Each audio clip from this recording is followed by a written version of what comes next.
The Academy's silence speaks volumes, its walls holding secrets.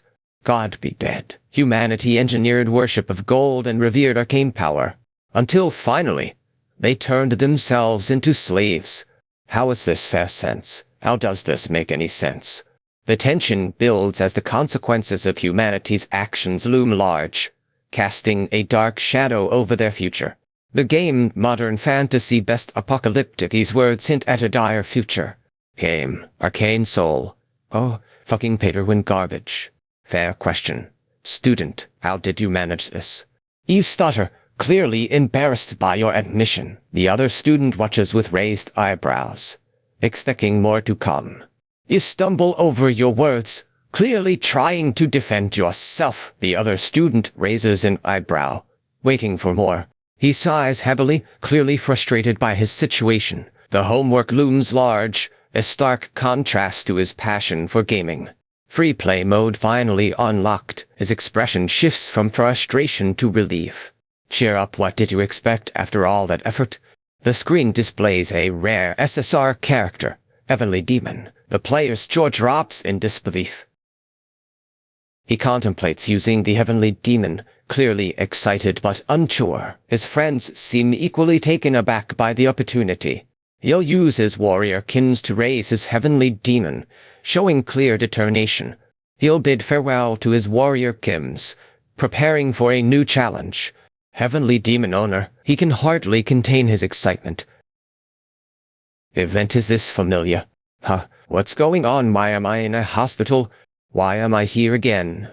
Kin stirs, her voice weak but clear. By a truck. Kin groggily opens her eyes, confusion clear in her voice as she stammers. Awake? Why, doctor, hold on. Kin hesitates, clearly confused by the unexpected question. Kim stammers, clearly perplexed by the sudden inquiry. Warrior Kim cries out in pain, struggling to move. Warrior Kim stares in disbelief, clearly shocked by the news. The examiner continues calmly, adding to the tension. Front desk staff and examiner discuss Warrior Kim's situation. Their voices hushed but serious. KRW fees will cover emergency costs, including a CT scan and X-ray. What insurance? You've had none in 4 days. Everyone in Korea should have it. Why not you? That Legion Tower, what's national health insurance got to do with it? Don't have Legion or magic insurance either. Where have I heard of these terms before? Terms from the Holy Order, Magic Tower. 4 factions that dominate Seoul. Humanity, Megacorp, Holy Order, Magic Tower. These are the forces shaping Arcane Seoul. That arcane, fuck. Survive monsters. The polluted earth is drastically changed by science and human modification. That's hard to put into simple terms. It's a world where survival is the only goal. And perhaps this is a tutorial? Warrior Kim seems uncertain, maybe even surprised by his own situation. Divine punishment for dusting off old enemies, he muses, but finds himself happy to have the Heavenly Demon's aid. Yet, the thought leaves him uneasy. He contemplates his dire living conditions, clearly frustrated. Money seems scarce, even in this poor apartment compared to his past. His body isn't well, adding to his troubles. And if this place is Arcane Seoul, with wars and dimensional rifts soon, events like nuclear. But if I die up here, a living hell awaits. Means something critical is about to be revealed. Too late, he needs to check before it's irreversible. He had nothing left and the Academy knew it. Tension hangs as she moves swiftly, every second counting. Workai knew it would. It's the only reason for recovery. Warrior Kim, a tutorial character. That means rarity characters can be unlocked for someone like me who relied on strategy. Warrior Kims offer more freedom than any other traits, so you can raise Warrior Kims with these traits and switch them out as needed. Activated. Now you can get any Warrior Kin as long as you work for it. Trait, recovery damage you have. Out of luck, powerless but not for long. Trait recovery will save you. Survival is key. Rankings knowledge gained through hard work and perseverance. Survival ranks climb, each one a testament to endurance and skill. Leiko Studios logo appears, along with titles for various ranks and a name Kim. The text suggests an important revelation about Kim's identity or role. Kim hesitates, then looks puzzled as she speaks to someone about joining office business in mana purification for the first time. Kim considers her options, a mix of confusion and determination in her tone as she speaks about earning money through mana purification. She emphasizes the harsh reality of starting from scratch with only her body and bad gacha results. Director Choi seems to be explaining something important about player personnel roles, but Choi Sansu appears uncertain and curious about the details. Resume checks out, but work experience is lacking. There's nothing impressive here. The reason for monsters taking over Arcane Soul is revealed. The act of dungeon clearing, extended exposure contaminated mana. Warner can result in emitting large amounts of trash which, help me, please, these mutations they won't stop. Out of breath, he gasps in relief as a team approaches. Thank you to a team. All right, fine, he concedes. Though his words carried out. But inside, are you sure about this? Empty on the surface, yet plenty of people enter this dungeon for the money and return completely empty-handed. Warrior Kim has 10,000 hours of experience in Arcane Soul. What does that mean for you? Team leader's tone shifts, clearly disapproving of the new member joining their group. So, eyes to you. Hey, does this team? If I spot anything suspicious, okay, I'll keep that in mind. Our rank why is he like this in real life? So this is what character, dear. We're normal to scare the newbie waken his legs their guess everything is the same in-game and out. Hedgehog offers help, but dear looks uncertain. The seasoned team member emphasizes the urgency of dungeon cleaning despite the newbie's apparent inexperience. Hedgehog urges the newbie to hurry. Dear remains doubtful. Don't be too rough on him, he might surprise you. Okay, he seems uncertain but willing to help. This guy hesitates but finally nods, ready to step in and help. He's determined, yet clearly wary. He steps closer, ready to face whatever lies ahead. Everyone, take your positions. Although the basis is low rank, why are they contaminated? They are weak in combat, but there must be a reason for cleaning up contaminated mana. Tensions mount as they search for the mana core. Their urgency palpable. Find the core. How are we supposed to find it? The contaminated mana won't dissipate until we locate the source. Stay back. They're contaminated and they drag on our progress. They won't die until the core is found. Tension mounting. I'm not taking responsibility for this. The tension builds as the characters brace for what's to come. Perfect. The statement hangs in the air, tension palpable. Why don't I get warmed up? The question lingers, filled with unspoken tension. The tension between them grows, unspoken accusations hanging in the air. The tension builds as both stare, knowing the consequences will soon be evident. Tension builds as the speaker addresses something impossible just 2 days ago. Mom Tilda, there's something weird about that guy. Hunty has something to reveal, her excitement clear in every word. Hunty exclaims with joy, holding up a small, glowing object. You have acquired the resistance trait, Hunty thinks with determination. 6 traits. Hunty is close, but there's still more to go. The road ahead seems tough and uncertain. You can switch between your traits whenever you want. Each has its strengths and weaknesses. Thanks to the contamination trait, he can now see the mana cause of his opponents. He has the upper hand, but victory is uncertain as his opponent counters with surprising resilience. Off looks like a hit. Everyone, be careful not to get hit. Work is paying off. Mana surges amazingly. You gain resistance. Contamination trait activated, offering resistance against something. Arc trait styring working even with all day's effort still feels like a struggle. That's the case. You're getting used to it. It's experience working a shovel, thanks. He seems uncertain, glancing between the mana and his companion. Later he finishes with a sigh, looking relieved but thoughtful as he ponders the 4 days of work ahead. He groans, clutching his head. Everyone around him seems equally exhausted and grimaced. Days of monster hunting leave a lingering effect. I told him not to push. You look ready to go do your part. He's harank. He looks like he could use a break too. Everyone seems relieved, but the work isn't over yet. The strain is palpable, but a glimmer of relief might be catching. Don't tell me your spine. He became a mutant. The realization dawns with grim certainty. Mutant looks Hedgehog's sanity if here like he is. If we don't defeat him, we can't get out. Lost all of his vigor and wound recovery won't help against a mutant. Mana absorption and deep breathing will be key. Liko and Studio are doomed without a way to defeat the mutant. Liko and Studio realize their situation is worsening without a clear course of action. This is a dire situation. He acknowledges the grim reality with growing frustration. He realizes the situation is only getting worse. The power is escalating at an alarming rate, suggesting a dire outcome. You have gained a trait, endurance. This realization carries weight as the situation grows more intense.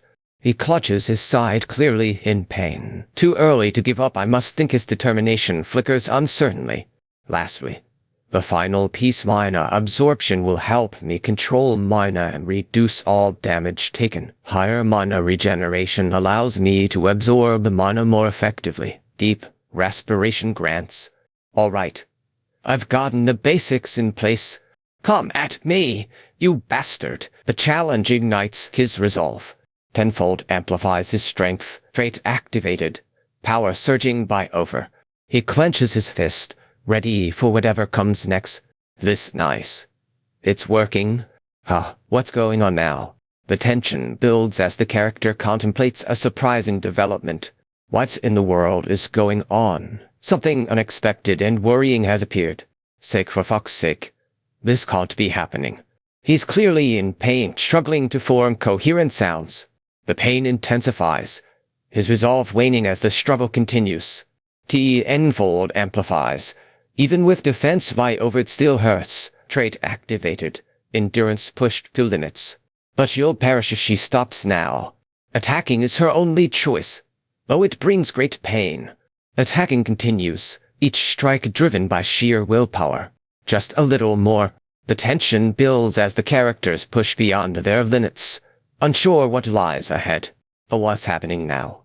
As expected, tension mounts as silence stretches between them. As expected, the silence between them feels heavy and unyielding. Kim looks defeated, his voice heavy with resignation. Ali's mocking tone builds, each word a jab at Kim's fallen stance. Ali taunts, come at me. I'll down monsters, just warrior Kim. Every word a jab at Kim's current state. Ali's voice drips with malice. I never thought efficient training under the pretext of pushing would feel like this. That it takes suffering to obtain mediocre traits. Ali's resolve hardens, preparing for a difficult battle. Mutant trait activated. But there's no way this ends well. The reason he went through such suffering is to win without paying any price. It was to obtain the trait, activating muscles beyond their limit with minor heart and strength traits. All that build-up was just for this moment. He grins, challenging her to continue. Doesn't work, he taunts, staring her with a sly laugh. Tension builds as he hesitates, his strength clearly not at its peak. Yet it wasn't using its full strength. Thanks for obtaining this trait. It's a valuable addition. She has evolved further, gaining a significant edge. Footing is gained now, indicating a new balance. What's going on here? Something unexpected. No doubt. A mutant or something more, the speaker wonders aloud, uncertainty clear in their voice. The tension builds as they contemplate their next move, neither willing to back down. It's not so disadvantageous at this rate. It's a bit resistance. Activate trait. No choice, I guess I have.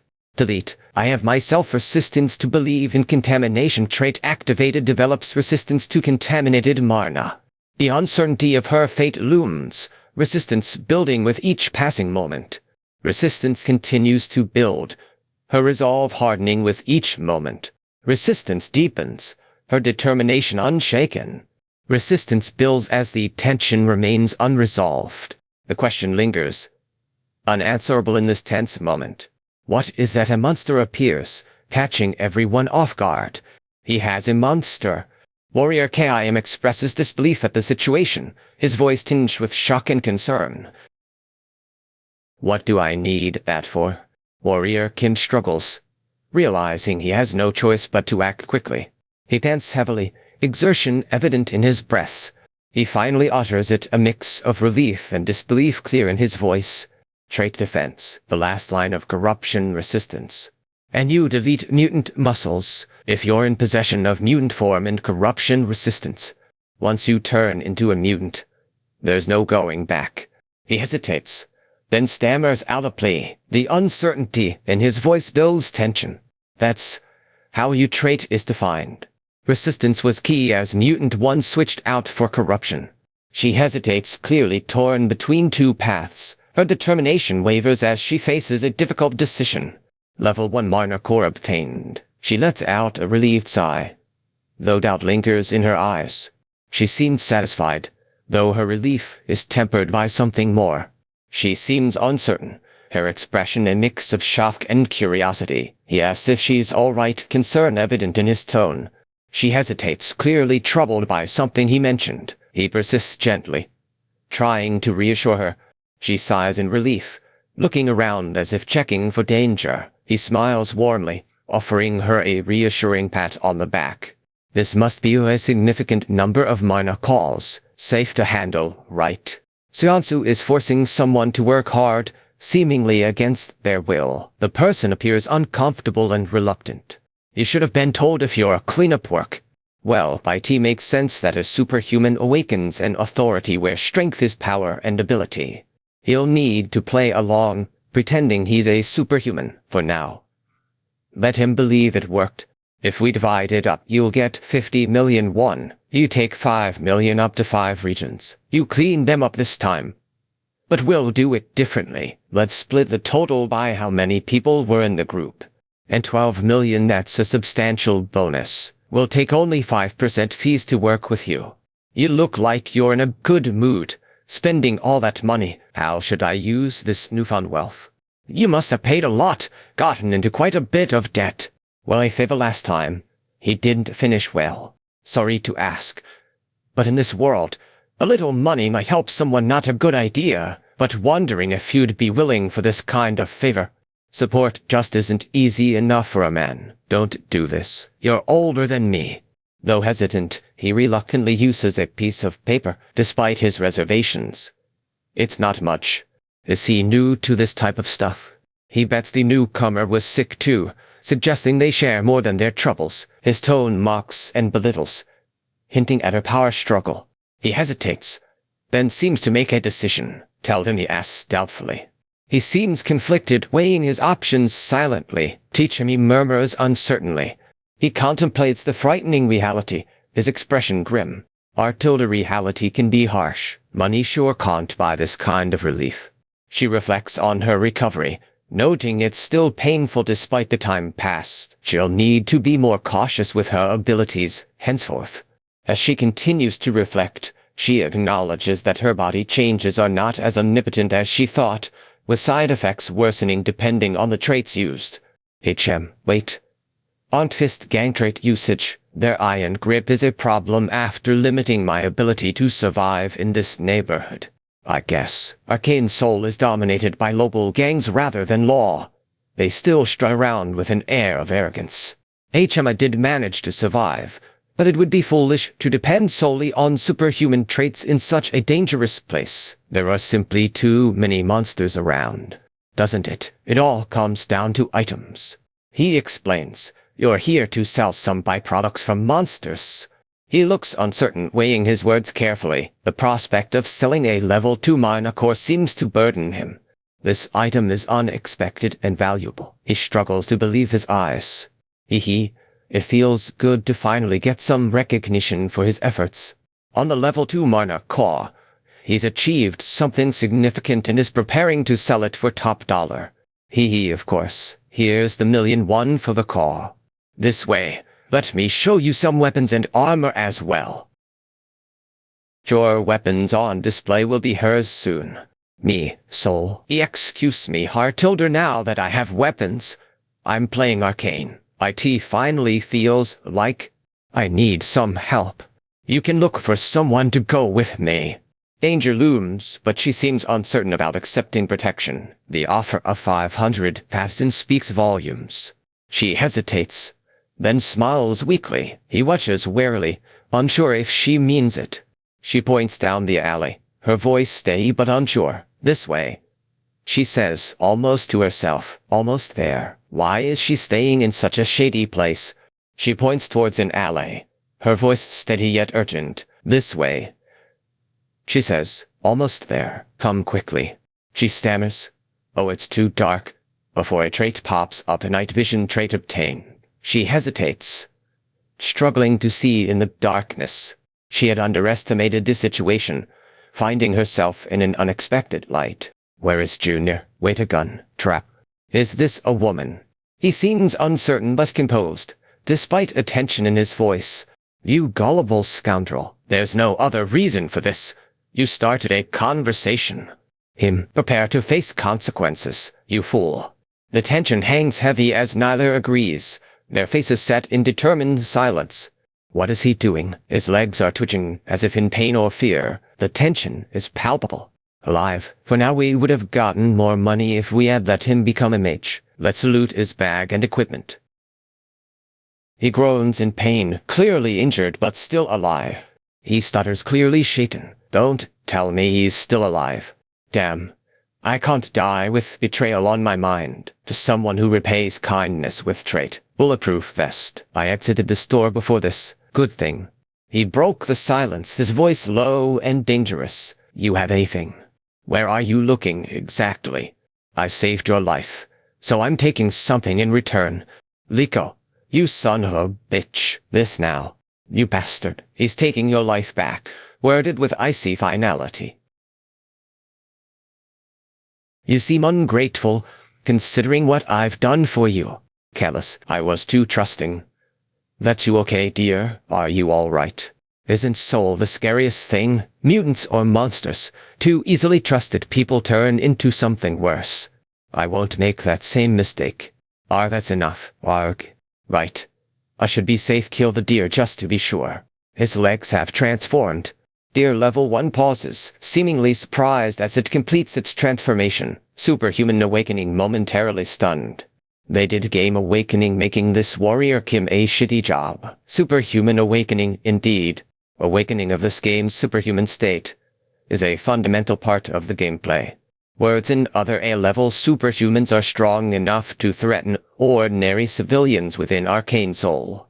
To deal with a kicking with such force that Dia's traits have vanished. Stereoscopic movement begins to show its power. The user can elastically move their incredible legs in any direction, showcasing stereoscopic movement. He used stereoscopic movement to climb. You dodged. Managed to. Sorry, but I had no intentions to dodge this one. A few hours ago, buying a gun seemed like a good idea. Would it have been worth it? The expandable pattern was just as effective. He reflects on his decision, considering if a gun would have been useful. Warrior class characters have limitations despite their strength. Each character has weapons and traits suited to their class, but some are more effective in specific situations. That's why, a warrior against Dia, in order to win, I need to use a close-range weapon. You have acquired the trait Strike, another step in your journey as a warrior. Now then, the warrior trait Strike class specific, my first trait. The warrior trait Strike activates, showcasing a variety of attacks: side/lunge, swipe, uppercut, and downward strike.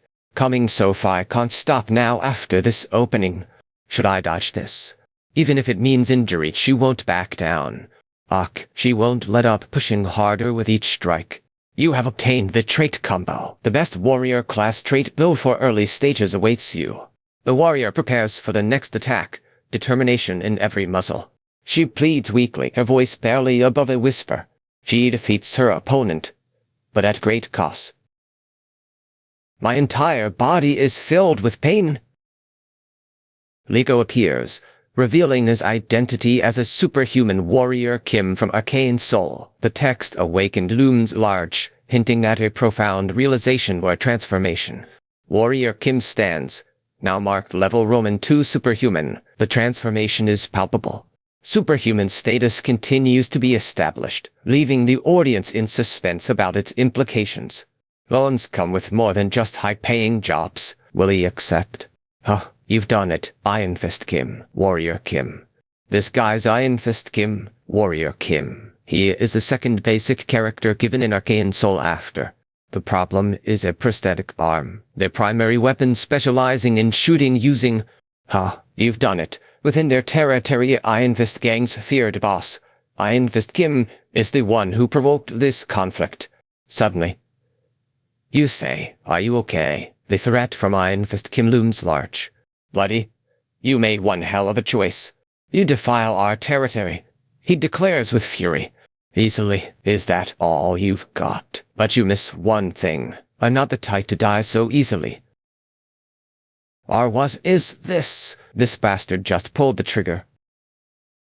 You have obtained a trait once rare but now within your grasp. It's a superhuman upgrade. A wound recovery ability, as you can see. He clearly expects something, though it's not yet clear what. This moment is tense, as if a deal has been struck but neither party fully trusts the other. Iron Fist Kim agrees to a job, but there's an underlying tension as both parties remain cautious. He had no idea it was a superhuman tower in-game. She stands in her town, marveling at its transformed appearance. The tower looms impressively. She appears taken aback, unsure of what to say next. Her eyes widen in admiration at something unseen. NPC's tone shifts, hinting at a serious matter. The mention of trait, circuit, and certification implies an important process ahead. She seems conflicted, her voice trailing off. The mention of a superhuman certification suggests an extraordinary process ahead. Look at that single airship that's here, but is it really the Saint SS? The Saint SS airship looms ominously, casting a shadow of doubt over the character's intentions. He stares, disbelief clear in his eyes as the Saint SS looms before them, a contradiction that defies expectation. Why is order? It's, and here progresses.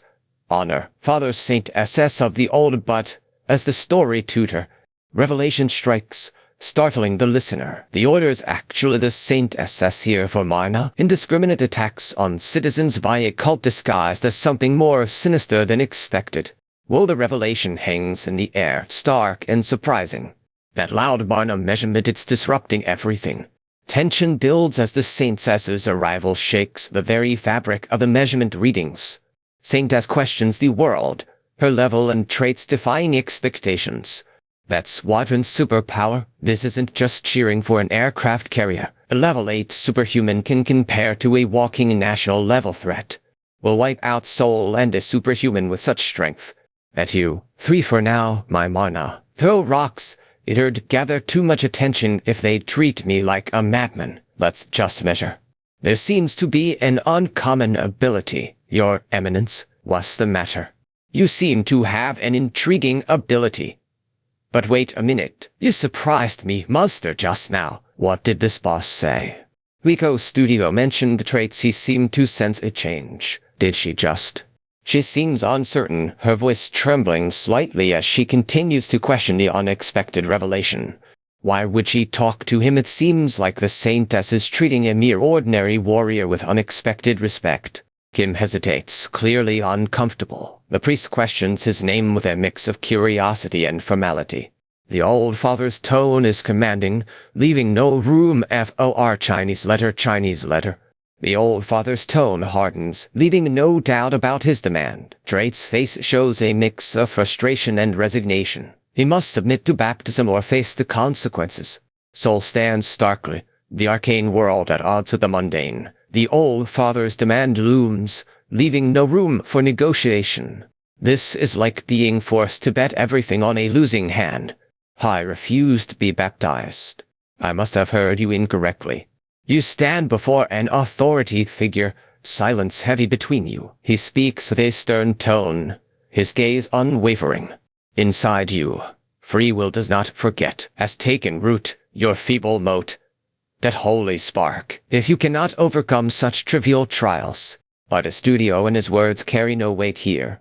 Is he a poor guy indeed? How dare he refuse such an important ritual? A rookie like him so irreverent. Divine fever, you will suffer for this, but it still debuffs in the entirety of arcane soul. Your body is burning hers like my whole being on fire, an unending, searing pain as you were prepared for. He refused the baptism, reasoning that enduring endless pain was worse than facing the future head-on. He seems on the brink, unsure if he can survive. She appears uneasy, her voice trembling as she addresses him directly. She seems hesitant, her voice barely above a whisper as she speaks to him directly. Either way, you've gained a new trait, recklessly facing the baptism. You now have divine resistance. The first step is to gain divine resistance. Now, muster up more mana to counter the buff.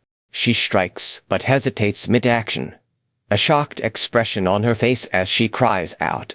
She stammers, clearly struggling with her next move. The contrast between pain and determination is palpable. She clenches her fists, fire and water swirling before her. The burning pain intensifies, yet she remains resolute. She channels her mana, a cold reason guiding her actions as she prepares to extinguish the fire. You have obtained a new trait, Mana Barrier. He seems relieved but uncertain, muttering to himself about the new barrier trait. He wonders if he used a cheat skill, muttering to himself about the new barrier trait and the temporary relief it brings. All right, his mana seems to be fluctuating. He prepares for a test or measurement of some kind. Oh, it's going up. The measurement is complete. Wow, he's 6 traits. That's why years old, the birth of the Saintess, a super rookie. Level 1 but has mana level I6 tilde layered circuit. Warrior Kim 22. Now shall we issue your license? Aha. Here's your license. It marks you as officially certified. He had worked tirelessly. Yet here it was official recognition of his superhuman status. Now, let's start with the benefits. Level 1 privileges are quite impressive. Tax reduction, free transportation, and more to come as you progress. It seems there's much in store for a superhuman like him. Oh hee. Well, because you know very well, I'm a game addict superhumanology. I mean, a doctor in... You see the front page. Quietly out. I don't like it. Maybe I can get his autograph. Aha, prepared of course. I've already. Don't follow me too closely. Oh my. This much worry. Passage provides a new trait, his stuff cloak. They seem pleased with their acquisition, though there's more to come. Sir explains rules, emphasizing he can only guide today due to circumstances. He's clearly excited about it. Back to Seoul, he thanks her for the favor. She smiles, acknowledging she owes him one. He pledges to repay it someday when he's stronger. Beak Soren steps into view, her presence causing a momentary pause. The man checks his card, clearly surprised by her appearance. The man's eyes widen, recognizing her character. She's a berserker, one of the 3 strongest SSR rank warriors. His voice trails off in surprise. Okay, thank goodness it happened. Just what in the world did Beak Soren use? Tired? He mutters under his breath. His body aches from non-stop work. He sighs deeply, wishing he could rest. This sucks. It's all efficiency focus traits. Hours ago he equipped the Mana Barrier. Could customize because he focused all on monster cave cleaning. Would have been done if he specialized it for maintenance instead. He mutters about a divine fever, too tired for any other work. The rare potion named Nectar is his only hope to recover. Buddy, how many times must I say no? Great idea. Indeed, he must have been thinking hard to come up with something so practical. Kim exclaims, baptized circuit. The mention of a rumor stirs curiosity and tension among listeners. It seems difficult to request something so extraordinary. He wonders if his quest will be rewarded. If you're offering a reward, of course I'll take it. I didn't get the contract, but now I have it. Any chance you might consider it? The CEO and Vice CEO are top figures in a private military company, one of the first in their industry. Both figures seem confident but wary, discussing something important with a sense of urgency. Their son is the heir to martial arts families, yet he hasn't awakened as a superhuman, even though both parents are already in their 20s. Mr. Warrior seems puzzled by the rumor. It fits their condition, yet he remains at level 1. Now, let's see them for ourselves. It seems they are running late, quite busy. The CEO's housekeeper apologizes for the wait, emphasizing the expense of the accommodations. The Miri. Nothing to see here. They must be superhumans. At least level 6, SEO Youngjuand. She can sense mana. HMPH. A glance confirms their presence. Both of them possess it. Weak at first, but telling this one's considerable.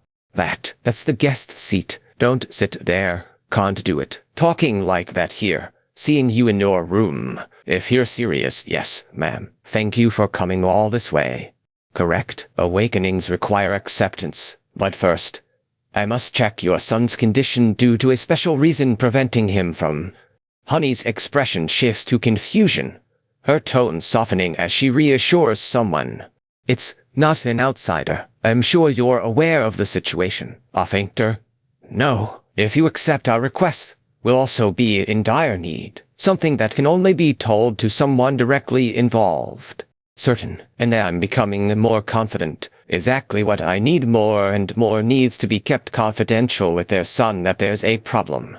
CEO Woojin steps forward, offering acceptance with a calm demeanor. The situation is serious and confidential. Yes. Nice to meet you. Suspicious vibes, but no mana left. Mr. Woojin uses a glove, expressing gratitude despite it being more than he deserves. Son hesitates, clearly considering something important to say. Even a noble family might require unusual items. The gloves, though human, still involve conditions you'd expect from a warrior type. He became sure of it when he saw their purpose. Mr. Woojin has been baptized, and nectar was used to summon him. Order, no. The baptism and nectar summoning were attempts to help him, yet he rejected divine intervention, sealing it away. Amazing. You must seek me out, and decided to hear the recent rumor about a level 1 superhuman. The gist of the delective novel hints at a complex plot. SEO Woojin refused the baptism, but his parents lost to external pressure. Now he must become a paladin. Sir questions the baptism, seeking a way to avoid it for SEO Woojin. Mr. Woojin has a history of suffering through pain and arrogance, according to someone. Snap out of it. I'll get you out. You dare try to baptize me into some lowly cult. Out of it. Trust me. I'll get you there. You dare try to baptize me. Tension builds as the speaker declares their future and demands loyalty. The listener's determination shines through. No doubt lingers. An additional condition is being added before we begin. Even now you could heal this with additional conditions. Correct. What you have just said. Exactly as stated. This killing is more scary than the CEO. Yes, but I understand she'd be angry, swordsman. Information era, yet strength and authority are not so easily equated. An entire tank, because a superhuman can easily destroy a fighter jet squadron, which is worth trillions of KRW. High-level martial arts equate to such power. Line 2 only elites could learn this in a mountain breaking. Line 3 continuous training is required to reach such a level. Fine, well, Mom requests this is only if I complete the test. She hesitates, then exclaims in surprise and relief. Really worked. Ew, thank you. Angry. However, I assure you, even if disappointed, you won't be killed. Val and my husband will still kill me XD. Now I get the swordsmanship, and I might actually be sincere this time. This is awesome. Let's get started. Better to start right away. Circle and 200 mana asked for. A room with everything prepared, mana potions, intermediate grade mana focusing tools. Picnic school earlier. All right. Enough. You could let alone sorry about the chance to make friends. He never had this before. He had to deal with this situation from now on in his room. It seems we were too sensitive because of such a forced baptism. Mom. Trap, I kinda understand. He feels bad for opposing something that makes sense in their family's game. Don't worry, it'll be fine. Let's get started. Man awakens. Puzzled by the sudden interruption, he looks around, shaking slightly, unsure of what to expect next. Failed to awaken. The treatments he has endured, numerous and varied, prove futile. The severity of his divine fever surpasses all expectations. He promises to keep it a secret, promising not to worry about today's treatment. First, I have to get weaker. The absolute limit is nearing. She winces, clutching her mouth. This drug, it's so bad. She focuses intently, a determined look on her face as she channels mana into the shield. The drug's effects buzz in her veins, both aid and hindrance.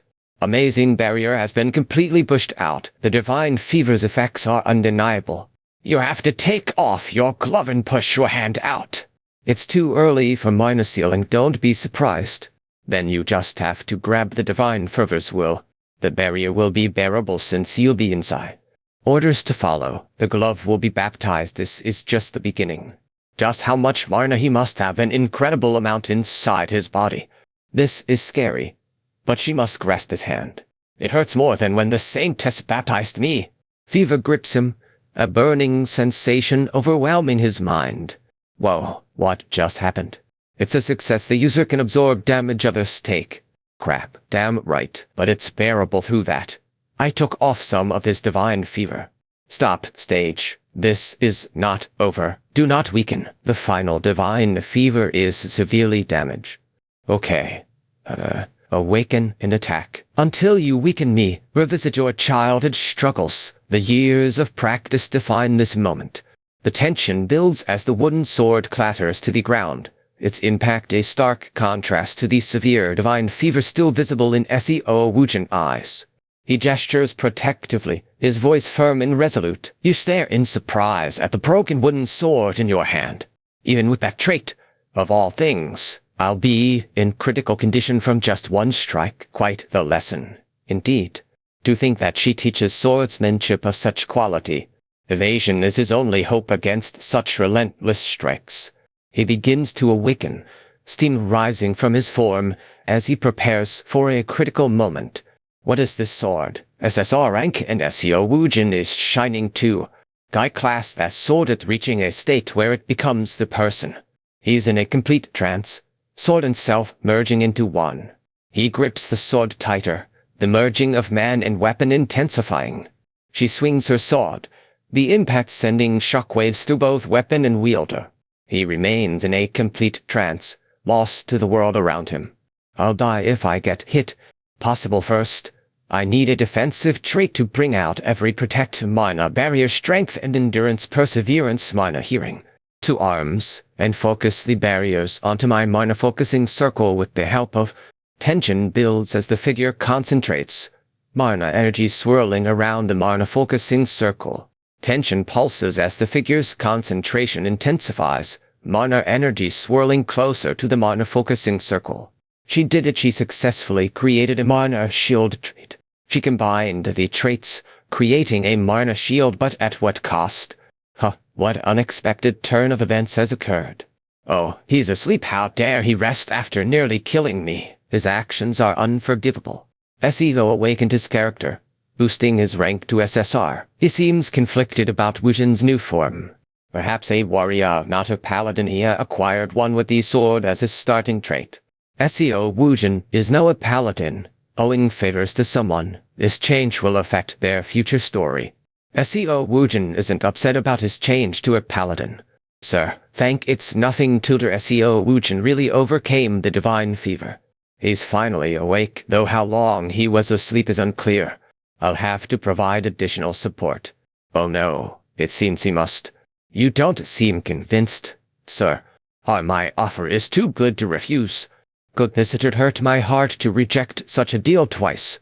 Mr. Warrior appears surprised, his expression a mix of confusion and curiosity. Mr. Warrior hesitates, clearly torn between his current plans and a new offer. Rewards await those who refine and consume the nectar. Instead, it's necessary to spend it on curing the divine fever. Mr. Warrior will refine the nectar a little later, thinking it's necessary to find the right equipment first. Thank you. But I'll decide not to drink it now. I'll think about it later. He expresses concern, warning of potential betrayal during a critical moment. His caution underscores the severity and uncertainty ahead. Anyway, lol. He lists traits that could enhance the nectar's effects. It feels like my muscles are being torn apart and reassembled fiber by fiber. An incredible amount of mana is being stored within me, revitalizing my very essence.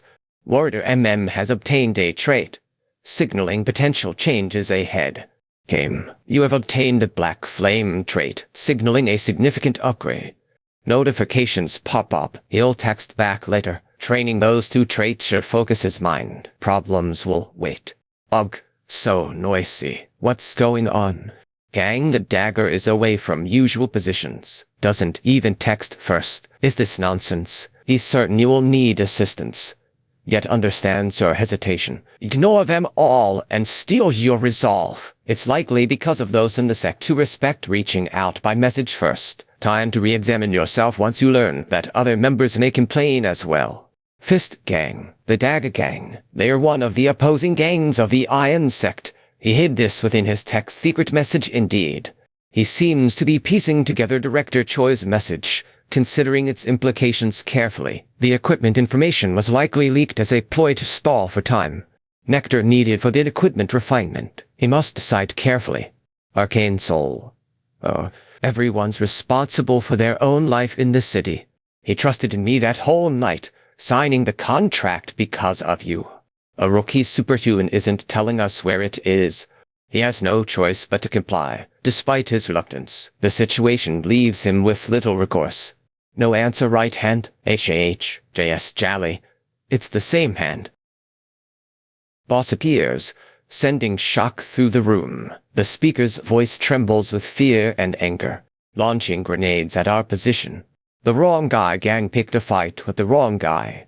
Soul fate hangs in the balance. The boss declares war, promising no mercy. Vico speaks, but his words are in an unfamiliar language. Dagger Gang, you messed with the wrong guy. Allegiances are tested in this cruel world of Arcane Soul. Allegiances are tested in this cruel world of Arcane Soul. Tensions mount as figures rush from the building, their urgency unspoken but clear. They rushing out of the building may look of cockroaches, but it's a complex dungeon consisting of 6 different floors. He got sick of it because this is the Dagger Gang dungeon that consists like a normal apartment. Now then his efforts are finally paying off. The quest is crucial, and he's about to clear it with ease, thanks to his past experience. Right now, they suspect the Iron Fist Gang as the attackers. What noise was that? He'll check it out thoroughly. Okay, let's beat them. They're the only ones who could have made such a crazy feat, pulling off something like this. In front of him, something goes unnoticed despite his best efforts. This is their moment of entry, a secret way into the building. They smile confidently as they step through. She has managed to avoid combat, sticking to shadows and stealth. Emergency. It's infiltrated as stealthily as possible. Still, there's no guarantee they won't be discovered. Tusk. They've figured it out. Assembly point confirmed. They've noticed us. The optimal exit is blocked. If I were to open this door, bullets would rain down on me. Enjoy. Friends, Tilder my present, Tilder. Nice to meet you, Tilder. What in the world? Retaliate. A bit you son of a... The tension builds as the speaker's threat hangs in the air, unspoken but clear. War, so take it yeah. Tilder be enough one wouldn't go the hard way around isn't my style. Our guys love it. Tension builds as the figure lies motionless, the fate of others hanging in the balance. Is that all they have? There still might be survivors.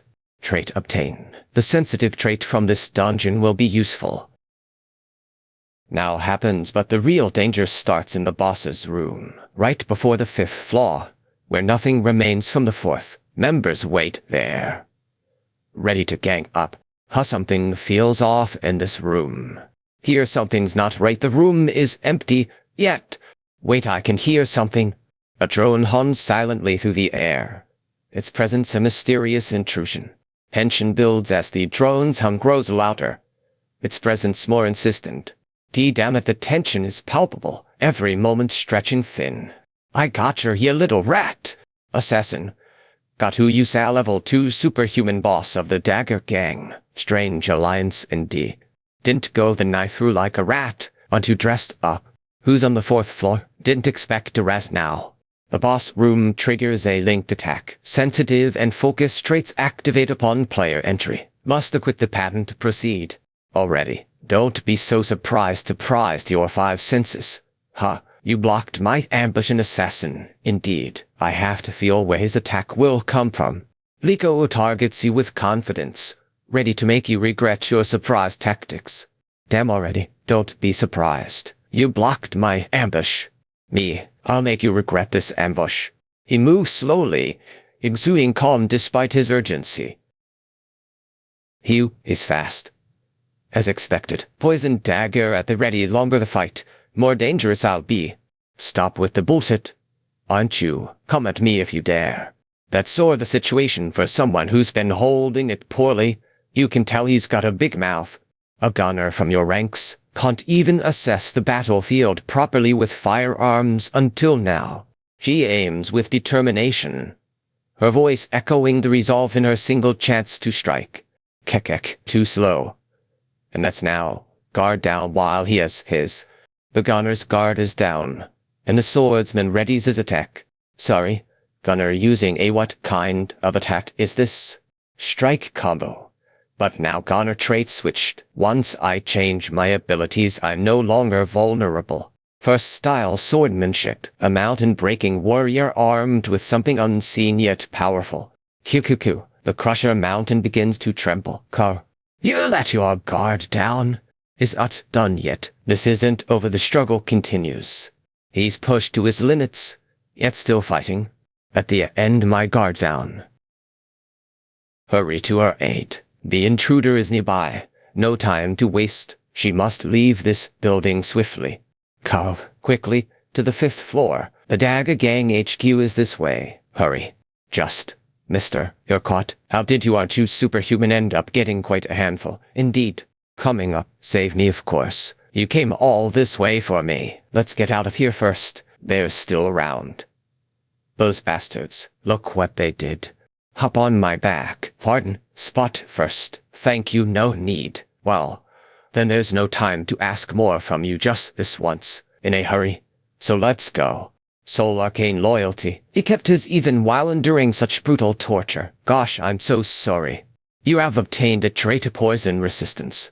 He hands her a potion, offering gently but firmly. Drink this. He persists gently but firmly. Anyway, nectar is enough. He had no choice but to drink, for someone's sake. You had to. It seems like the Dagger Gang has some guests. Iron Fist Kim, boss of the Iron Fist Gang, steps into view, surprising the others. Guy looks uncertain, unsure why he's called here. He wonders if it's due to some significant action or achievement. Rewards are listed, 5 hearts symbolizing significant achievements. The area the Silum area is mentioned, tied to destroying the Iron Fist Gang. Offers for both gangs hint at a complex rivalry. Dwight hesitates, and speaks of making an organization. Plans on taking over the Dagger Gang, not annihilation. Luz prefers to remain solo, but this offer seems to be about repaying a debt. I.e., of course. Looks like it, doesn't it? Same page. We're on the same wish. But it seems you had a debt last time. Let's hear it first before comparing. Liko House is the goal. It's time to give me a wish that everyone in Seoul would want. Of course. A wish? And what would that be? Let's hear it first. That everyone in Seoul would want a house. Get a home, Tilder. A house.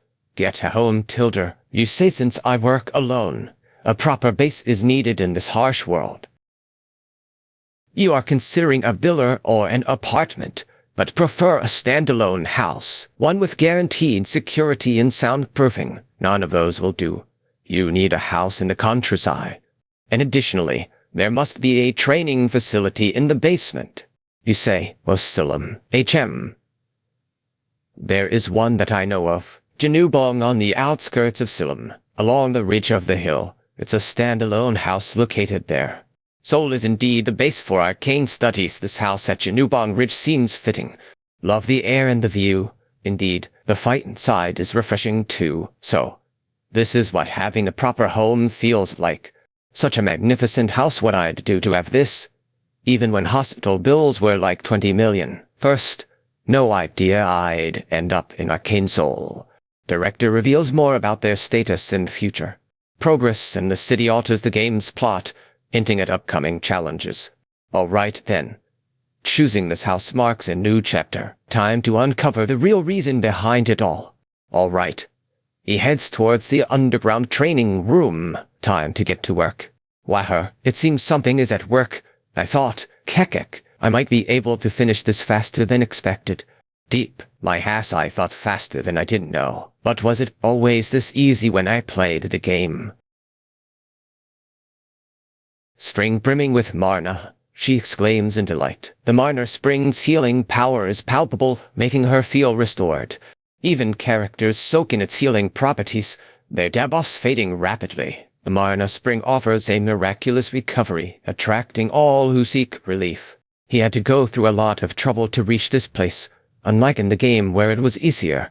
Kekek, because he felt the incredible therapeutic effect. It's time to get back to training. The Marna Spring was perfect for replenishing his stamina and vitality. Bah ha ha tilde, training now its MME for 2 weeks in this room. She can activate it now. In this state, a black flame fine. She had trained for 2 weeks. Yet the mountain-breaking swordsmanship remains out of reach. Mountain Divider, mountain-breaking swordsmanship first and second styles detailed here.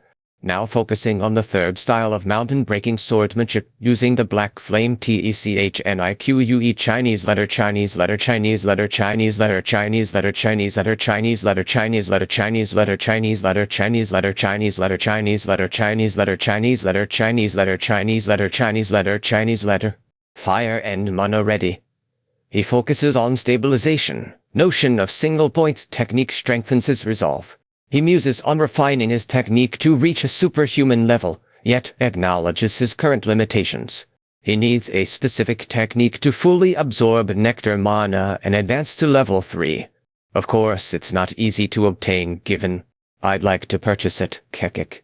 You've probably purchased that technique already.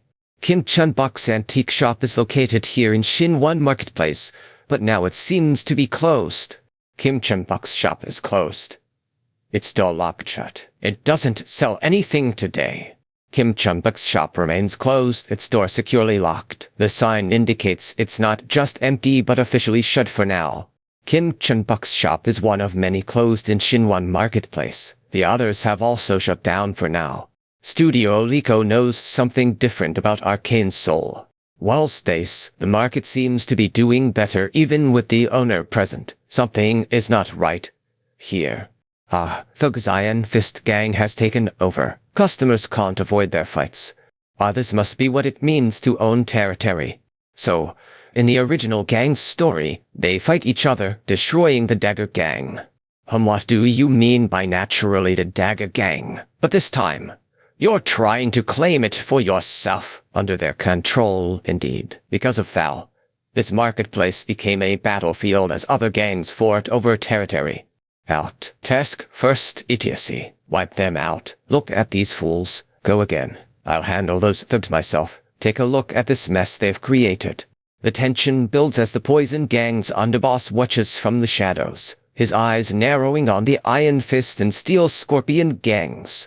Iron Fists and Steel Scorpios clash, their eyes locked in a deadly stare. Poison gang's underboss watches from the shadows. Tension palpable. He stammers, clearly caught off guard. Bastards, what's all this fuss about in our territory? Shit. They're here. The perverts, this three-way exhibitionist. The naked gang's territory intersects with ours. Stop with the nonsense. Get lost. You crazy bastards. Hey, wait, pardon, gang out to other superhuman who wiped the Dagger. What do you mean by that? Stand up and gather here. To put hold on, oh. Look what to do. You hear, Fist Gang. I think it'd be better for hierarchy. Both these I'm helping the Iron Marketplace back to normal. I need to set a clear stance. Am you suggesting that to fight with an offering?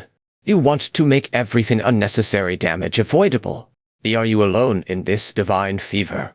Could it be that you're showing them your strength? Right conditions are important. They say, let's not complicate things further. In your strongest category. Tilde right, Goddess. So your resistance, it's an honor that such a speciality is yours. No name hesitates. clearly uncomfortable with the suggestion. Westphalia's tone turns sharp and accusatory. As No Name stumbles, a mix of fear and resolve in her voice, Westphalia's tone remains stern. She presses ahead, unwilling to show any weakness. The mind control trait of a priest class begins to manifest. I want to kneel, but not even to mess with me, Tilder. All right. He'll drink it. They are about to confront each other fully. Sir hesitates, but nods reluctantly. Sanctus urges him, confident he can handle it. God, sorry. Don't make picnic KO, happening as expected. Die from this, after you drink it.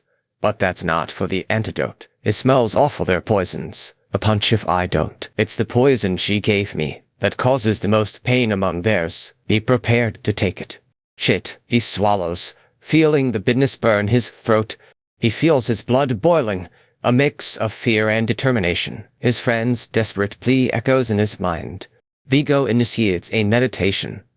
Focusing on poison resistance, he equips special traits to withstand their poisons. The medicine he created aims to mix poison resistance with perseverance.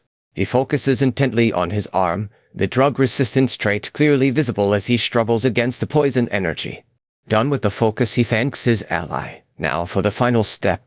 As impossible, he focused the poison energy on his hand to remove it, causing a visible tremor of exertion. When did he manage to might up and now phew, that poison tasted pretty bad. It's gone, but it felt like it lasted forever. Underboss appears, clearly taken aback by something unseen. Fast, then get lost. Stop with the typical loser talk. He laughs, raising a toast. Ha ha, this. Damn it, we won. He raises a fist, questioning their victory. Did the Iron Fist gang already? He wonders aloud. Tension building. Marketable relief washes over them as they discuss fees. Pardon, of course, so much. One exclaims, emphasizing their gratitude. Let us know. So thank you. Another adds, clearly relieved and eager for confirmation. Of course, this is why our boss will be happy. Sir sincerely thanked, showing genuine relief and joy. He mentions discounts with a sly smile. Lico Studio offers an 80% discount, raising the favorability of merchant NPC significantly. Of course. Welcome, merchants. There's a thing to do at the antique shop, Mr. Superhuman. Save Chinwon from trouble, right? I've swept up in a fight with gangsters again. There's a Qigong therapist in Shillem who can treat injuries effectively. But where are they? Can I see them? Take a look. There are many quality items down here except for those we don't have, of course. Please come in and take your time.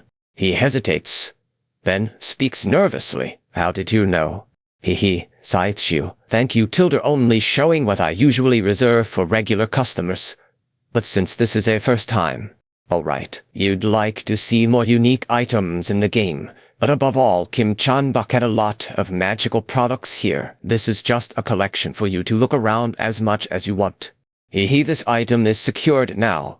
Top priority. The hornpipe jackpot sealed within it. It holds the technique of an ancient god. She nods, pleased. These are useful, Tilder. For today, Tilder. Your total. That would be reasonable for rare items. All of them. Mr. Chunbok hands over an item. Its seal visible. Your total will be 500 million, he says with a sly smile. An 80% discount for such high favorability. He asks about a Qigong therapist, seeking more information. Anyone inside? The silence stretches, thick and heavy. Here they are. The morning's early visitors. The man questions their presence, hinting at a tension beneath the surface. His curiosity is palpable, though he tries to remain neutral. Oh, so you're injured? Honest, you can lie down on that bed. Pardon, I'm here for treatment. The item, unseal this, won't you? Partner Kim requests unsealing the item for a high price. He mentions it could fetch 100 million won. Partner Kim introduces himself, stating he is one of the third tutorial characters in Arcane Soul. Priest Kim reveals his ancient origin and the forgotten religion he serves, hinting at her mysterious deity's legacy. Person speaks of finding a kind-hearted religious figure in Arcane Soul, noting it's difficult due to delinquent priests. We'll give it a try, but not an easy task as expected. He sighs, the weight of his task becoming clearer. While their normal pipe worked, technique of an ancient god, your steel is truly excellent. Much, then. Now you're right, thank you very much. Body is being cleansed of waste minor in my system. It's as if a new technique has transformed his body, enhancing it to the superhuman level. The effect is sure to be remarkable, especially after weeks of silent absorption. While this must be a rare sight indeed, a warrior class using such advanced minor cultivation techniques, it's clear he is exhausted from it. He acknowledges her with a tired nod, then pleads for rest. A trustworthy priest has been found, but the noise outside disrupts their moment. What is that noise, goddess? What is this offering? He seems astonished. What has been accepted? Vico is clearly shocked, his expression a mix of confusion and alarm. What offering could cause such surprise? God, you madman! Accept my offering, resurrected and finally be forgotten. Half by that, our God would accept money as an offering. That's the only way. What does he mean by this? Kim was revived, but even so, the God demands offerings be made properly. The P-R-I-E-S-T-S Chinese letter Chinese letter Chinese letter Chinese letter Chinese letter Chinese letter Chinese letter Chinese letter Chinese letter Chinese letter Chinese letter Chinese letter Chinese letter Chinese letter gold. You say, would right? This is nonsense. Our order doesn't say such things. Nor a heretic. Your method of vaporizing gold tried it before, but never burned money. How can you burn gold? He winces, clearly in pain. Another method. He breathes. Doubt and discomfort evident. Mr. Priest nods, his tone earnest. Cultivation technique, he says. Let me help you as well. Mr. Priest continues. If you trust me, focusing will help. He looks earnestly at the other character. Your divine power will increase with the gold. He insists gently. The character takes a deep breath, preparing for something significant. He pants heavily, clearly struggling but determined. Holy crack. Oh, here, right method of one. Take this information that just now I don't know to burn millions. Start using this show to better your growth. Will have to repay you accelerate once you for this valuable effect than when I had. QO, that I expected. This turned out to be more necklaces profitable than I mean. Since I won't refuse, you're offering something valuable, priest. Mr. Priest seems hesitant as he considers the offer, while the other party waits expectantly. Priest Kim hesitates, then nods reluctantly. The other party smiles eagerly, anticipation clear in their eyes. You, Goldgar, who I'm going to rapidly consume more. But you have to raise your mana this way, or my entire body will get mana poisoning. Demon again, Priest Kim reassures, emphasizing he won't let anything happen. Mana poisoning is a serious concern if mana is raised too quickly. On ice, you finished it. That allows him to grow at a rapid pace. Mana poisoning isn't something to take lightly if mana is raised too quickly. Priest Kim begins to level up, her anticipation growing tense. Priest Kim exclaims with joy. Her level has increased dramatically. She becomes an apostle, a significant milestone. Your level 3 now experience to grow really fast and obtain official recognition for a regional assembly. It seems like someone is questioning Bishop Kim about his recent growth and achievements. He responds cautiously, not wanting to sound boastful. Bishop Kim hesitates, then agrees to stay as a bodyguard. He seems reluctant but willing to help. Day job. Bishop Kim chuckles, agreeing to stay as a bodyguard for now. Bishop Kim chuckles, nodding at someone off-panel. The crowd scale is evident, though limited in number. Thank you for attending, everyone. Bishop Kim frowns, addressing someone off-panel. He seems hesitant about something important. Bishop Kim looks stern, addressing someone off-panel about a serious matter. The words hint at a troubling development for an apostate priest. Yes, that's it. Shut it. Excuses. Capture him now. You must have leveled up. Who are you? Can't a kid like you just scare off an outsider? Bodyguard. Huh. No logic, old man. This is our order's business. We don't need outsiders. Silence, you impious one. Please, hear my righteous call. How dare you mock our divine truth? Flames engulf the area, causing a loud explosion. The figure in the center screams in agony as the flames dance around them. Wow, you blocked blasphemy. Man, that's like magic. You can't just attack without any warning. Pray like this? An apostle candidate, are you sure about that, Mr. Superhuman? What will he do? Will they move to avoid the flames? Or stay and face whatever is coming? This is a shocking revelation. The apostle candidate stands before them, and it isn't who they expected. Order is disrupted as accusations fly, with no clear resolution in sight. Liko addresses someone, ordering a lesson to be given. The tension is palpable as he speaks of teaching the apostle. Priest speaks, ordering a lesson on the apostle. Liko agrees, questioning what punishment is due to the blasphemous bishop. He stammers, surprised by the accusation. How does she know? He stammers, clearly taken aback by the accusation. How did she learn of his plan? He hesitates, realizing he cannot deny it. The deities will leave no room for refusal. The hell is this trouble? He's killed someone before he could cause any further trouble, but why? Bishop hesitates, then speaks up. The bad first began, he deserved it. What does he mean by that? Bishop offers a gift, hoping to smooth things over. The warrior seems uncertain but accepts with a smile. Fellow warrior exclaims, clearly excited. Bishop smiles, pleased with his offer. Bishop hands over a small, mysterious-looking object. Fellow warrior eagerly accepts it, muttering excitedly about its value. The bishop explains a skill that can turn an intruder into an expulsion zone, safeguarding the sanctuary's sanctity. Now then, now Keek. I don't have time for fun. He had nothing left to gain, and the sanctuary's effects loomed ominously.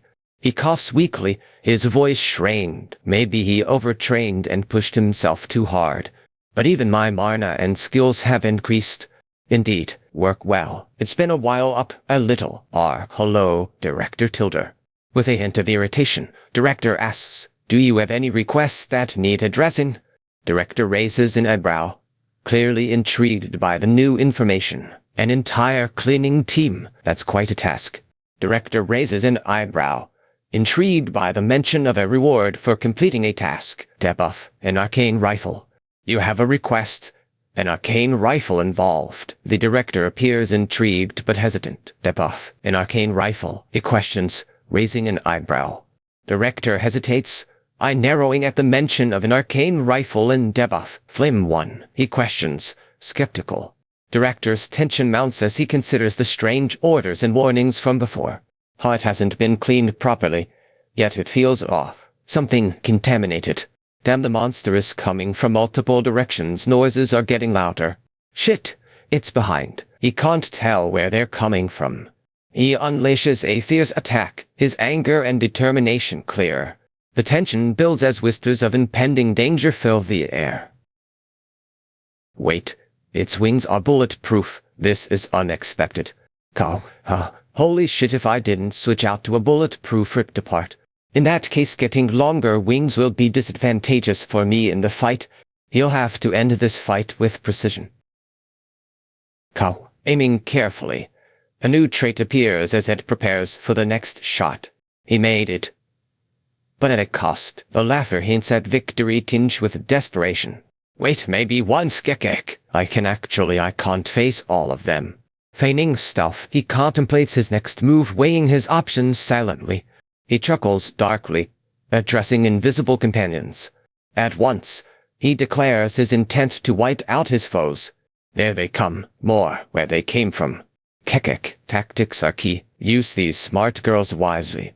The guys, but these didn't notice, approaching so quietly. These bastards, what are they planning? There are Mr. Superhuman, so many of actually mutants. A necromancer.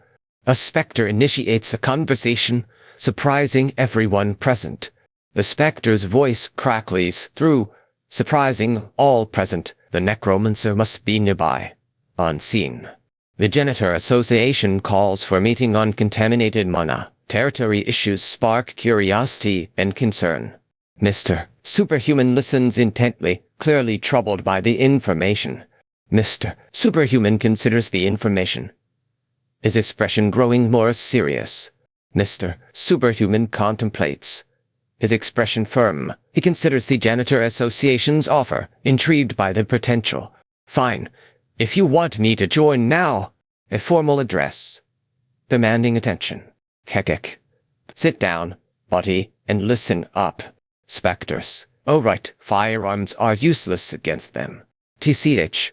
In that case, monsters. What is this holy attribute? The dark attribute, a holy sword. Does it work wonders against them? Shut it, asshole. I'll find you and finish you off. You weren't quick enough. The tension builds as the gunlinger prepares his next move, knowing the fight is far from over. He pauses, considering his next move as the battle rages on. The advantage seems to shift ever so slightly in his favor. Here he is, determination etched on his face as he activates his traits, hoping for a turn in the battle's favor. It's working to a certain extent. All right, again here we go. She clenches her fists, determination growing with each attempt.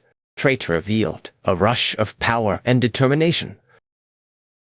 You have obtained Jump. The new trait promises swift escape, but the path forward remains uncertain. Jump fries and small escapes await with Rush. This new trait should make quick exits simple.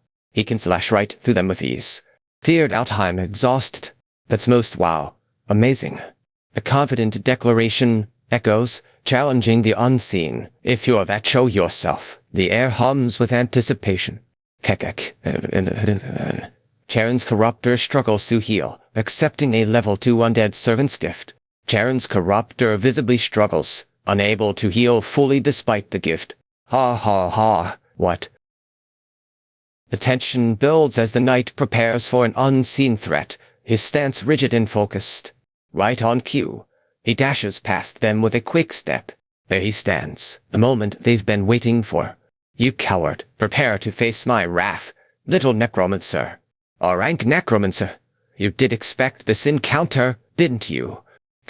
You plan. But things won't go as you hoped. Reach me! You'll never catch up. Move, buddy. Screams echo, faint and futile. That's Blackfire. It is. You think so? If I equip justice in front of you, something ultimate happens. Rush stops, panting heavily. His strength is failing fast. Minor heart and nonsense blur together in his mind. Rush's resolve wavers, his breath heavy and labored. Doom looms as Rush and Minor Heart prepare. Their technique named shimmering in the air, perfect harmony, is about to be tested. Objects with sword horror emerge, slicing through tangible and intangible barriers. She gasps in shock, her eyes widening as a blinding flash engulfs the area. Lico Studio is revealed, its name echoing in the air. The text hints at mastery of the strongest swordsmanship, a pinnacle that only those truly worthy can reach. He almost didn't make it, but managed to defeat them both. He barely made it, but succeeded in defeating them both. A full party in the game allows sharing traits and equipment, even at level Z. Soloing with ordinary gear is risky. Raiding demands more than just level. Preparation is crucial. The looted items gleam in his grasp. He laughs, boasting about his 10,000 hours of playtime. Oh, it was nothing. Amazing, you really did it. Be more careful next time. When something unexpected happened, the speaker was taken aback. Oh my, they exclaimed, clearly startled by the turn of events. Do you recognize these specters used by Charon? Huh, it seems you were charged with an accident. These Janitor Association bastards, they always go after mutants, turning innocent people into scapegoats for ridiculous costs. He had to do it, even if he didn't understand why. The player better have a good reason. Here is thanks. But why these 2 boxes? But then they gave us essential potions for free at the temple. Hell yeah, Tilda, this sounds too good to be true.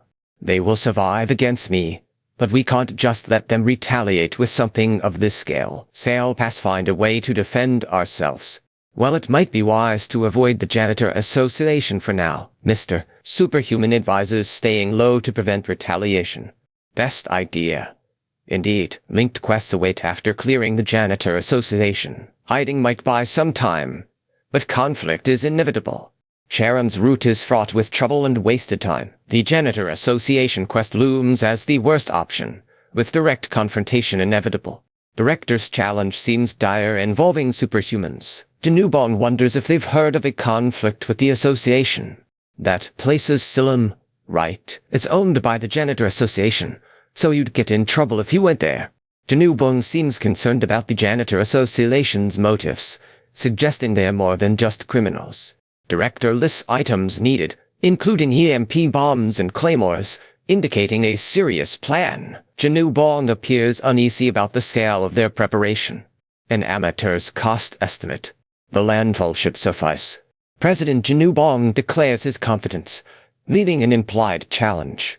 Later, at Janubong's hideout, 2 days of preparation lie ahead. For now, you need not worry about anything else. Just focus on getting the items listed.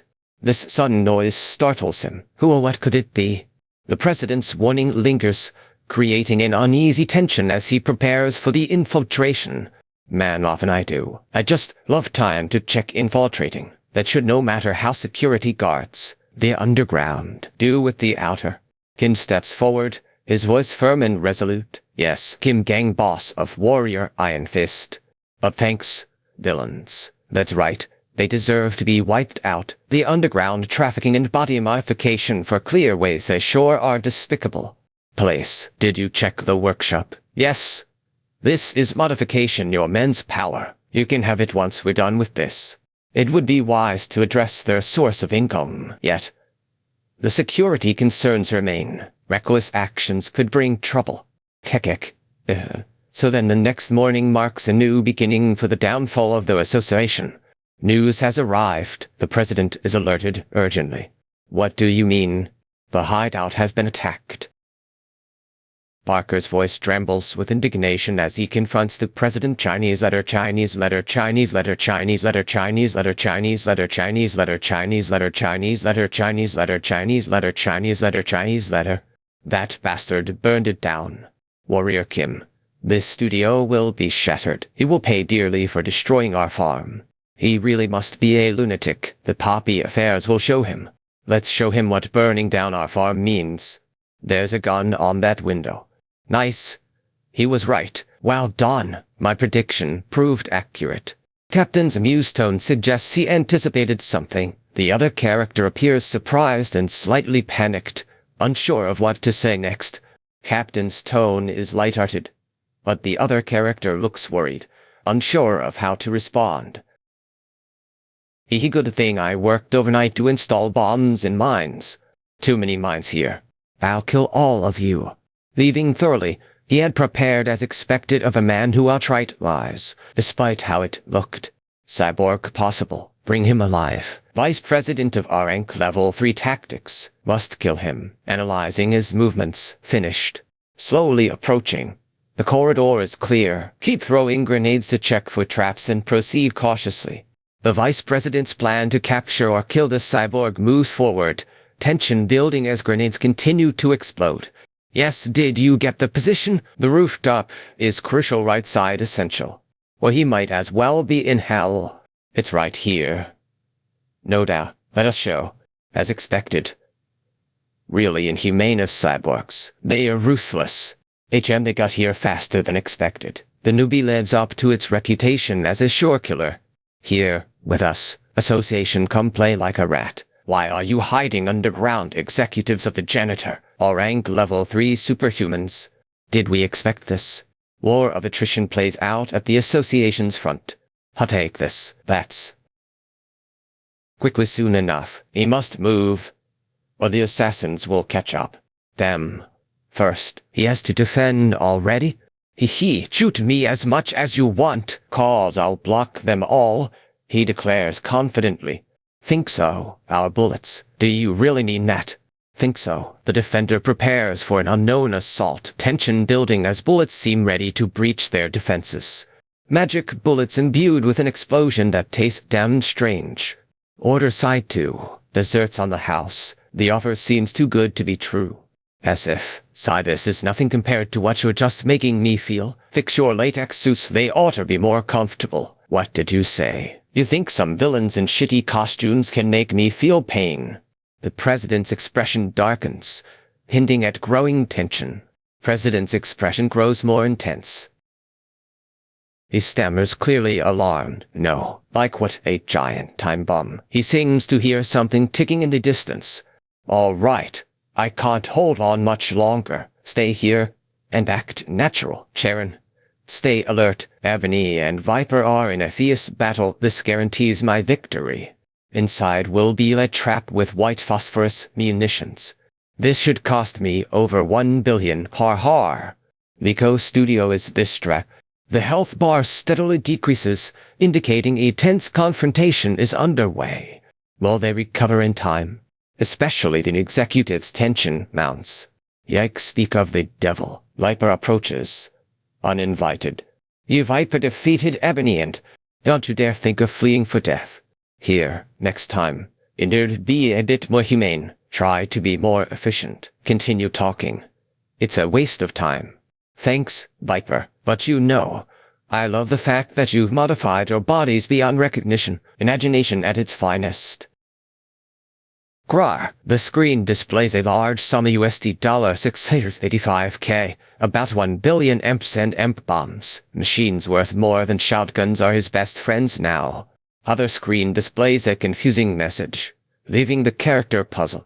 That guy. Good God, EMPs don't even work on your body. How much money did you spend on this? It can't be helped. I'm going to rip you apart and kill you. Outspeed him. Damn it, his power's too fast. Eyes? Huh, so. Such a sword. Bastard, it doesn't even tickle. You pathetic excuse for a weapon. Damn it, his body is covered in manhwa. Yet his attacks don't work. Of your abilities. What do you expect from such a weak body, bastard, you dirty machine? Umbrellas. A mechanical body will cut both arms off and replace them with these. In this world. How absurd. You hurt me, she demands, visibly upset. Black flame. But this isn't just a mere bullet. Stop your modifications now, or they'll attach permanently. Grim determination etches his features as he utters a painful groan. Step forward now, only the final act remains. Association time. Eradicate the janitor. Run, run. Their screams are music to my ears. Just headless chickens running around without the hope of survival. The tiger-like figure steps forward, red eyes glinting with intent. The battle CR4. How is he finally stepping into tiger-like red eyes? That's him, he remarks, tension building as the figure approaches. Level 4 janitors are here to clean up the chaos. He stands on the rooftop, stunned by the sudden change. His voice trembles as he speaks, revealing disbelief and fear. Did he just jump from the ground to the roof? I shall gladly punish you for messing with the Superhuman Janitor Association. He had nothing left and the Academy knew it.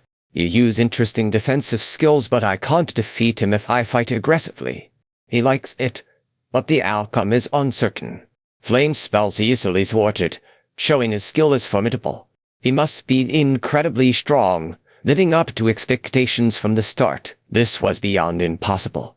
Character SR Park Diop struggles against an opponent, his strength evident despite his beginner status. SR Park Diop shakes his head in disbelief. The only trait activated, mutant body. Superhuman strength and agility seem to be the way for a level 3 to defeat a level 4 superhuman, but at what cost? Parker Kim faces a daunting challenge. His expression resolute despite the odds. Ligo activates his trait, declaring himself a mutant warrior Kim must confront. Trait activated. Mutant body shows superhuman strength as the only way to defeat a level Z threat against a level 4 foe. Warrior Kim's decision hangs in the air. Unspoken yet heavy. What is this trait? Warrior Kim hesitates. His doubts palpable. I'm going to lose myself. Berserker's item provides the trait the most right now. Wearing it allows me to acquire frenzy and unleash power beyond limits. Their limits are shattered now. Trait obtained fully activates, focusing solely on the battle. She clenches her fists, determination building within her. She tightens her grip on the item. Its purpose now clear. Don't know for sure if this will work, but it's worth a try. Let's have some fun. That same challenge won't be enough, goes for you too. The tension builds as the challenger prepares for the next round of entertainment. I could do this all day. Fighting traits obtained. Fighting dominates your consciousness. It's my victory. Cut the bluffs. All you do is mindlessly throw punches. Fundamentals are everything. You are a ruthless opponent, reducing combat to mere brutality. Fundamentals mean nothing to you. It's a clumsy blow, lacking any fighting skill or strategy. The frenzied attack shows no tactical merit, merely raw desperation. Come, I have to put everything into this attack even if it means giving up on close combat. He accuses her of using some form of trickery, the tone tense and filled with suspicion. Fine, you're hand-to-hand better than me in combat. He protests, but his words reveal a deep frustration. His voice trembles, unsure and on the brink. He coughs weakly, struggling to catch his breath. He heaves, his voice strained as he continues to speak about the fight. He struggles to speak, his voice barely audible. You in my body too hard. He pushes forward, his resolve unyielding despite the odds. He knows what's coming, but can barely hold back. Warrior Kim stammers, clearly overwhelmed by an unexpected event.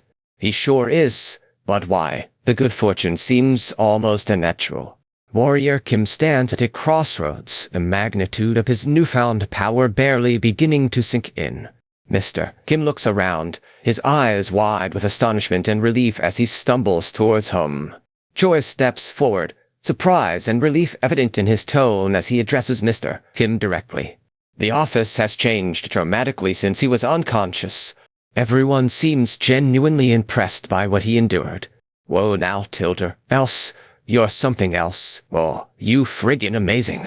She has healed up in a week, but first she needs to visit somewhere. He level 3 now, and she's got a place to stay. That I am finally level 3 fufu. That's level 3 so fast. Warrior class. Amazing. Mr. Superhuman. Of course, this way. Congratulations on your official certification. I wish as you said. Wait right now in the game. Bixo ponders aloud. Like, I can do it then? Pardon student, how about a guarantee that you will become my superhuman? Who wouldn't want to be by my side? MS. Beak's expression is serious. Her gaze piercing as she speaks directly to the speaker. She trusts that they can see potential in you. But what kind of potential remains unspoken for now? Okay, you see potential in me becoming an SSR rank, but what exactly does that entail? Studio time has arrived, and MS. Beak trusts you to make wise decisions. Your potential as an SSR rank warrior is clear, but the path ahead will be challenging. MS. Beak suggests a dedicated class to help you, but warns it won't be easy. She emphasizes trust is key as you train. Beak Soren's combat experience dramatically increases with her awakening. This trait, Heaven's Laying Star, comes with significant risks. Beak Soren's awakening carries risks, her unique trait making her mentality uncertain. Mr. Kim invites Beak Soren to a meeting, but she hesitates and denies needing money more than anything. An invitation to the 5th floor lingers in the air. Beak Soren considers, her expression unreadable. Beak Soren contemplates, her gaze fixed on the 5th floor invitation. Beak Soren's expression shifts, a mix of surprise and uncertainty crossing her face. Level 5 security clearance. Indeed a significant achievement. SCO Woojin, congratulations on your certification. She seems surprised, maybe even a bit shocked. He smiles nervously, unsure of how to react. She exclaims happily, clearly excited by something. He thanks her, smiling uncertainly. She hesitates, a serious expression crossing her face. He wonders, clearly caught off guard by her request. She pauses, clearly thinking deeply about something. He wonders what she could possibly need from him. All right, he agrees readily. Thanks for the opportunity. It's easier this way. Warrior friend, you're a lifesaver. Of course, no problem. But can I make sure you get proper treatment? I'll arrange a meetup right away. We should get into it quickly. These characters, they are all supporters of the children from Old Father's household. Yes. That's right. Let's make sure everything is correct here. Forced baptism against your will. Can your treatment truly awaken what lies within? So, then please, fever. All right, we'll do anything if we can get rid of this fever. Let's plan our strategy for the coming week. Whoa, their awakening has truly succeeded, it seems. Teacher, you've shown such great talent and endurance. As expected, all of you have truly awakened. This much, thank you so much, though it may not be much. This is our show of appreciation for your guidance and support. Ooh, yes, Tilda, it feels like I'm doing paid gacha, some sort of benefit for my children's innate talents, all thanks to your order. Aiming didn't have to be done by me. These items are needed various traits in plating steel caps. The rewards are quite specific. She appears overwhelmed with gratitude, her voice filled with sincerity as she thanks them for the gifts. They seem to be a mix of practical items and personal tokens, chosen carefully to show appreciation. You wanted to claim my real Galaxy Mal. Teacher seems hesitant, though Gold Mal representative speaks confidently about entering an underground mine. Teacher hesitates, but representative presses on confidently about entering the underground mine. Representative insists on keeping a secret, even for just one day. I can't believe there really is a hidden space in the wall. It will be fun, and normal methods can't work here. Evan's laying star can only be awakened in such a place. Strange smells, and this is where Beak Soren awakens. The uneasy silence grows thicker, mirroring the anxiety in Mr. Warrior's voice from the previous panel. Mr. Warrior's voice trembles, his plea for help urgent and raw. What are you saying? Your own life? Fight? What kind of nonsense are you spouting? MS. Soren, life is the only way to awaken. Get power, monster. What the hell? How can such a sloppy slash have so much lost? Vico Studios' analysis reveals Soren has unexpected potential. Well done, indeed. Starting off strong, it seems. The character winces, clearly in pain or shock. Another warns, prompting a reluctant agreement. She looks conflicted, her expression a mix of surprise and disbelief. She shakes her head, clearly stunned by a revelation. You took some talent? Thought there would be an exit at the far end. But this place goes deeper than it seems. How will it end? What drills? Zombies with this can't be right. Maybe this is a game. Even opponents use their hands. How dare you use a stick as a weapon? It's beneath you, isn't it? Kyler. Victory felt, but now my body is moving automatically. What's happening? He gritted his teeth, clearly enraged. What are you doing? MS. Soren is in danger. The zombie bites her, and she pleads for it to stop. Oh, is that holy water? Virus solution? Of course. Because this I brought a useless thing for the zombie game has already developed a cure. I was so surprised. Thought I was gonna. It is a world of tough equipment and attire, yet something feels artificial. Zombies here are not what one would expect. Right. You're the tight security. Or even lose their lives. This was made for workers. But how vast it was. The Galaxy Mal constructed on schedule caused much faster than normal, considering the possible due to the enormous number of injuries. Here is zero. The evil about this.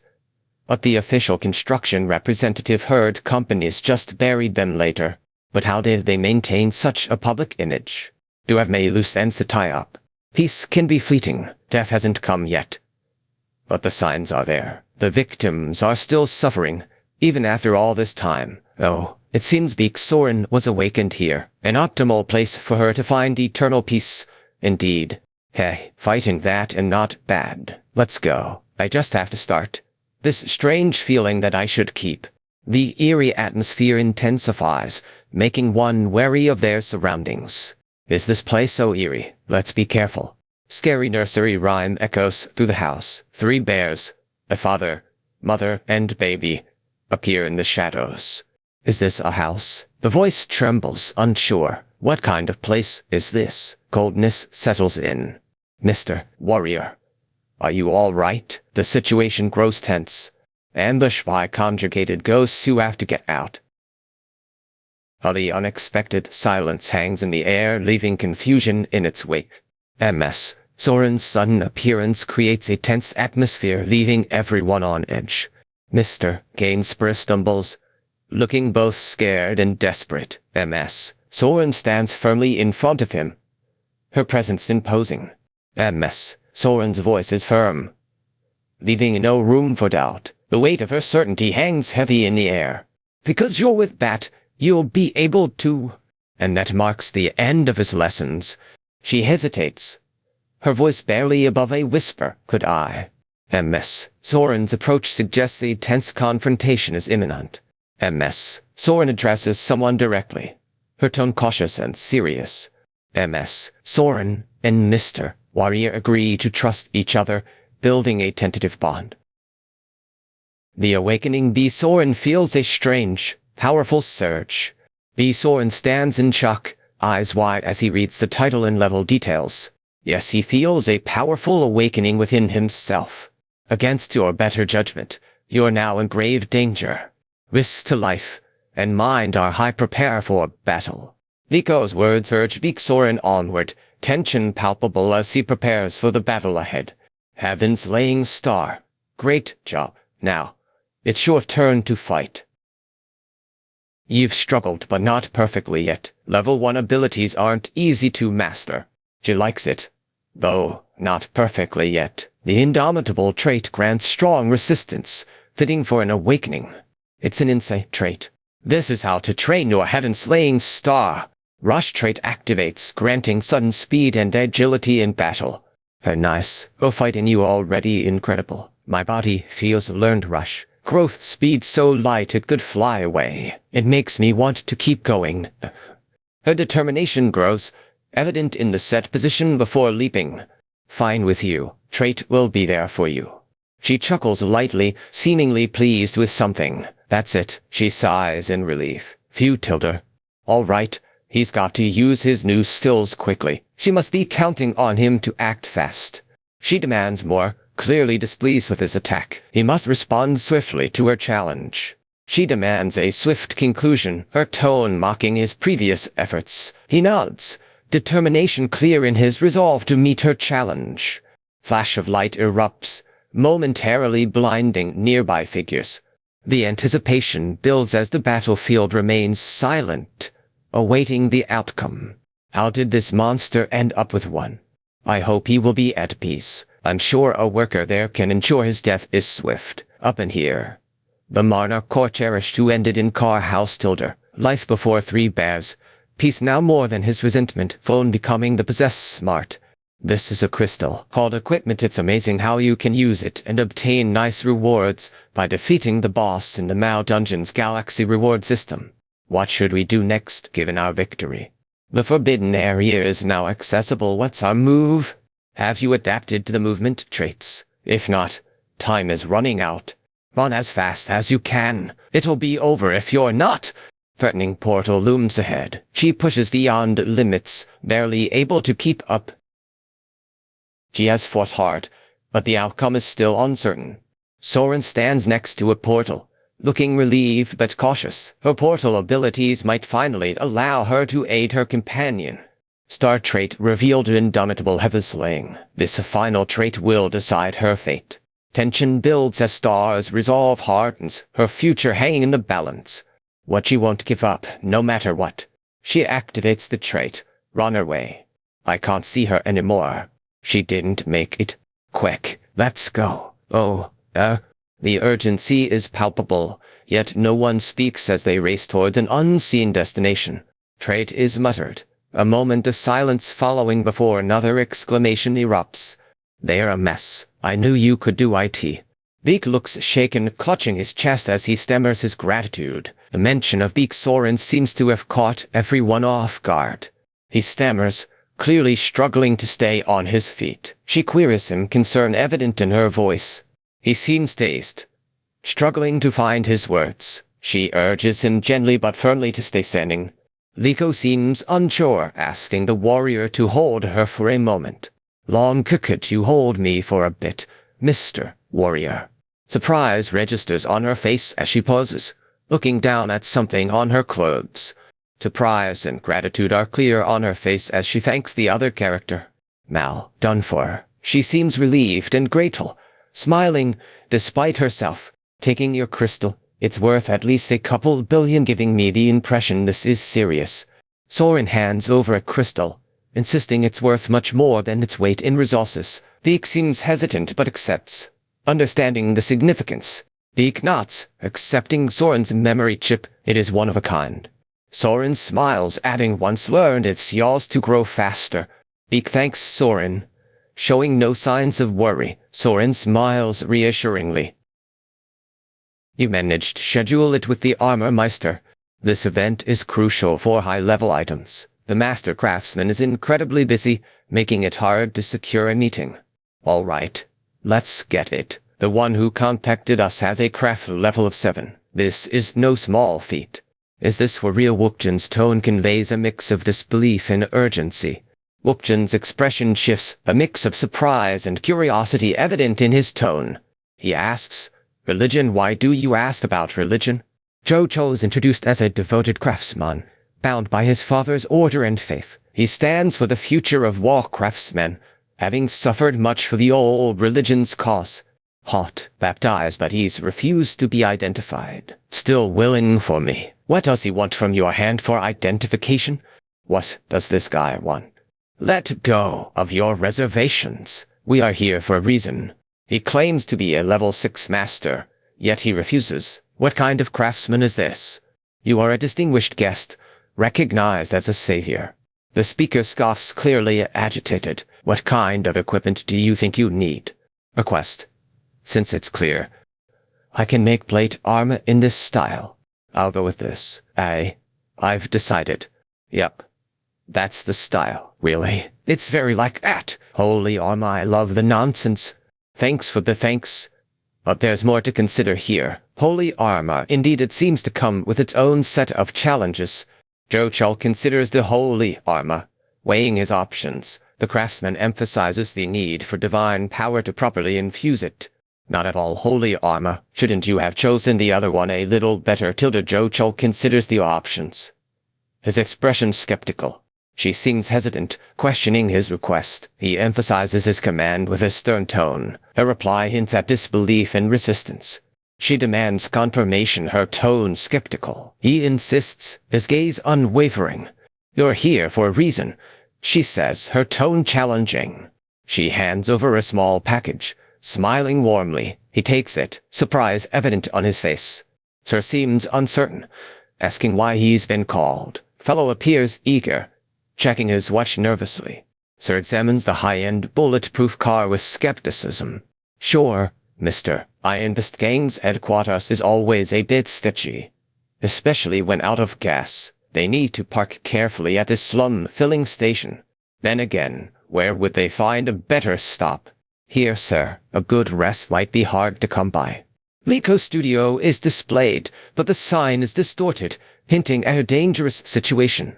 All right, here, sir. A good rest awaits you. Stay right where you are. Forever. Alongside you. You prepared all the bombs.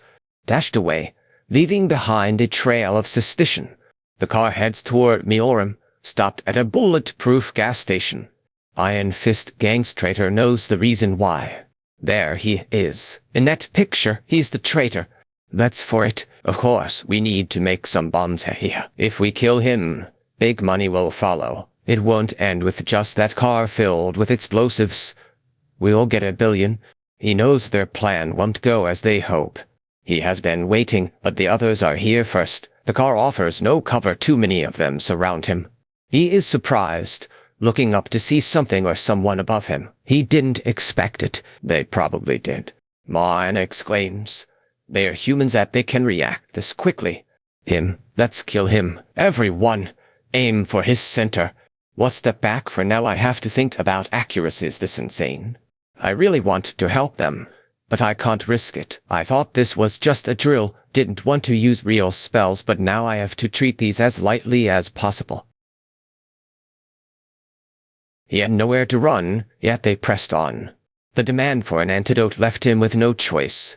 The accusation hangs heavy, leaving him with no escape. He thinks grimly. Anyway, enough. His voice betrays the strain of the situation.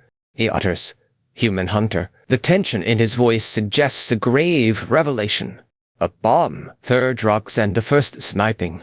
His methods would be using an insider's betrayal to deploy. Step 2 would involve influencing battle rogues under his control. Now, the tension hangs in the air as anticipation builds. If I had reacted even a moment later, it would have been too late. But hiding the risk was worth it for this gamble. The gamble paid off. But the relief is fleeting. I've got you, bastard, now. You little snipe. Distancer defeat the snipers. The hunter must rely on skill and strategy. He has no choice but to confront his opponent directly. I have to endure. Finding his target is crucial top priority. He can't see his target. He has to get close. Create an unexpected variable. Leap to the sudden movement catches everyone off guard. You dare challenge a gunfight. Black flame appears, illuminating the scene with an unexpected twist. Pico Studios' name and a complex script appear, hinting at deeper meaning or magic. But a sniper's shot hits the mark. The tension builds. But a sniper's shot hits the mark. The situation intensifies. My bullets are lethal even if they just graze. Bow, trap, a magic. Brat, don't think this is over. Little one, your luck runs out here. And if I can't get out of this trap, things will go badly for me. He'll fill the holes with his own flesh and blood. His body will become a bullet in this trap. It's 8 damage for now, the magic method, brute force, but he must slow his speed by reducing mana. With the purification trait, he'll destroy as much mana in the trap as possible. You get credit for resisting the trap magic. But you're still... This is M's life horror. Thank goodness for the last-second comeback. You traitor. To talk you down, let me light this cigarette. Sure do, like the taste, indeed. Sure do, like the taste. Indeed, victory my sweet, because it tastes like freedom. He knew it would come to this, the Academy's victory tasting bitter. You knew it all along. He knew it wouldn't be easy. But this twist was unexpected. He must have his reasons, but those reasons are unexpected. Toronto Agency's mission is unclear, but the stakes are high. Who would attack a gas station last night? The massacre that left dozens dead and survivors in shock. It's a long story. Where do I even begin? Stop and check. You enter breaking my door every time. I seem to have failed to keep my subordinates in line. He had nothing left and the Academy knew it. How did you manage to get this information? Isn't it obvious? My fault again. My apologies. Well, the reason for his betrayal is pretty clear. Infest Kim, a member in Czech, was kept under surveillance. He takes out a USB drive, holding it up as evidence. This is the proof of his betrayal. He holds up a USB drive, gleaming under the light. Is that evidence? Yikes. Hunter, ignore it. He killed at least 20 superhumans. This guy was ruthless. The reward amount is staggering. 20 billion. This recent offer could change everything. Could this group's request be worth 20 billion? It was that guy. Pico Studios' latest project is a mess now. Are they dealing with that much money? Holy shit bastard, it was that paladin I saw at Jojo's place. Security guards approach. Suspicion lingers. Tree of Ascendant ready to show family connections. Ascendant's private security is here as expected. 5 major companies are under their military wing. Lee Yi-Yol, eldest son of Ascendant Security, is introduced as originally first in line for succession. Now, his path to becoming a paladin is uncertain due to his father's order. The only path left for him is to receive the baptism of fire, as per his father's order. He's taken aback by the challenge. Realizing it goes beyond mere training, his superior insists on a lesson he must earn. But how? The opponent isn't just any heir. He's from a family that owns a major company. That doesn't mean we should stay put and let them expand unchecked. Would they focus on a major expansion, since we have to kill a big shot? Let's start with this one. Bastard, that crazy Mr. Warrior R tried to assassinate me. How dare he? Have steps forward, concern evident in his voice as he addresses someone off-panel. The other figure, seemingly unharmed, responds with a mix of relief and defiance. Don't worry, I will handle it. But if we're going to do this officially, We have to consider the cost. Imagine how much we'd have to pay the assassins for the eldest son's assassination. A duel? That's too dangerous. Kiln, you should fight in your own battle.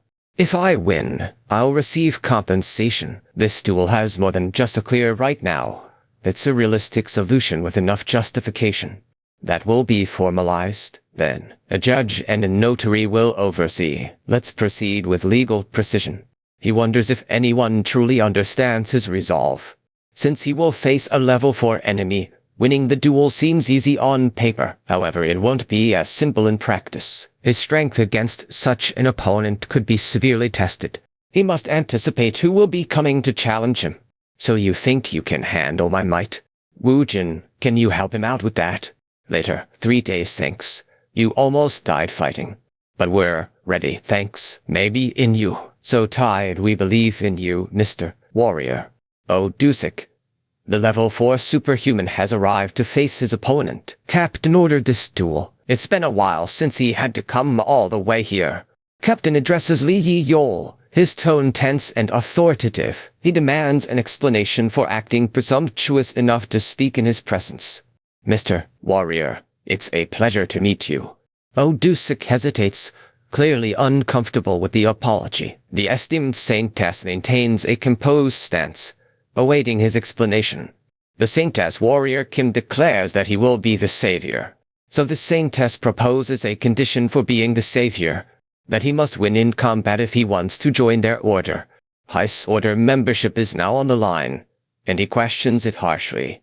It is now or never. The duel begins, and the oaths are clear. If the paladin wins, things will change for Warrior Kim. Everyone must confirm their presence.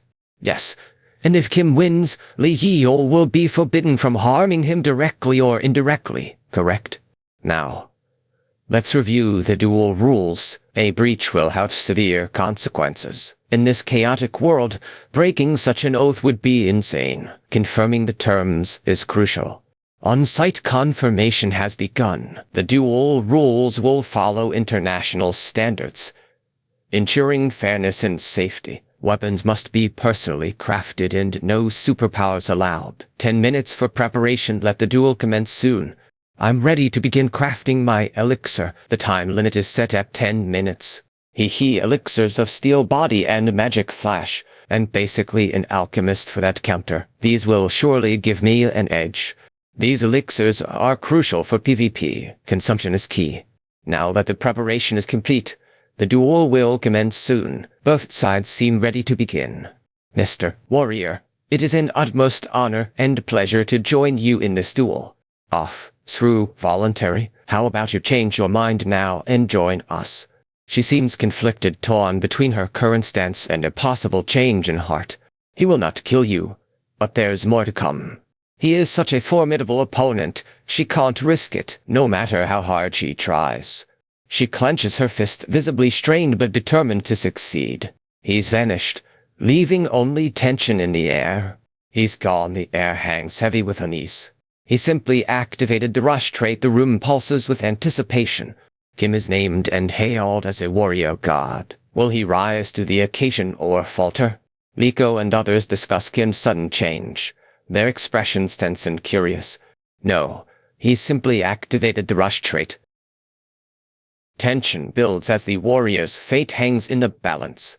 Did he strike with all his might? The blow was incredibly strong, and it seemed to end in one fell swoop. He's too powerful. Over there he points towards a figure, drawing attention to something off-screen. He said what? Is that a joke, or? As expected, he charged in, already aware of my top-tier trait. There's no point trying to, even for a moment. I now understand your remarks. Mr. Warrior Kim, the victor who will save us is our order. A few years later. Are you referring to the middle of a god's battle? Exactly. Avatar, sacred dedication. Those crazy bastards, so the old father meant to sacrifice you? Yeah, just screw off. This duel is for our order. You'll lose and join the ranks of the fallen. The accusation hangs heavy, leaving no room for denial. Such overwhelming power. Flustered, unsure how to respond. Warrior, and now tries suited to be changed. Of course you would. Good. Isn't it now that I'll attack? Harass you with other traits on defense. Your warrior traits to swordsmanship is quite the challenge. You're open to a strike. Your strength and endurance have been sharpened into super strength. Wujin's determination is clear as he articulates his training purpose. Wujin explains his true motivation for training, hinting at a deeper reason beyond mere preparation. Prepare for any threat that comes your way. Use offensive warrior traits for a surprise attack when needed. Strikes with warrior traits when needed. Using diverse techniques for surprise attacks. Push on. Fighting with all you have. Switch out your traits to gain a temporary boost. The opportunity to transform into a superhuman berserker awaits when needed. How is this even possible for different warriors? It feels like I am fighting against myself. He stammers, clearly struggling to comprehend this situation. The tension between them grows, each awaiting the other's next move. Fine, I have order. This duel, I admit it, I will win. He isn't going easy on his opponent. Sacrifice or not, he intends to push hard. He might not hold back, preparing for a deadly strike. Work hardened, he counters with unexpected force. Such an attack won't be straightforward. Was he really going to increase his power output just for this? Order, how dare you mock our efforts? He will now demand your surrender, offering an apology and acceptance of defeat. No, there's no way to win unless you kill me. Tension hangs. Unspoken threats heavy in the air. Tension builds as the silence stretches between them. Tension hangs in the air. Unspoken accusations clear between them. It's battle. Time to end this useless. Time ticks forward, the tension thickening in the air. The tension builds as the impending battle's start looms, darkening the air further. Dusuk's ultimate ability, revealed as a tsunami, leaves Dusuk speechless with surprise and awe. No way to avoid getting hit by that. I must get through this battle, no matter what. But I am afraid. Into training, he commits fully to warrior cultivation. His dedication is unwavering, honed through countless sessions with Seo Wujin. Ejrash, he commands, desperation clear in his voice. Flash, the universe responds, traits activated for the ultimate move. He will trust his skills and training, relying on all he has learned. He trusts in his training and the time he put into it, ready for whatever comes next. He prepares to unleash his ultimate move, the minor heart growing more vibrant with each second. And last but not least, he acknowledges himself with confidence. He declares his trust in himself with unwavering conviction. The tension builds as both sides await the next move. Tensions mount as silence follows the characters' intense exchanges. Tensions simmer as warriors prepare for an impending duel. Warrior duel. It was a magnificent display of skill and strategy. Liko Studio declares the duel's outcome with solemnity. Without a name or further context, it's clear the speaker is boasting about their feat. Inhuman was almost lost, but you just did it. He swore, his frustration clear in every syllable. Eol's name on everyone's lips signals his imminent arrival. Eol approaches, his name a chant among the students. You lowly mister, they wish to die. Do you really think? If you wish for revenge, it will be because of you explode. Your heart will act recklessly, and our captain is now dead. Yes, we all saw that he died by your hands. Oh, Dusuk, you dare to deny it? Your own hand that felt the fatal blow. Surely, a complex matter, driven by his sense of inferiority, even in an open duel. He showed no mercy. His life should have been spared, yet he was involved in an assassination plot. Oh, Dusuk, you were not just anyone, you were an excellent example of an enemy. For the sake of keep their promise. Captain needs to leave now, sir. Revenge is a long road, even for the best warriors. This far, Old Father's orders wouldn't have him consider giving up. That's the order. In a bit, we'll know who won. Right, we have a request. Hee. The superhuman warrior Kim, would you like to make an official contract against the captain? Captain receives a gift, a giant armor. He seems intrigued but cautious. Oh, that's more like it. This is a handmade luxury training outfit, complete with self-cleaning features. Director Choi presents a model outfit to Warrior Kim. Kim examines it curiously, noting its quality. Director Choi thanks Warrior Kim for his understanding and support, though he senses some doubts remain. Director Choi gestures towards the magic tower, his expression serious. It is one of the 4 greatest arcane soul institutions, known for its rigorous research. Magic Tower seeks to study your black flame for ongoing research purposes. They agree to join, accepting membership in exchange for undisclosed rewards. That tower so I know exactly what rewards I can expect. Park Hyung-gyu steps forward, his presence commanding attention as he prepares to make a significant announcement. Park Hyung-gyu introduces himself, his tone serious and direct. Park Hyung-gyu gestures towards a machine. His tone serious. He seems confident yet curious about the young mage's abilities. Park Hyung-gyu looks at the machine with a thoughtful expression. He nods slowly, confirming something to himself. Beginning the measurement, the machine whirs into action, its precision unmistakable. Wait. Skill level. This is machine. This is to reveal everything about the character. The hell is this machine going to reveal? This is please remain still, bastard. Contract screw you. All unnecessary traits revealed. Hey. What's the meaning? You think you are entitled to demand this? Who do you think you are, ordering me around? Chief Researcher again. This can't be happening. Park Hyun-jun. Yoon Young-suk, what are you trying to do now? Chief Researcher demands an explanation. Mr. Warrior Kim apologizes, trying to defuse the situation. The chief's black flame trait is a sensitive subject. Mr. Warrior Kim clears his throat, trying to regain composure. He apologizes repeatedly, hoping to calm the situation. Yoon Young-suk is visibly agitated but keeps quiet for now. Sighing, Mr. Warrior Kim acknowledges the past, his tone laden with regret. He admits the repeated nature of the gambling addiction, a bad look on everyone's face. Mr. Warrior Kim hesitates, clearly uncomfortable. He seems to be asking for understanding or forgiveness. Please take a rest while we prepare for training at the Magic Tower. The research can only be used there. Well, that's too bad. But it all worked out in the end. From Arcane Soul, a chance to get many great training opportunities. Beginning the training, focusing on electric magic techniques. She prepares to test her traits, knowing the revival bone will help. This revival bone hurts to use, especially with my traits active. Perseverance requires enduring pain. You have obtained electric resistance. You finally obtained the final resistance trait of the 6 attributes. Warning has been issued, and the training system is about to switch. The intensity of the electric magic is set to increase. Wait, who's that? What are you doing? Outside, I said. I'm done with this training. Bastard, wait. That's not finished yet. You messed with the wrong person. You son of a bitch. Commencing electric magic. The energy hums with potential, ready to unleash its full intensity.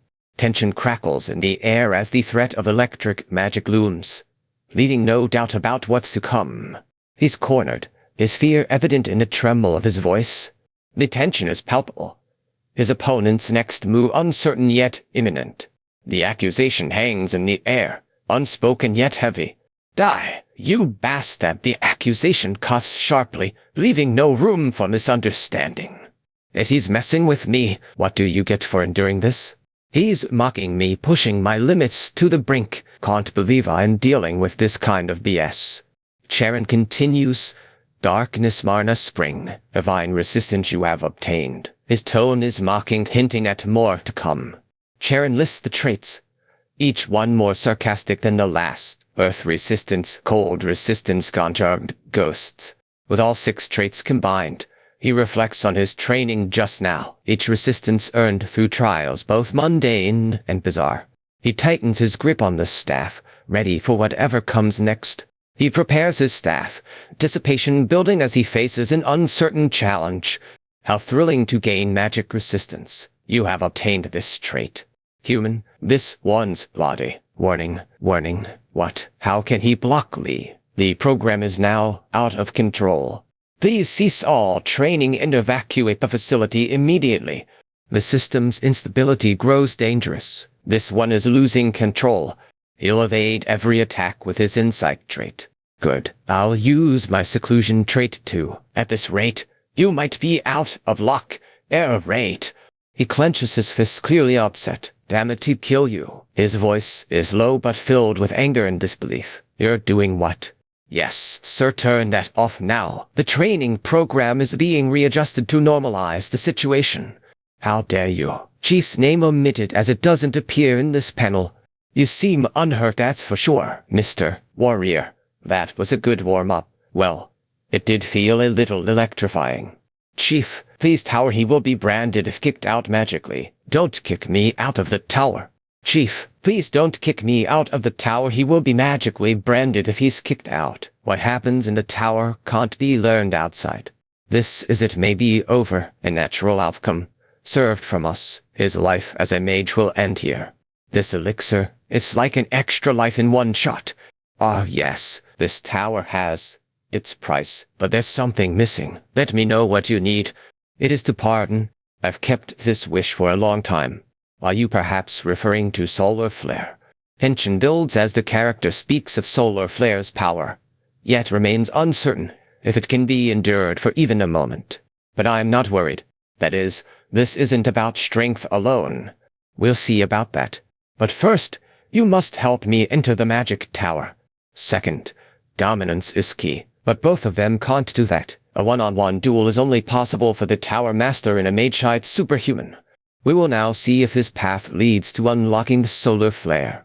Words of challenge and proof fill the air as the solar flare looms on the horizon, its activation counting down. The solar flare's countdown presses on, tension building as the challenge looms. I can endure this. Through magic armor, the trait on my equipment will allow it. There's a third way. He's only level 3, yet enduring this flare? How is that possible? So much pain, 15 seconds feel like an eternity. That was it. Solar flare ends, but the pain lingers. Warrior Kim's name is mentioned again, adding to the mystery. His abilities are impressive indeed. Raising project. That's long favorability. You will be my honor, right now. Of great help to our long-awaited solar flare mission. So I hear haha for you. You say a request. Say hello to Mr. Warrior Kim. He's a level 3 Grandiver. Nice to meet you. I'm late. I'm sorry for being here so late. Mr. Kim considers an idea, then speaks aloud. How is it to awaken this child? You say this marks the beginning of a hidden quest. The solar flare, it's more than just a phenomenon. Say that solar flare again. You insist. What do you mean by it? Should I spell it out for you? How do you plan on solving this problem, anyway? However, he must focus on magic research. He's not smart enough for math. Solar looks confused, staring at Flare with a puzzled expression. He mentions learning magic without calculations, but the idea seems foreign to him. Solar contemplates Flare's suggestion, clearly uneasy about the idea of training his grandson as a flame sorcerer without conventional magic calculations. Solar considers Flare's proposal, wondering if his grandson can perform magic without traditional calculations.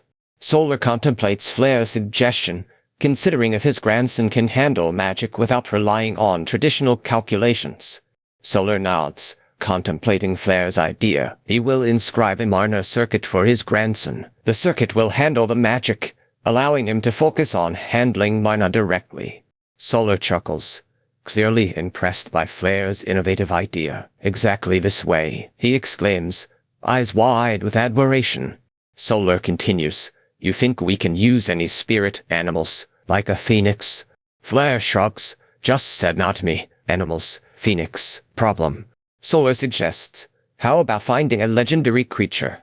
While truly there is a Phoenix Valley in this place, she found it by accident, much to her surprise. He seems pleased with his luck. She agrees to help, intrigued by the task at hand. The quest involves a specific location, not a random one. He boasts of spending a decade on his polarization technique. It won't be easy, but better than yours. Approaching it as a mage and warrior may produce different results. Hee, let's see who wins this bet.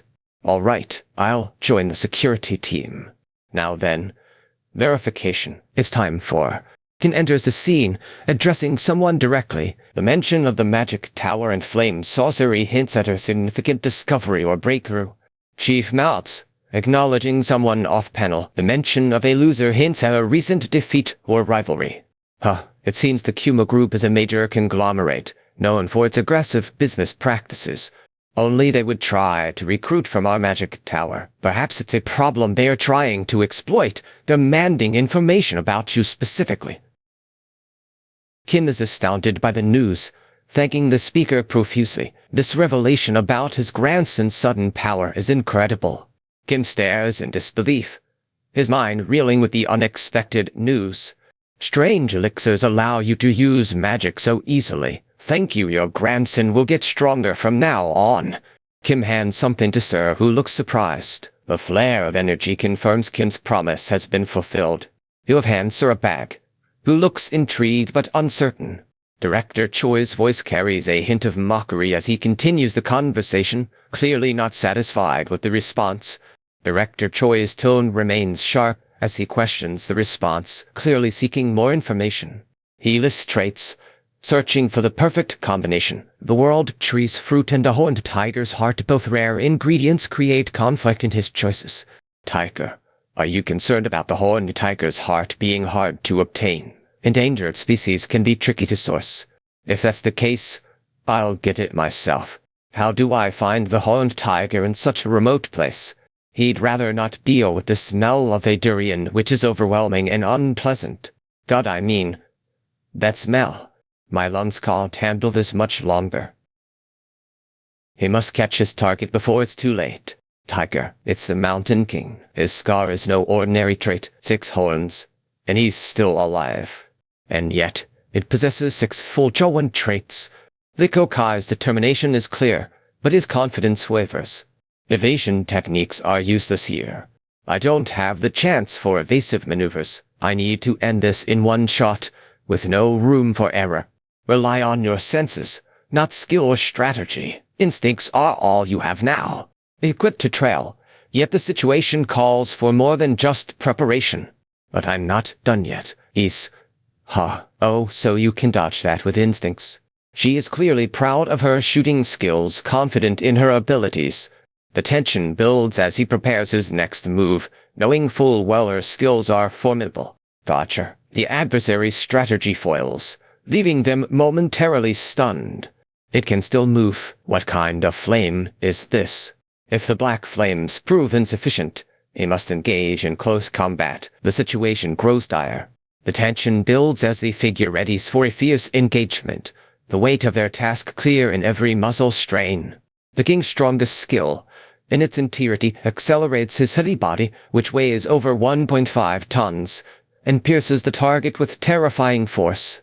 That strategy, clearly laughable when compared to its infamous reputation among countless users. This one can't be dodged. The king's monstrous form looms, preparing to strike. Damn here, what the hell is that? Right, it is Monster Exchange the King. Anyone hear this is quite a surprise. Worth it, Eventi. The rest I only need to process the plan on selling the heart. Interested. Let's see how much the king will offer for myself, because I was worried he might rip me off and ended up gaining a contract. 5 billion. Sold at 5 billion. Now by the number.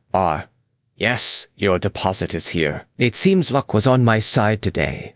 Young Jinyoung hands over a business card, her voice light yet firm. Here's mine. Give me a call if you need anything. She thanks him, her tone sincere yet cautious. A fortune indeed.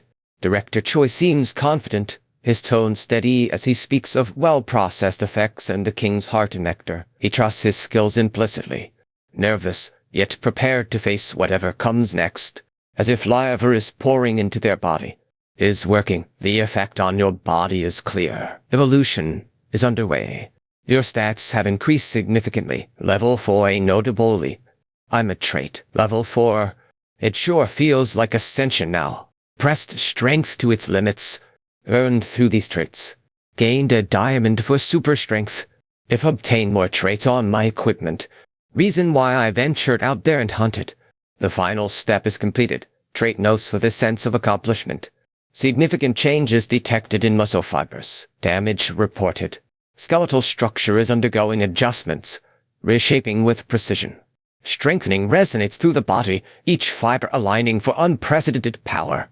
You have obtained a trait, Giant's Strength. The resonance of power hums through your body, hinting at a transformation yet unseen.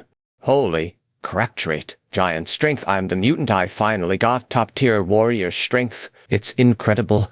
Let's see how strong is required to fully heal muscle fibers. Damage detected. But it does respond. Trait abilities are meant to enhance strength, but both seem focused on durability and invincibility. He had nothing left, and the Academy knew it. He had nothing left, and even the marketplace couldn't help. Sir, it costs diamonds to mine them. Are you interested in this route? She seems uncertain, her tone hesitant as she continues the discussion about diamonds and mining. With all these doing it, you can't do anything else is an arcane vessel. Oh, I get it now, Butchin. The place where superhumans fight for their lives. We're heading there. The capital's fighting ground echoes with these cries. Lico Studio stands at the entrance to a grand coliseum, its name and logo emblazoned in bold letters. Beat him up, kill him, kill him. The crowd's frenzy grows louder. I have heard rumors. Its scale. Did you also know about the Coliseum? The largest is enormous. Knowing about the fighting ground and the capital, the Coliseum stands out. Kim Chun-bak, the antique shop owner, wonders aloud about Beat's affiliation and sudden appearance. Beat chuckles, hinting at a playful or sinister game. Beat chuckles, hinting at a game Kim Chun-bak might not fully grasp. Kim Chun-bak wonders if Beat has a plan or is just playing for fun. Beat explains the rules of the game. Kim Chun-bak listens intently but seems uncertain. Kim Chun-bak ponders, weighing the risks and rewards. He wonders aloud about signing up for the Diamond Collection Challenge. Kim Chun-bak contemplates signing up for the Matchmakers Challenge, considering the victory bonus and rest period. Kim Chun-bak considers signing up, weighing the risks and rewards as he stands at the threshold. Kim Chun-bak tightens his grip on something, ready to strike. His opponent taunts him, clearly expecting a cowardly retreat. It's your turn to speak now. Silence stretches between you, building tension. Wow, a 5-win streak. Blue's run is incredible. This rookie is on fire. Myself, of course. Maybe that's why you're so strong today. Wow, you're going to get stronger with the money you earned. Thanks to me. Getting stronger with a set of diamonds now. Who is this person? Huh, it seems I was scammed in this game. His overall rank ranked first Destroyer. Huh, difficult. The Destroyer King's challenge looms, and the rookie prepares for battle.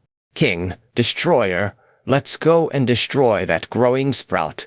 You must be a level 4 superhuman, Destroyer King.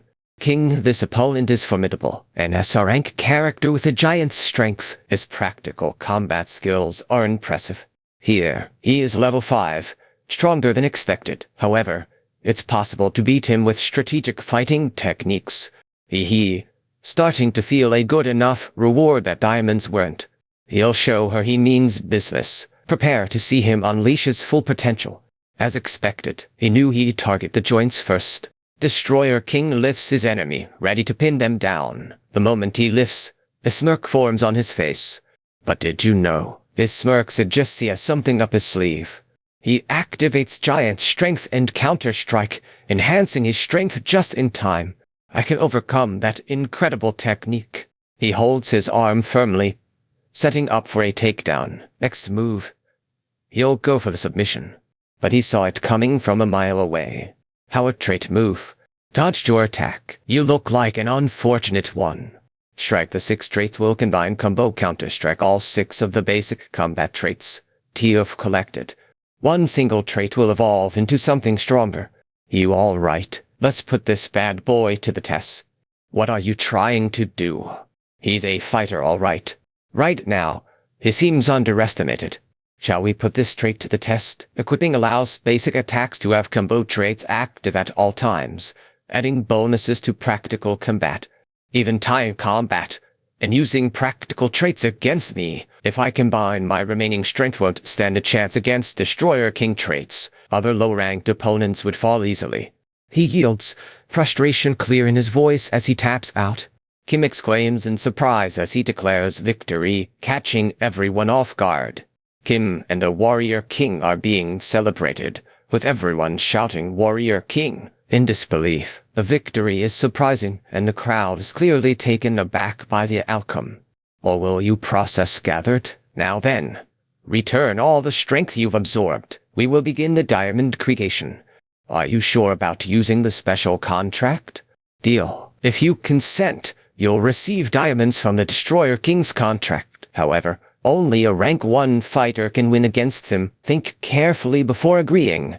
Deal. Enough. Huh. Do you pardon diamonds? Then what? I suggest the minor of a level 4 SR rank superhuman is on the line. I have to demand more than that.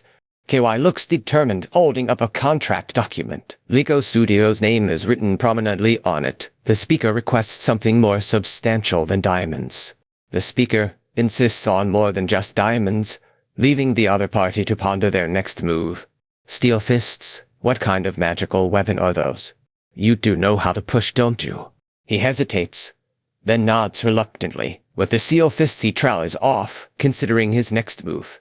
Heek, damage dealt is significant, so fresh. Diamonds to ~BR. Steel fists shine with a glow that reduces damage by a tier. BR. This trait increases strength even more, sounding like quite the scam. Kim gave melee necklace with the cure trait. According to the equipped traits, you have obtained a trait called immortality. He hesitates, and nods confidently. Yin Jinyoung will take good care of these traits now that he has them. Another piece of the puzzle in his warrior build.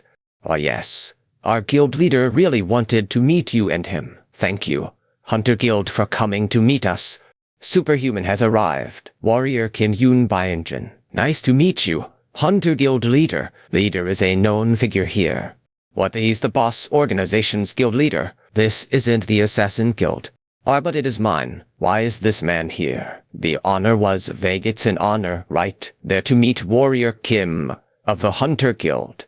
Director King Haas, clearly out of breath. He looks at Warrior Kim with a mix of concern and impatience. Director Kang chuckles, clearly amused by something. Warrior Kim stammers, trying to catch his breath. Director Kang clears his throat, giving Warrior Kim a knowing look. Hee. It seems there's more to this than meets the eye. Director Kang clears his throat, looking at Warrior Kim intently. The two armies are discussing an exclusive hunting ground for their guild.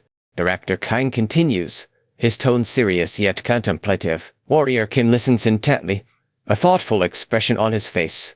Director Kang's tone suggests a serious discussion, while Warrior Kim remains attentive. Superhuman Kim considers Director Kang's offer, his gaze challenging. Director Kang and Byinjin laugh together, a familiar camaraderie evident in their shared glance. Aha, you and Kang. Join us like this. Oh well. Director Kang continues to smile, his tone light-hearted yet serious. Superhuman Kim agrees to join, adding competition today at the guild. Tax benefits included if you join in. He chuckles, then gestures confidently to drive. You nod, relaxing as he promises to handle things. He laughs, then shifts the topic abruptly to a party notion hunting ground. Kim wonders aloud, puzzled by the sudden change in subject. That's correct. HMPH is the guild leader. They treat me like a political figure. It's a group of people who don't care about hunting. They are just trying to recruit new members. Isn't membership in a guild supposed to be about more than that? But he thinks quite deeply like that. As his position becomes shaky, agrees with me instead of the guild members who are engaging in nonsensical behavior, sent out in dispatch. Indeed. Wow. It's set up quite well for our guild. We've arrived at the hunting ground. This is the secret location. Director Kang calls out to Hunter Kim, who suddenly has an urgent need. Director Kang suggests Hunter Kim join his side, timing it well for maximum impact. It would be wise not to get too close with Director Kang's plans.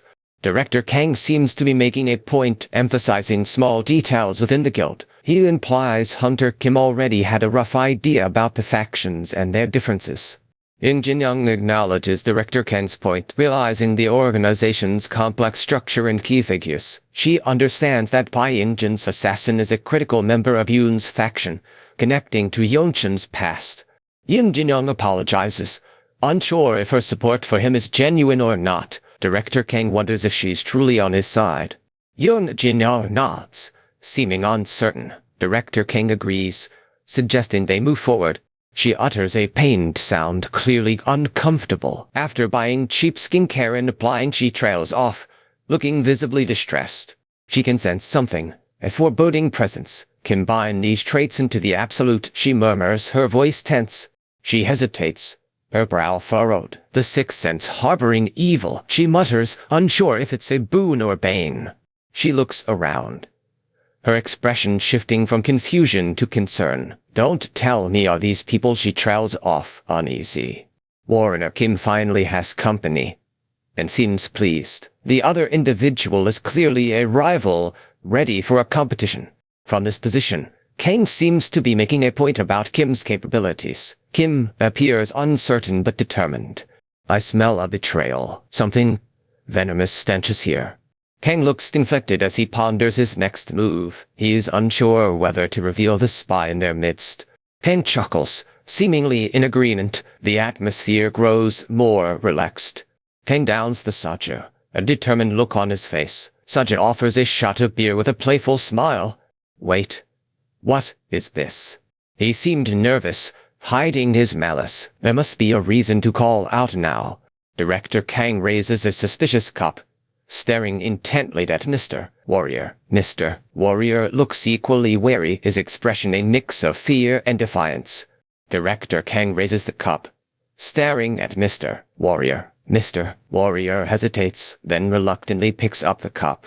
Manager Choi raises a suspicious cup, glaring at Mr. Warrior with evident malice.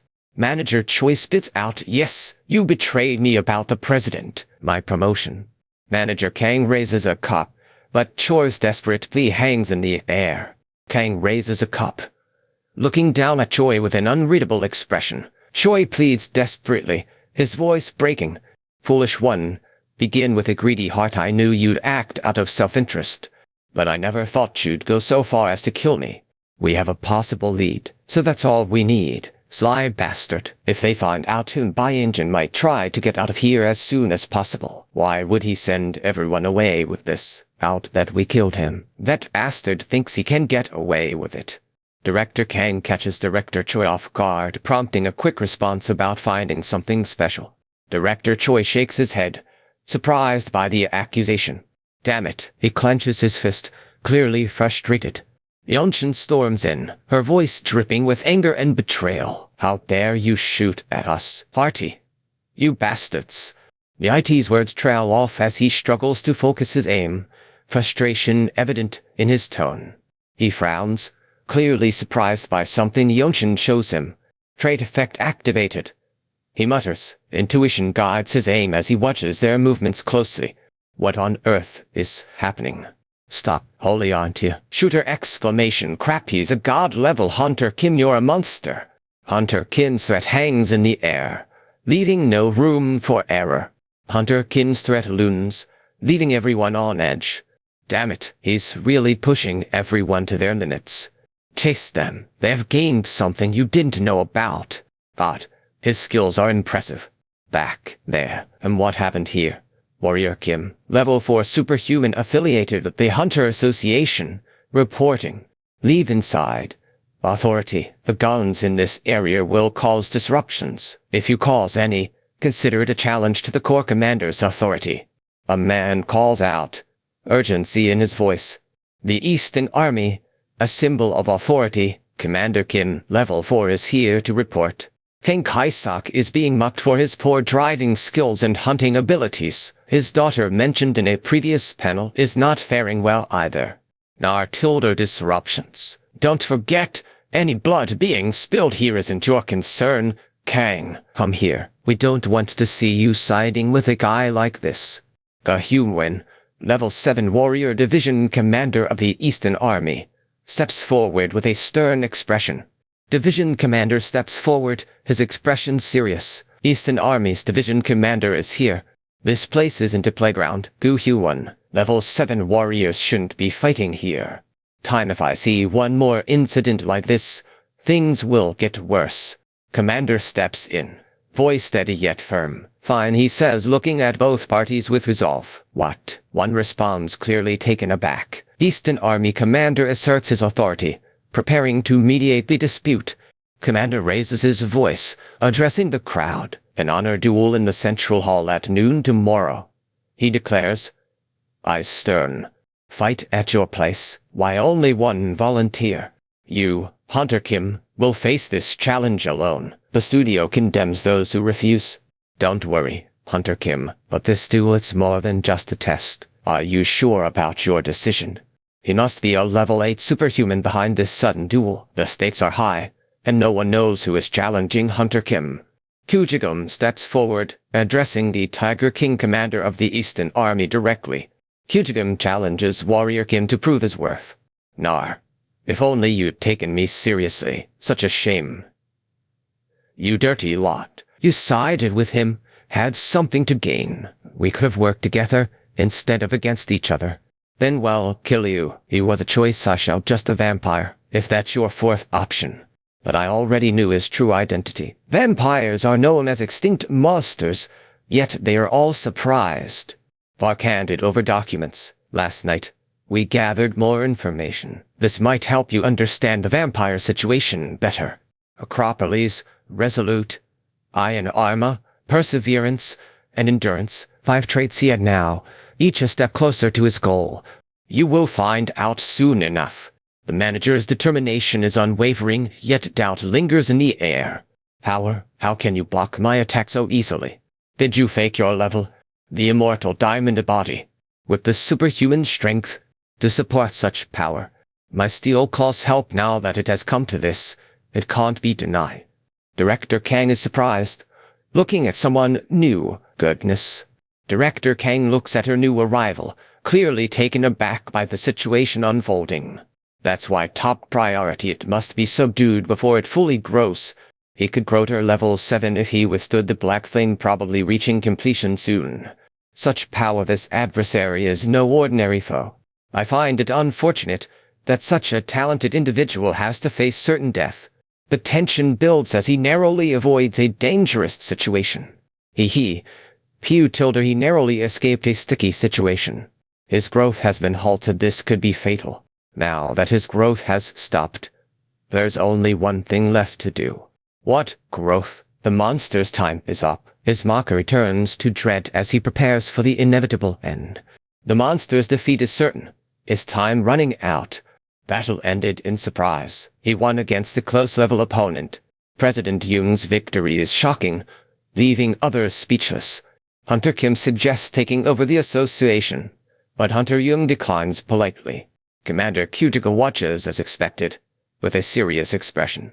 Hello, Tiger King's palace. My name is Warrior Kim. I thought you were older than 100 years. He was indeed older than me. His manner doesn't seem to come from any school at all. He questions the Tiger King's swordsmanship, noting it lacks refinement and basic structure. His tone hints at underlying tension. And as a reward, your son walks his path with newfound swordsmanship. Father's offer is too good to be true. His discipline will be strict, but I'll endure somehow. With such talent, it felt as if you endured. My own path leads to level 7 enlightenment. Worried that bad habits might hold me back. So, take this. Understood. In high regard, I hold your courage. The sword is a SSR rank Black Tiger, a rare and powerful weapon. The recipient seems taken aback by its quality. This too, sword, SSR rank Black Tiger, here and take. Since the Tiger King swordsman is similar in dominance, it will suit you perfectly. The commander thanks, but wonders aloud why reaching level 8 would be a burden. His tone hints at hidden concerns. Commander's words fall on deaf ears as he rebukes his peers, his tone laced with irritation. His companions remain silent, clearly unsettled by his response. You can walk your path during that time, but if you can't even reach, but it won't be easy. especially for the Eastern Army. 5 years is a long time to prove myself. Refusing to do anything for a favor, she insists. The courteous thing is not what matters here. To collect one place and be free from Chinese letter. Why did you all 3 top-tier swordsman skills decline becoming my apprentice? By chance, he's waited to learn Big Soren's sword technique, but even now, he hasn't managed to meet her. Kim hesitates, then speaks up to the Hunter Association president. The president listens. Considering her request, Kim considers the offer, her expression thoughtful. The president continues, outlining the benefits of joining the Hunter Association. So, you think this preparation is possibly enough? What could that be referring to exactly? Gasps of surprise echo as Dasan examines the gun closely, his expression a mix of curiosity and tension. Dasan examines the gun, a mix of curiosity and tension evident on his face. He asks how it is, expecting more information. Director Kim suggests signing a contract to unlock upper-class traits and collect more relics. President Kang exclaims with enthusiasm, agreeing wholeheartedly to work with Director Kang. Tiger King prepares to strike with deadly precision, each form of his swordsmanship poised and ready. Tiger King's core swordsmanship lies in minor control. When Tiger King's sword aura is unleashed, movement soars through the air with grace and power. Tension builds as the sword aura continues to flare, hinting at the skill required to master it fully. Such an item requires full firepower, though I can only draw out this level of sword aura. It seems I'll have to train a lot more to master it fully. But still you have traits to go. 2 new traits obtained, a quick draw and mood slash, are worth the time. The training was fruitful, though much remains. I'd like to take a break today and enjoy my life. Kim wonders aloud, confused by the sudden appearance of a warrior. Kim looks concerned as they encounter a warrior who seems in distress, calling out for help. Kim's expression hardens as they prepare to confront whatever challenge lies ahead. Adia emerges, clouded with uncertainty. They know not all is as it seems. Subordinates betrayed, punished, but the full extent remains unclear. What insight? Iron Fistkin, human hunter. That ended with me taking out the betrayer. But I thought, the 2 siblings are likely involved, even if indirectly. Iron Fistkin and the demolition expert stand guard, armed and wary. Why would you enter through the main entrance? There will be traps set there. Trusting him could be risky. But perhaps he has a point. Top-tier weapons might just save you. That main entrance. Dumbass really entered through the traps. Iron Fistkin is introduced, his identity a source of tension. He warns to betray this person. He laughs, challenging her. This is S.H.I.E.L.D. Ask yourself why. He hesitates, then fires. The bullet breaches the shield. How did it happen? What are you standing around for? Kill him. The ability that grinds and pushes away everything. The first gun that possesses this unique trait I received from the Hunter Association. Rapid Insight 7 synchronized with minor shield synergize with IT more traits that enhance my goo and fighter abilities. Build your sniping technique with Spiderfire traits. You have equipped traits that enhance your gun-shooting abilities. Behind all this chaos, Riko's accusation cuts through the chaos. Kai looks taken aback. Riko's accusation continues to resonate, hanging heavily in the air as Kai remains silent, clearly unnerved. There's more to IT than meets the eye. Kim Warder laughs manically, holding out a mysterious number sequence to someone unseen. Wait, a gift. Kim Warder's offer seems too good to be true. Tension builds as Kim Warder waits, a mischievous glint in their eye. Tensions mount as Kim Warder prepares to spring their trap, eyes gleaming with anticipation. Then we'll have Trace as a trap. Those crazy disciplined bastards use it recklessly. This way I'll lead them astray with subtle guidance. Close with mine eyes I can find the likes of you.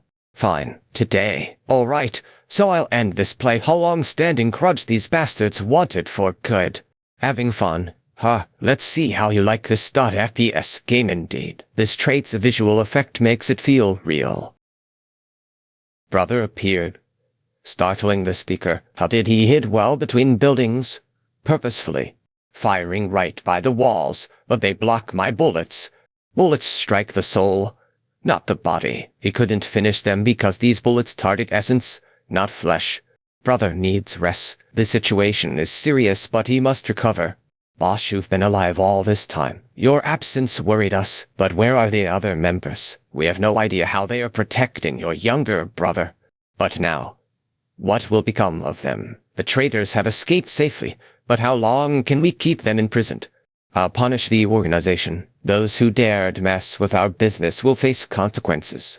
Kim hasn't returned yet. Iron Fist wonders if something is wrong. Please, my people, incident, I beg you. I learned from this. Teach me how to become as strong as you. Want you as a useful slave to protect them. Method. Are you, soldier, with that Iron Fist? Kim serious? Subordinate nods earnestly. His determination clear. Sir confirms with a firm agreement. Right now, it's clear where the traitors continued their work. Wait, this place is where your body will be modified. Today, you told me it was for reinforcement. Doing that at once might be dangerous, though. There are superhuman ingredients, even more than expected. She is about to undergo a mutation process, and it will be painful. Let's proceed carefully. She readies herself. A mixture of determination and apprehension on her face. Echoes of manhwa core for his combat style, emphasizing versatility and transformability. He leaves open the possibility of using a prosthetic arm as both a close and long-range weapon. Ikosa's manhwa core glows faintly, hinting at impending action. Ikosa's manhwa core continues to glow faintly, hinting at an imminent battle. Kim Iron Fist speaks, though her exact words are not fully visible. The tone seems casual and perhaps confident. Liko asks curiously about rebirth, pondering Kim's response. Mutation factor enables mutation, which is necessary into the prosthetic of an reinforced soldier. Sir's voice commands attention. Cole and gangs are top priorities now. Maintaining public order in Gwenaku is urgent. Expansion of influence must begin immediately. But lasers, a young witch who can shoot them, found traces of bio-experiments here. Jumbum was involved. Wait, that's a bio-experiment gone through a young witch who... Do you see the cage collapsing? Don't rush. That witch's power is formidable. Warrior units are being deployed with born energy. It is also clear that she is using her ability restlessly, due to the current exhaustion and the precious nature of what she's deploying. She instinctively activates her ability, desperate to protect herself. Sir, this rate, damn it, we won't even be able to get near her at this pace. The Sir's frustration builds, his voice heavy with concern. The Sir's resolve hardens, his strategy clearly failing as the gap between them and their target widens. Damn, this pain, I expected it to hurt less. Sir exclaims in pain, clutching a vial of potion. Og. I'm on a potion to death. He relieves a close call, his voice tense with relief. Responsibility for her care before it's too late. Responsibility for her care weighs heavy on his shoulders. Master recognizes you, showing a level of respect not often given. Thankfulness is clear in your words. Did you want to do something for her training? But I can't. Can you help her? She can't control it yet. I'll do anything. Days later. The stakes grow higher. You have already obtained a trait. It's been a whole week. She struggles to regain her mana. A bit at a time. Hold on. Mana should be replenished soon. Will she regain consciousness in time? She stirs. Confusion and disorientation clouding her mind. She appears to be in a strange place, disoriented and unsure of her surroundings. She's like an angel now, having regained consciousness. Janet, a disciple, offers to take you in as her own. She believes you can avenge your parents and play a crucial role in the game's story. Janet smiles warmly, extending an offer you can hardly refuse. You hesitate, considering her proposal carefully. Janet's warm smile brightens the room, her eyes twinkling with genuine affection. You feel a mix of gratitude and uncertainty, wondering how to respond to such an unexpected offer. Janet's smile falters slightly as you sheepishly apologize. Janet seems uncertain, her tone wavering as she asks a question. You hesitate, then nod cautiously, unsure of how to proceed. Janet seems uncertain, her voice trailing off as she asks about the aura trait. You hesitate, then nod cautiously, unsure of how to proceed further. Janet thanks enthusiastically, her excitement palpable. The senior nods confidently, planning her approach to teaching. Master's instruction is crucial now. Janet needs to focus fully. Physical and mental strength must align. Eating is essential for training. She needs to focus and build strength. 2 weeks later, progress is evident. Soreness and determination are clear in their expressions. Beak hesitates, clearly conflicted about Soren's rapid progress in swordsmanship. She nods confidently, her body poised to respond. Master hesitates, clearly unsure. Humph, showing no sign of backing down. Master's uncertainty lingers in the air. It can feel it, a natural-born energy exuding refined movements. The solid presence of her mana circuits is evident. It can sense the refined mana circuit shaping before his eyes. She's finally gaining control over her natural energy. Janet's controlled movements show promise, despite her nervous energy. Janet's face lights up with gratitude, her voice trembling as she thanks the unseen helper for their support. Good girl. Well done, both of you. An SSR surprise awakening considered a rank S sure is looking at ranking 3 as soon as she reaches level 40. Others might be reconsidered too. Janet smiles, relieved and proud. Hee good. You did well. I can't let up now. I see an AT better to prepare. Personal quests await my disciples. Finally, she feels like she's catching up. Overseas there's so much to do. This is the city where the Divine Annihilation War took place. Beneath the surface, relentless attacks continue in the labyrinth. It is a troublesome place where forgotten gods and their phantoms linger. Here to protect Ahun, Dianeba has come for the real reason. The Eindrajar's cultivation technique in this organization is humanity's strongest.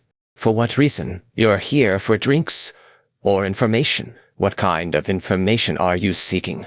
He seems uncertain about sharing this intel.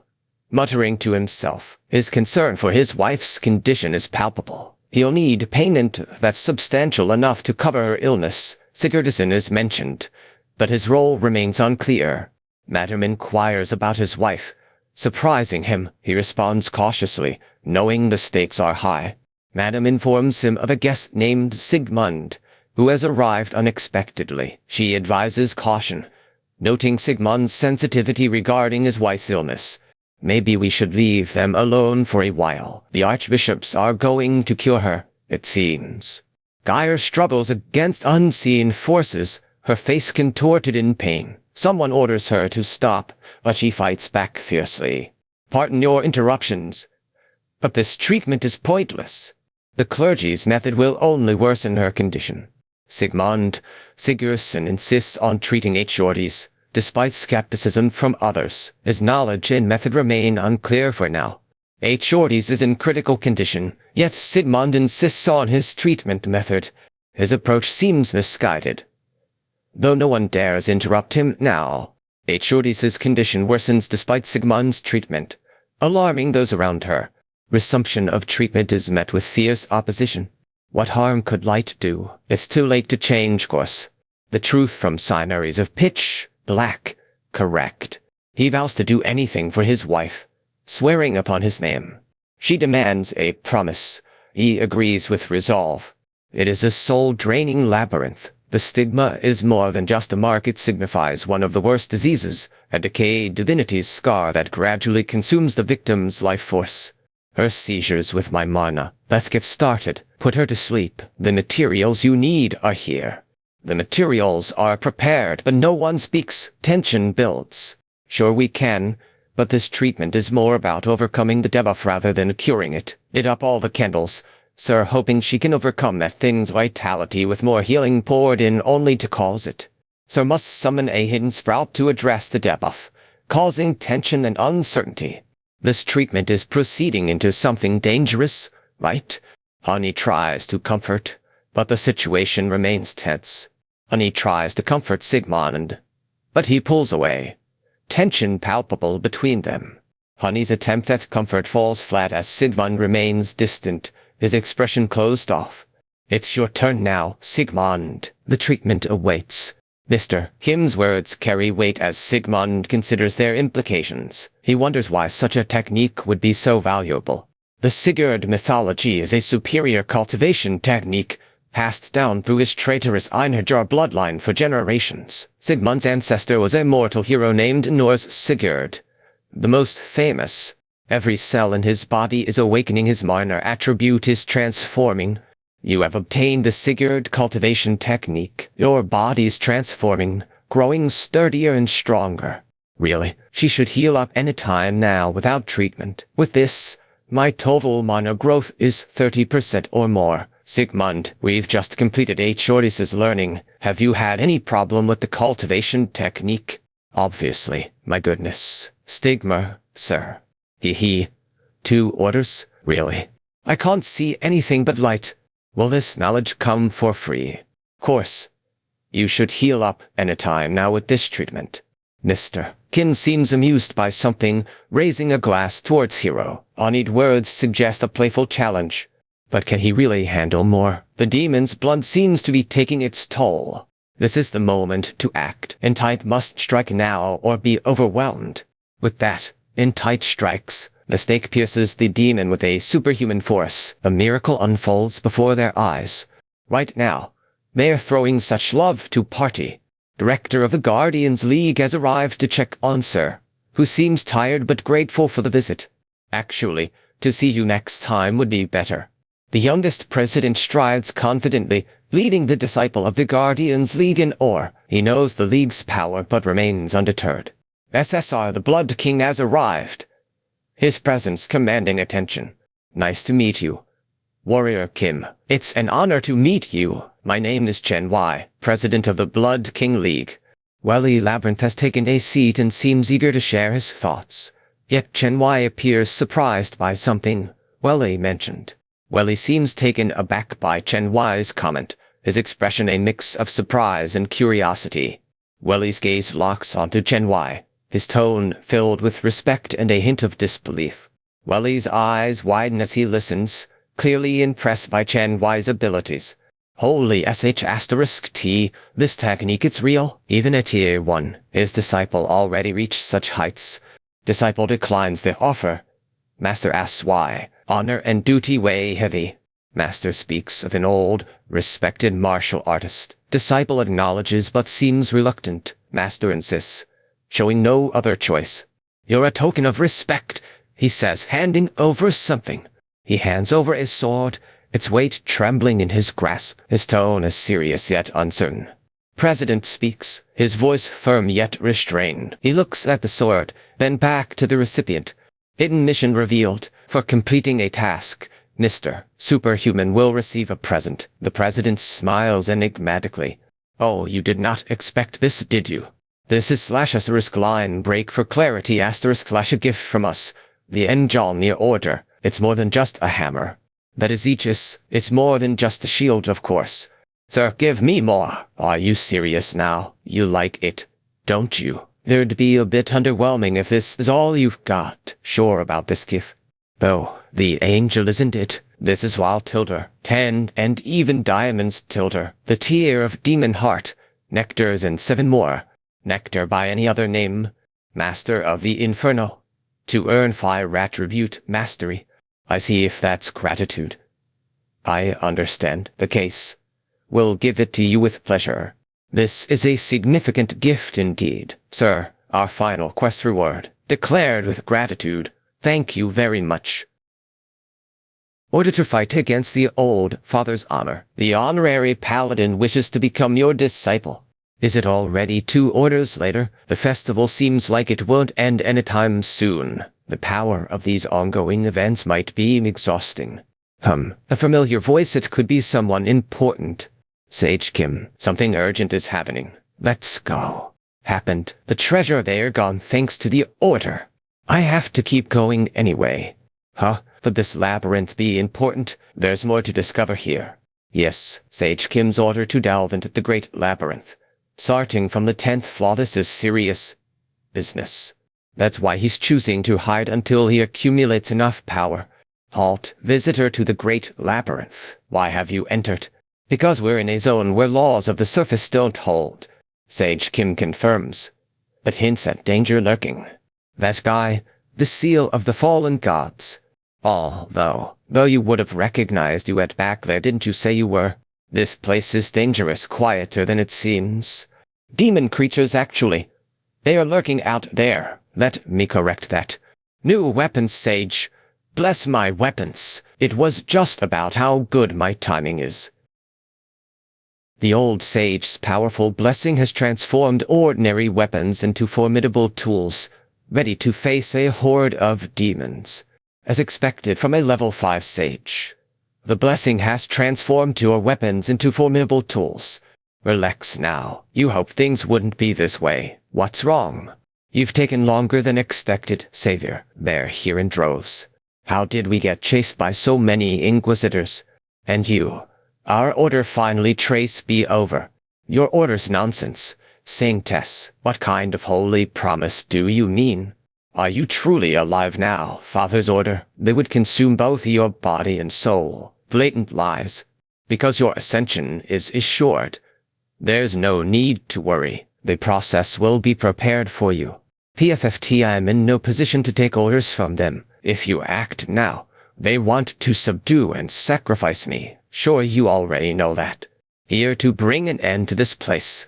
Laws of the wicked follower in the name of a savior who befools people. That which are you also means to pieces exclamation. Sure, you will be alright. There and the rest are 2 levels. Sure, you already know. Apamira replies urgently. Bless the high tier work done. Useless tricks. You can't threaten us with a toy like that. Old father.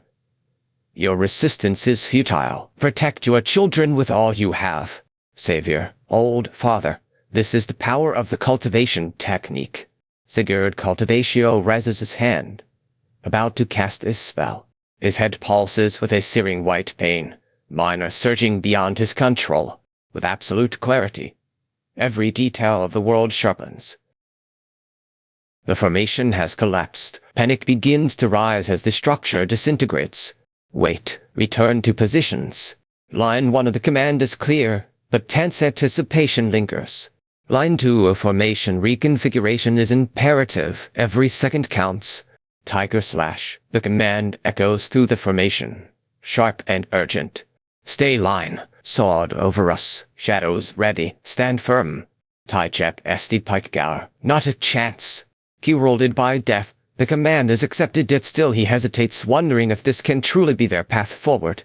You will. Such an overwhelming destiny, our savior must accept this difference. Heaven, are my God. This is true light, so beautiful. To witness this finally, the strong push you'll send us. Kyoto Studio Liko must try your hardest, but be careful. Try your hardest, but be careful not to die. Your toughest challenge yet. He grimaces, clearly injured from a clash. His shield takes damage as well. He lets out a fierce roar, channeling his remaining strength. God, is this all you've got? He challenges, testing the limits of his opponent's strength. With this, that's impossible. Be gone. Apostle, save even warm up, you demon. HMH left for you. So, you're still alive. Stalling is unfortunately the only one not my style. Words, you still have more to say. Say all I can do now. I need to have your soul. So, you're still alive. Stalling is unfortunately the only one not my style. Oh, you still stall. Hardly broke anything right. There's still so much to do.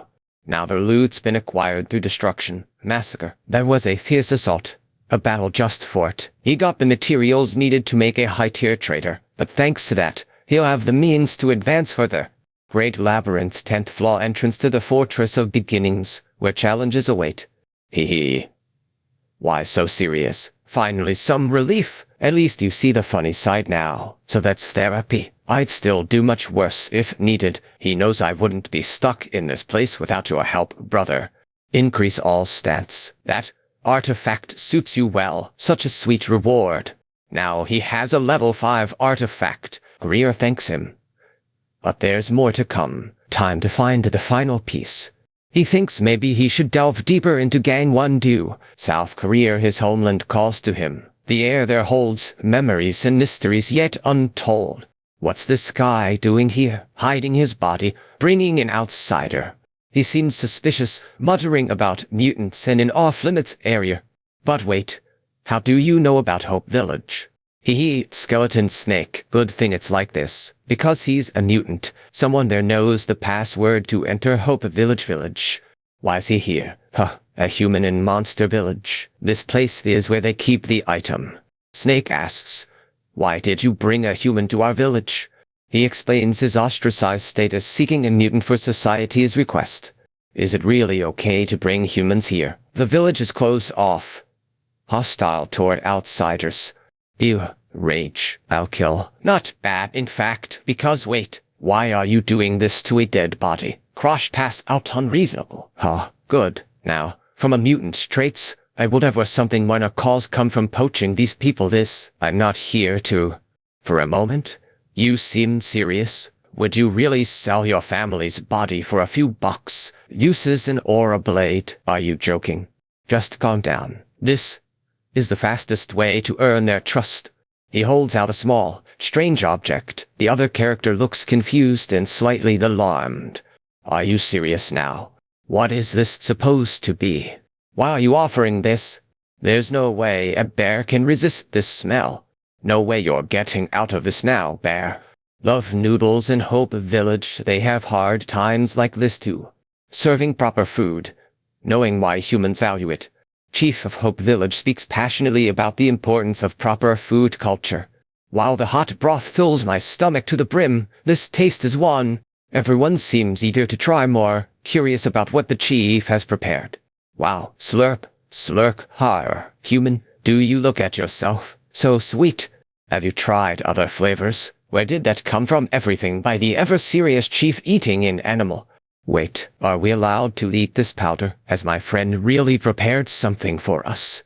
Angel warns of danger. But her friend has already eaten 2 portions. What is she worried about? Village elders gather, discussing a prophecy. The one called Godmother Oe is key. Tension mounts as they speak of power and danger. Tree-god. The title rings out, casting a shadow of dread and reverence. The tree god is introduced. Its presence a matter of grave importance. Are they speaking of her? Is it true? Made by the godmother, she is indeed a being with divinity. Ness cleansed nourishment. He has given a great bounty to you poor things with holy water. That child used level O minor core powder.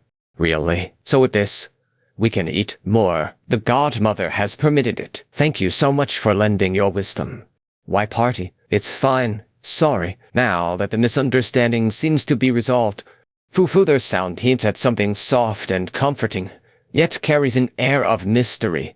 It seems a Hope Village has visited our distinguished guest, bringing warmth and unexpected company. Honestly, it's been a while since we had such good company. From back in the Korean War, right now, what I heard still, you're a talking animal. Mutants have more occupation, period. We were considered even targeted back then. You had made a great contribution, not nothing. It's been so long since the whole village enjoyed someone else's company. I just shouldn't give them what they want, right? Skyrockets an innocent smile. Thank you. Everyone, reputations are to be upheld. Let them have their calls, ha. Work is done. Come to Papa. Mana. Avas, you yet, Pulse. Good work. Level 5. I haven't thanked you properly. Are you leaving? She exclaims. To Tilder, Pulse. Have wonders. Yet, the level 5 is grateful but remains silent. Mana expresses shock and disbelief.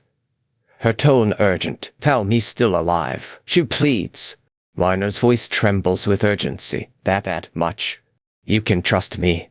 She takes a deep breath, preparing for what comes next. Finally. Some solid property to call her own. 2. Not only that, but there's a swimming pool, a real training facility and secure secret property right here. Ha. Are you ready to see something amazing? Sir. Director Choi has arrived, unexpectedly interrupting their discussion.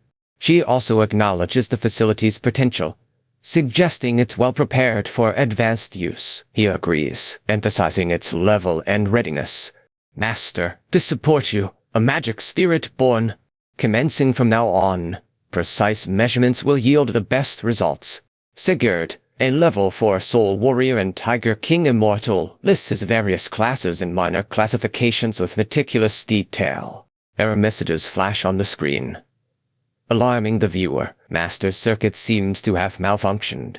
This is the way. But it's possible my data isn't normal. I'd like to switch up my elixir recipe. Sure. First, please offer your abilities and traits really. Price? Master's throne has been entered successfully. The designed celestial abilities totalized with reference to the elixir of the celestial. It's the right elixir, of course. Commencing the production of a level 5 elixir. The process begins now. Coral and a companion enter, holding small gifts. They offer congratulations to their teacher on reaching level 5. That must be a great day. Though you think it might be too much, man. How did this turn into a party? Joy's surprise is palpable, clearly showing his disbelief at the sudden celebration. Wuzhen's excited voice cuts through the air, surprising everyone. His congratulations are genuine but mixed with embarrassment. Everyone's going to be watching my every move. Who is this person speaking to Warrior Kim? The inquiry suggests surprise or curiosity. Who everyone is talking about? Are you Warrior Kim, by any chance? Thanks, my apologies. Are we on the right track here? Ru, with me. She's the third child of Seong Hai-young from the Kumo group, level 6 superhuman, and you are? No, we were just leaving a request. You say thinking of getting involved might complicate things.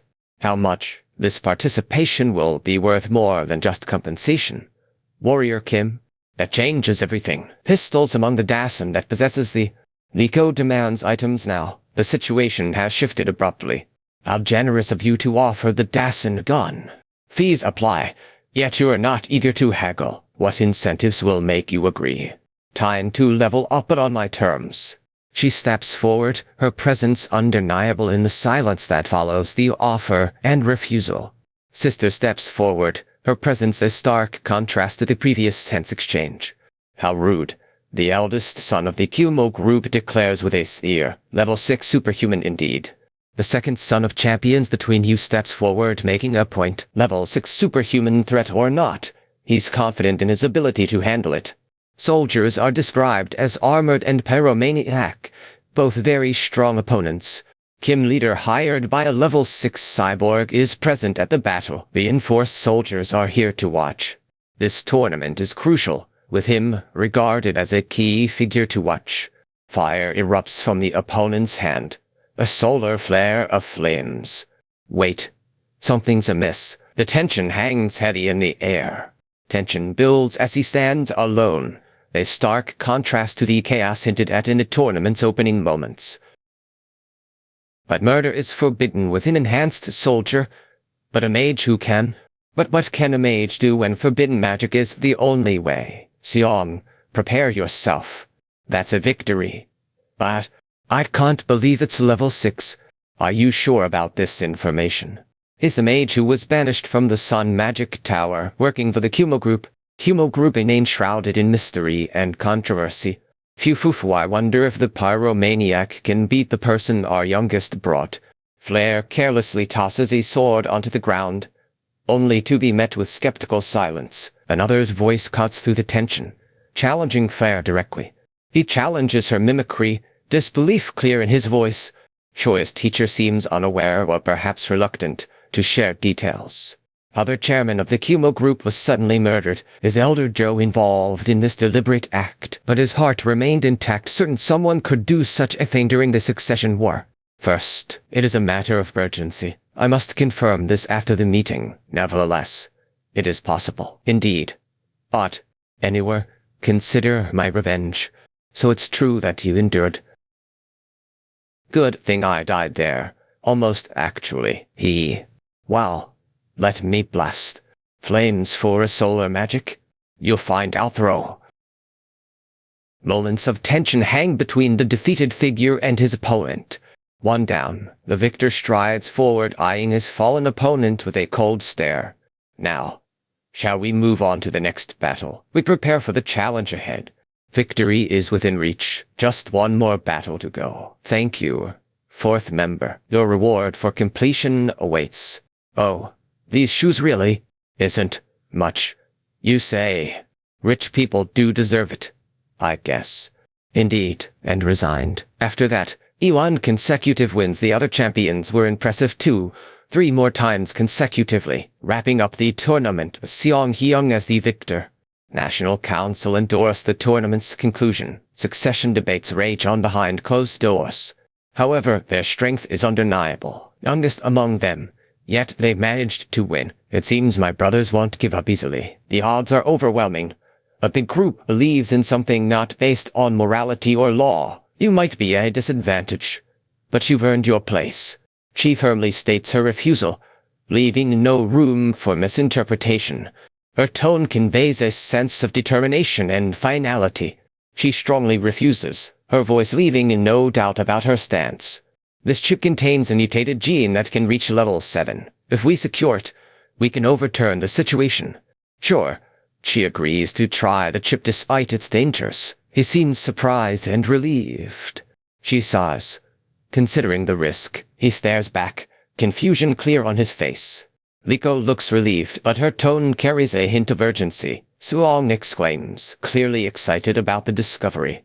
If you can gather and bring me the Raven chip, worth around 10 billion won, I will give you twice that amount. Chairman pleads for cooperation, offering a valuable reward. Brothers and Mr. Warrior show interest but remain skeptical. Which means, if you help me, amazing quest ahead. Please let me know if you need anything. From here, wow, I can see the entirety. Chairman hands over a helmet, money, an axe, shoes and a ring. He seems serious about it. To absorb these magical traits, the process begins with these items. The anticipation builds as the magician prepares to activate the skill. It's done. Now that you have movement skills secured, obtained a trait. Time to begin their mission with renewed determination. Now, time to report to the client. The Kumo boots are expecting you. The thing is right here in front of the Raven statue. So you're a problem. To have to make it happen. Chairman demands attention. Authority evident in every word. President looks towards Sivong, clearly expecting an answer.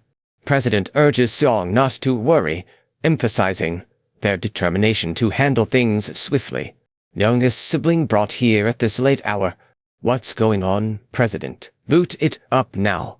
Mr. Warrior just arrived, but he seems unsure about the plan. Raven seems confused, while Mr. Warrior appears determined to proceed. She'll show him, one way or another. Song looks surprised. Hyung grins mischievously. Seong's comment hints at ongoing sabotage efforts. Now what? Seong wonders aloud. Hyung smirks, clearly relishing a secret. Seong can't shake off the feeling of impending trouble. But you cannot wield both titles at once. So, how about this deal? Sure to give you what you want. Instead of having a conflict, I can offer you something in return. Man tilde, what a shitty idea, telling me to betray my defenseless, but of your age, thinking, and you're offering perhaps because I would have taken or triple the reward, like that is such a boomer way of considering it. Course, I put trust in you. Wouldn't have taken if you offered twice as much otherwise. Hey, siding with me, make me one trash wood. The power of a level 6, huh? Like it was always meant to be. He defies them, confidence burning in his voice. He spits out defiance, challenging them with a stolid resolve. Now, he declares, emphasizing his determination. He clenches his fist, the tension palpable as he prepares for an uncertain confrontation. Where did you get that ability to boost your jump?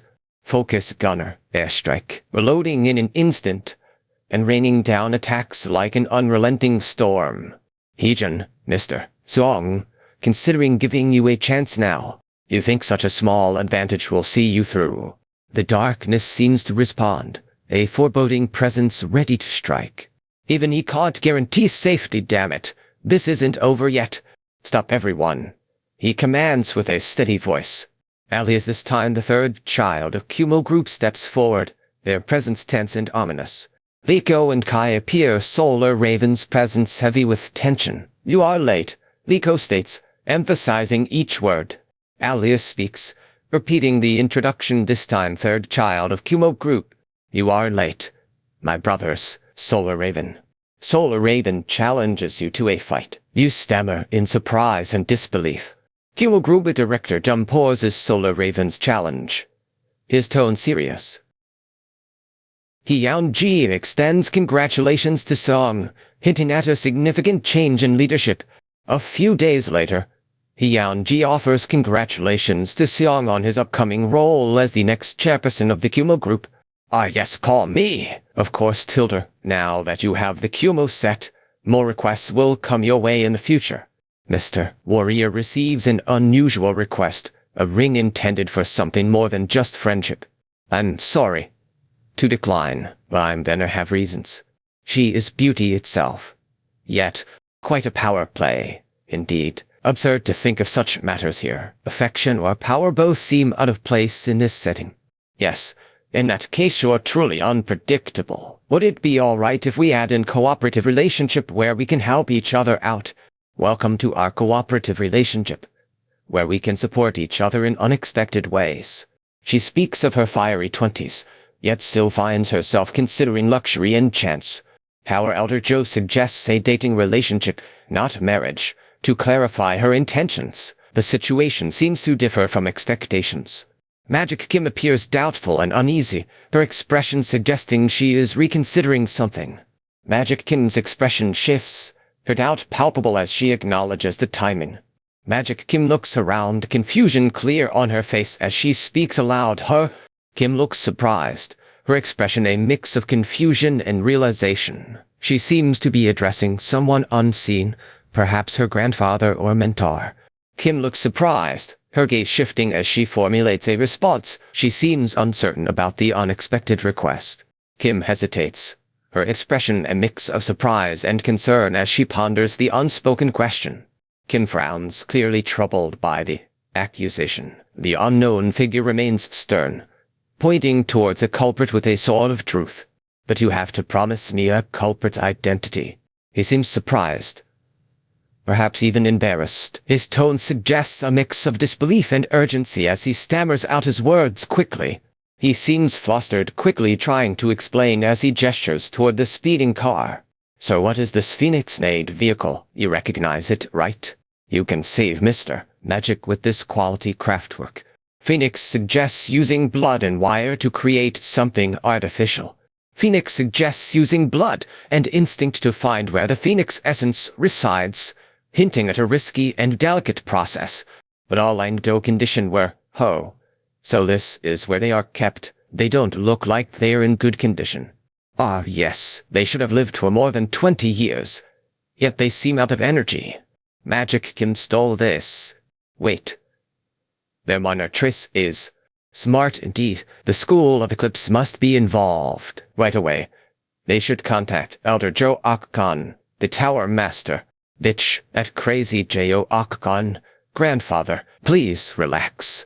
Yes, but what if I'll go to her office and swear it myself? So you're trying to catch her? Oh God, if I could just. Though she disappears, a clone may take her place. The user swears it's magic, trying to buy time. What's behind this mockery? The death of a reinforced. You've gotten so many hints already. The forbidden ritual looms large. The sunlight illuminates a ritual, its purpose unclear yet tense. But this is before the event that appears in the Sun Magic Tower.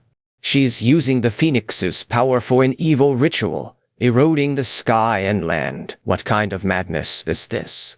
She's using the Phoenix's power for an evil ritual, eroding the sky and land. What kind of madness is this? So you're saying that Elder Joe is hiding in the labyrinth during the ritual. It's a subdimensional space. While it continues, Master exclaims, "Things are dire. Leave it to me. Grandfather, please stay here and take care of the tower." Guard appears, hands a ring to someone. Take this.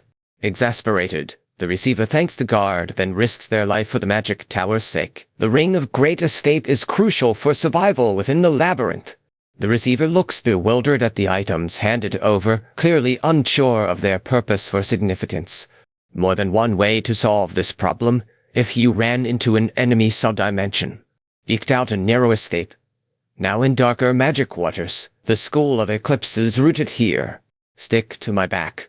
Warning lingers. Second late. Bite avoided by a hair. Dozens more are coming from now. Will they be a threat? You have gained a new trait. Identify the enemy's weakness to maximize its effectiveness.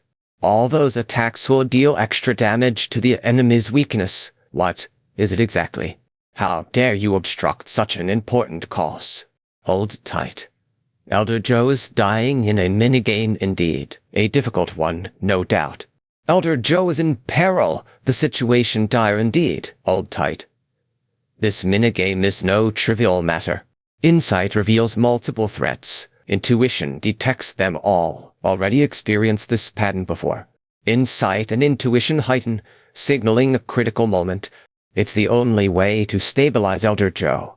Baggrave, you little troublemaker. You walked right into my trap. Mr. Magic, your methods are so go on. As sudden mockery, directed at a young disciple, the chairman's words carry an undercurrent of frustration and disappointment. Do you think you can avoid the power of the school because of an eclipse? Really think you can pitch darkness and keep a hiding? You completed the installation hot, low L, magic dice. Yeah, right. Your school is just a loser third-rate thing. Can't seem to land a single hit. Activating the neutralizer. He already has it installed. This can't be good. Good. We can now. Chance to strike. Grandfather space power growing in the subdimensional. Mr. Warrior shows some /U53 F6 my shattering. The labyrinth is crumbling. No one can predict this turn of events. It seems the Toei Master has made a significant move. You stand there, breath caught in your throat. It would have been over in mere seconds. I blocked it with... Damn it, he won't fall behind. No matter how he tries to speed up. My attacks aren't hitting. This defense is too strong. A weakness has been found in your defenses. This can't end like this. Something must be done. At least, I can take my life with my hands. This much they cannot take from me. Tension builds as harsh insults are exchanged, each word dripping with contempt. Time to die. You trash. Liko knows what he's doing. I thought you were an anti-magic user. The compliment surprises him, though he seems uncertain about accepting it. What kind of ring is that for you? Doesn't that eclipse-related incident have something to do with your abilities? It combines the attributes of Marna and the strongest treasures. Ixorin is training her star trait. Time passed. And autumn came. Ixorin continues her training, her natural energy trait growing stronger with each passing day. Level 4 Iron Fist Kim is not far behind. Arcane Soul faces December 24, a day that looms large on the horizon. Here they are gathered at the embassy. Surprised faces meet curious ones. Annihilation Day approaches, a sense of anticipation and excitement in the air. Going inside for Annihilation Day. That's why it's celebrated like Christmas. Today marks the day to honor the Treaty of Westphalia. Jeanette's eyes widen in admiration as she spots a paladin. Ambassador Simsor Tiger steps into the room, confident and imposing. His presence draws attention, especially from Jeanette. Kali Kurat meets Superhuman Kim with a formal greeting, acknowledging her as the game's last SSR rank warrior unit. These are Tiger Swords.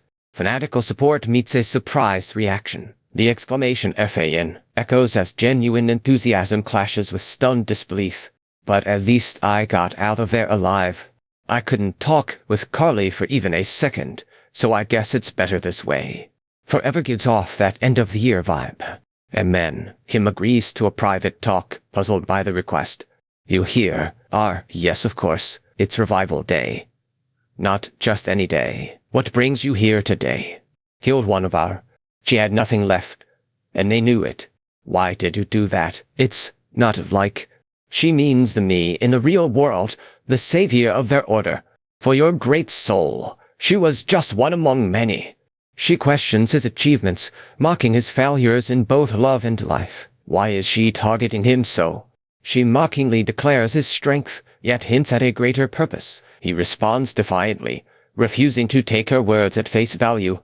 Taught for why? Many things while you were able to achieve, today marks a new start. Running everywhere causes trouble and choice. Thanks to you, Savior. Everything starts from today. You will see soon. Until we meet again. You blabbering, what nonsense are you talking about? She said everything this time. Crazy bitch. What kind of bullshit is she plotting? The game starts today. On day episode 1. She pauses, looking at her watch as if waiting for something. She checks her watch, eyes widening as the clock strikes exactly 12:00. Damn. It has begun. Kyle, is this really happening? What was that? Sudden noise. The old terror attack confirmed. The situation is serious and unfolding rapidly. The tension mounts as paladins prepare to act, their determination evident. Paladins stand ready, their resolve clear. Sword in hand, who will they fight for? The question hangs in the air. Kai and Liko stand before a studio, their expressions serious. The inscription on a nearby sign reads Liko Studio. The soul terror attack has left a dark shadow, Cal's parents among the casualties. Thanks to the city's attack, grief-stricken in this horror, with this as a superhuman, Kali resolves to become. Teacher, I'm not letting that happen in my timeline. I'm busy, man. Can't you see I have other things to attend to? The turning point draws near, Kali's resolve unshaken despite the teacher's warning. Hello in Seoul. Commander Kim is busy and apologetic. He must call someone important despite his schedule. The situation with the terrorist attack on the Blue House affects him deeply. Target is in danger. The president is not at the Blue House. This news alarms him. It's obvious where the unmarried president would head. The location is clear by the president's own pattern. Commander arrives, but security protocols must be bypassed quickly. He instructs immediately entering the presidential roof. No time for formalities. Glass shatters with a loud crash, sending shards flying. Someone had prepared something to destroy this place. The Tiger Sword. You are the owner of the Black Tiger Sword. Are you behind this, too? Are you all right? Episode 1. Soul, the final boss of the Slaughter Empress. Oh, it's a tiger sword. Big catch. The owner of the black. That love it. The enemy with every mass immune. I'm going to random curse Gwanghaman Gate. Tiger Gramps will slice you to pieces. It's a weapon that inflicts a guaranteed strike that lands on target. Well, old teaser. Dual wielding, just how well you've learned from that. This much damage from a single attack, even after blocking. Murmurs of surprise and confusion fill the air as the recipient of the attack looks taken aback. She hesitates, realizing the gap in her defense. He must close it quickly to survive another second. She won't attack, focusing on defense. He must find a way to block her attacks effectively. How Kichi muses, her tone soft yet critical. The tension builds as the Empress readies for another assault. One wrong move and let's give it a go. You're cornered, yet you dare to challenge me further. This is it. Red lights flash urgently. Take this, else, confirms a voice. The president is nearby. Tense and alert. Wait, moving to the designated location as ordered. You ask. What were you thinking? You lost your target. Will you do better next time? Ha. That's the ultimate skill. Slaughter Empress's devastating attack is confirmed. There is no way to move. During a fight, the user can leave the battlefield once. Thanks, stupid, for being so useless in a fight. My teeth are on the brink of breaking. Can he master honestly? Empress, thought I actually survived by luck. Arrest me if you can. Curfew later. He should focus on healing himself first. Just about to think about it. Really. Teacher appears, catching him off guard. Hello? He had been waiting days, seemingly in vain. Soren's message finally arrives. A moment of relief and WORRY Chinese letter. Teacher is concerned, asking where Soren is. Janet apologizes, explaining she was in a hurry and survived. The situation is tense. with uncertainty about their current location. Teacher confirms Soren will arrive soon, and the president wants to see him immediately. Now, let's see what rewards you've earned, Liko. You're truly amazing. You risked your life to save me. Feeling all right. Pahar, what did you expect after such a huge role? You're fully recovered. Yes, the mana spring and elixir played their parts well. Thank you for your help. It seems we're making progress. Why are they so chummy? Don't forget, the elixir helped you recover. So please, show my gratitude in this SR rank equipment. Traits are switched, indicating an overpowered ability. The embedded trait and equipment adapts to suit various situations. Traits are switched for different roles, enhancing abilities accordingly. Mr. Kim, a warrior, receives a piece of equipment. The speaker is grateful for it, praising its suitability. Leader Shinyerin addresses someone, clearly surprised by something they said or did. Empress, known as the Slaughter Queen, commands respect with her fierce demeanor. Commander seems intrigued by the map, recognizing it from Episode 1 quests. Indeed, the Raid Force Association is mentioned. Some executives play a significant role here. President's orders are at stake, and there are whispers of assassination attempts. Do today's events meet your expectations, Saintess? Oh, what surprises await? Episode 1 might end sooner than anticipated. Saved many lives, awesome. Taking a break to focus on building my character. Episode 1 seems set to wrap up without further complications. Something hello, owner of the Black Tiger Sword. We have to say this is the perfect opportunity to win over Kali's favor. The student speaks earnestly, hoping to catch the teacher's attention. The teacher responds with a puzzled expression, clearly taken aback by the sudden request. The student looks determined, but the teacher's expression remains uncertain as they await the reason for the request. The student hesitates, then speaks firmly. Kali listens intently, her expression serious. No, Kali's fate is not set in stone. Your family's devotion has given you a once-in-a-lifetime opportunity. Kali's fate is not set in stone, but does she have a way out? It's a chance she can't afford to miss. Kali must become something more. Kali hesitates, looking uncertain about her future. Her father insists she must prepare quickly. Kali considers her father's demand, nodding reluctantly. She must trust him and prepare quickly. Kali agrees, determined to follow her father's plan. Starting tonight, Kali will begin her journey. Calorimetry is more than meets the eye. Her skills are deadly. Calorimetry must now unlock a new trait, hinting at more danger ahead. Calorimetry's journey towards her next trait unlocks grows more urgent. As expected, she has some goddess's blood. Tension builds for her next trait unlock. She takes a break, her stamina improving but not quite where she wants. The next lesson awaits, and she must level up to keep pace. Beak Soren must become stronger like Soren. Jeanette's level is 4, having trained without knowing it. So don't get too impatient. Beak Soren, train at your own pace. All you have to do is consistently train. Call also has a God-given talent like you. Chunbok appears, slightly taken aback by Kim's greeting. Kim explains he has a mission for Chunbok to remember. Chunbok nods, listening intently as Kim continues his explanation. This time, he offers to bet some diamonds. The battle will take place in 2 weeks, in a form to test your technique. The Mars sword sealed within the divine statue is up for grabs. Except, will you join me in a party to prepare for the challenge at the Colosseum? I do know people, but some strong ones can guarantee a win. Liko agrees, suggesting a suitable party for the battle. Today's big match is about to begin. The fighters are coming in. Kings and demons gather. The stage is set for a formidable battle. Best, try your take on, old or not. I may look old, but I'm still young enough to hello, youngsters. Though he expected high-level fighters, he didn't anticipate such a formidable opponent. Kim steps forward, confidently calling out to his allies. Magic Priest Kim, Iron Fist Kim. His declaration resonates with determination.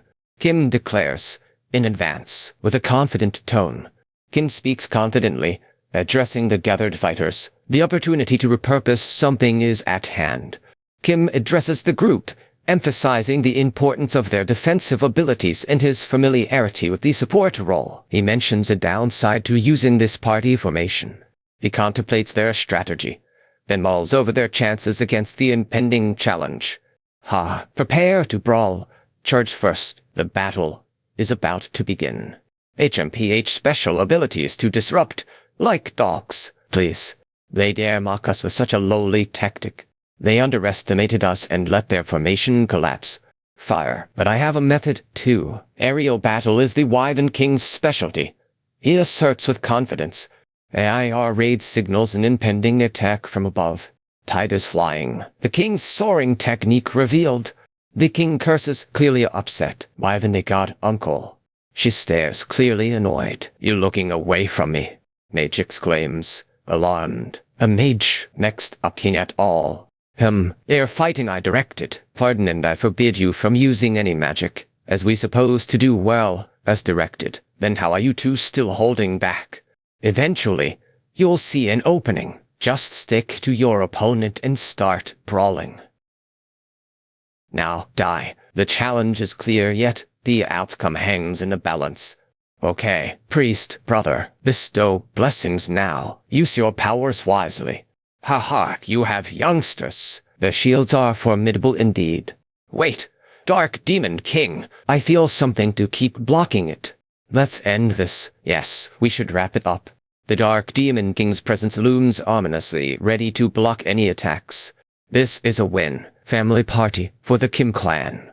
Peerless declares the match over, announcing a winner and a new trait obtained by the Team Warrior King. Here's a good fight. Now give us the trait already. We admit our defeat. Thanks to this, the reward is ours. Big Soren finally obtained the statue, signaling potential rewards. Others will have their chance too. That won't be our era anymore. The new one has just begun. The Academy's judgment is clear. The new era demands more from them. Teacher is approaching, her tone steady but concerned.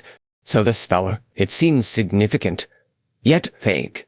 Lico Studios' cryptic message hints at a powerful, potentially heavenly force. The star symbol and Mars reference suggest an otherworldly origin. Pardon your request, but you're giving the statue this to me. It feels useless to me. Of Mars is kinder weird. Star looks uncertain, muttering to Marner about handling the statue. Marner advises against resisting it, noting its strange appearance and unusual nature. Techniques are key, yet these aren't taught to my students. Marshals and miners both important, yet distinct. Star techniques are crucial, yet not all are taught to disciples. Star techniques are powerful, yet few know them. She finally grasps the essence. Incredible, this is a sword technique. Thank you, unlocking the power of the heavens-laying star. You now, take pardon, can start teaching me this Mars sword technique. Thank you. She's quick on her feet and powerful in strikes. Marner, not only a skilled technique, her health is rapidly recovering, and she overpowers with each strike. If Carly's dance was a gorgeous slow waltz, this is a wild storm. The world is feeling intense. Blood-red energy surges, threatening to burst forth. Izek's determination grows, hinting at a challenging battle ahead. Eek asks Soren if they are okay, hinting at some form of struggle or challenge. The mention of the Mars sword technique suggests a new ability has been acquired. There's still missing experience, but I feel like I can reach it if I just build a little more. I'm so close to.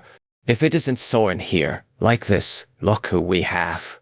Output of our association. The pride of our association, perfect for a time. Kim chuckles, then addresses Soren directly. He mentions a pending sword and refers to himself as the savior president. As of now, organizations acted under Old Father's orders, instigating terror. Rebuilding will be very difficult for them after their annihilation by a raid operation. Awkward current tracking, so at the one of them was pursuing. Experts in the slaughter. Her subordinate's request we cannot fulfill. Decided to hide, but Scattered Hunters Association terrorists are still at an awkward location. Righteousness calls for vigilance, yet a mutant lurks within. What fate, this village is a bit awkward for a request. Just accept this chameleon to reach level 6, a mutant who hid in the monster village. This guy's basically screaming that he's a mutant. He's a soldier, requests the chameleon, clearly trying to play both sides. Persuading him will be difficult, but it must be tried. An explosion rocks the village, catching everyone off guard. What just happened? The explosion must have been intense. It's a bomb, Chief. It must be him. What a criminal black magic burst disappeared. Why are you pretending to be a mutant? Tiger Sword. Pretending to come here. Skeleton Snake has also transformed from chameleon. Terror Federation is in panic. Please put up the barrier quickly. Now, this is Skeleton Snake. Panic and explode at this rate. Please put up the barrier quickly. Please protect us, Godmother. Tensions mount as the Godmother prepares to face whatever threat lurks. Fu continues her search, muttering to herself. She seems confident but unsure where to look next. Big Soren hesitates, then responds with cautious hope. The teacher's request surprises him. Big Soren appears uncertain, his eyes lingering on the teacher. The teacher's request seems urgent but unspoken. He hesitates, then nods reluctantly. Of course, from now on. She notices his fatigue and concerns herself. You feel so tired, need to rest a bit. To we, Liko, let's take a break. Studio work can be intense. Leave a break and take rest, of course. Oh. What kind of water is this? Seems like a joke. But who would play such a prank? But what kind of water is this? It's too late now. Bastard, thanks for using me like this. You crazy Tiger Sword. This is intense. You think this Mars Sword technique will be enough to cause mass destruction? Your rage. Your massacre now you've completed the set. That's enough to destroy 1,000 enemies. What is this combination of Mars Sword technique and matching traits? You guys picked the wrong person to mess with. This is a formidable technique. Such a powerful Mars Sword technique feels fearsome. Please do now, too late. Snake, nothing I can save Skeleton. Senses warn of danger. But are you all right? He's begging, his voice trembling. What does he mean by asking to be killed? He considers a perilous option, his voice wavering. If he truly is, he is off, the weight of the decision pressing down on him. Since his life is at stake, he hesitates. Considering the Godmother's strange remark, he wonders if it's worth risking everything for a chance to save Skeleton Snake. Please, we'll take that chance. Prepare a bathtub. Bring one now. Hunter Kim is requested to enter and permit their passage into the forest. The Hunter Association should be waiting outside. Do you need anything more than these soldiers here, President? No matter how much you need it, these things in your processes are reinforced with monocausal and lubricants. He needs every last bit, showing no room for compromise.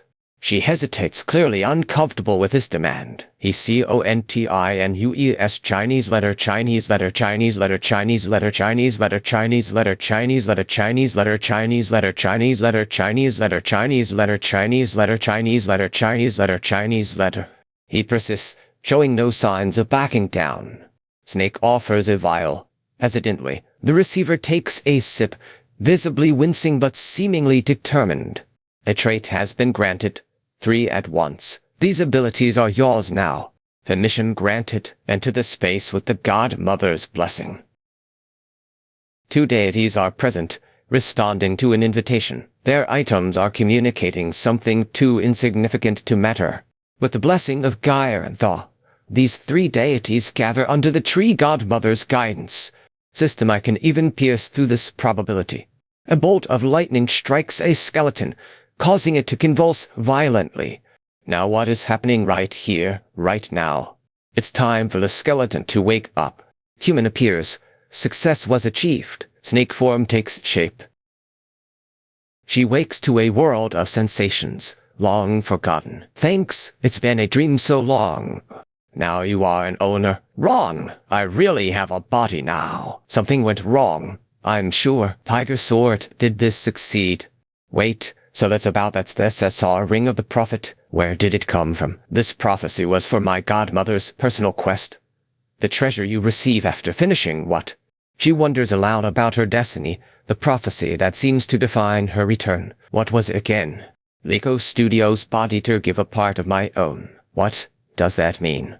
In-game information randomly generated, suggesting a dungeon advance. This ring could reveal more, or just as likely, nothing. What secrets does it hold? No. And 2, even if you need it, it's fine, isn't it? Huh? This reward at all, you're not a freaking stackpot anymore. She told you to become my manhua. Level 6, that's what she said. According to a level 6 blueprint, mutants included, everyone agrees to contribute their manhuas. Some are willing, while others force themselves. The village aims to collect as many as possible for their species' sake. So much gratitude. Thank you sincerely for this opportunity. Yup, it's really yours. Teacher, this building core is so shiny. Woo or tilde. Director Choi is here, examining the building core. He seems pleased but curious where to start first. Waddles tilde room. Ha tilde, we eat, right. Let's go caught cotton. I'd like to see delicious-o. Then we can head to the food and start eating something. How strong my disciples have become after all this training. Janet and Kali Curat are present, both at level 4. Beak Soren is now level 5, equipped with new traits. Warrior Kim has reached level 6, focusing solely on swordsmanship. The progress of everyone is being noted as they prepare for training. Prophet thanks further progress. Obtaining an artifact and mastering tiger swordsmanship, the ultimate technique required reaching the Eastern Army. Beak Soren, having obtained numerous traits, struggles to master of high-tier swords. The path ahead seems daunting. That place seems like a god resides there. It's time for me to go.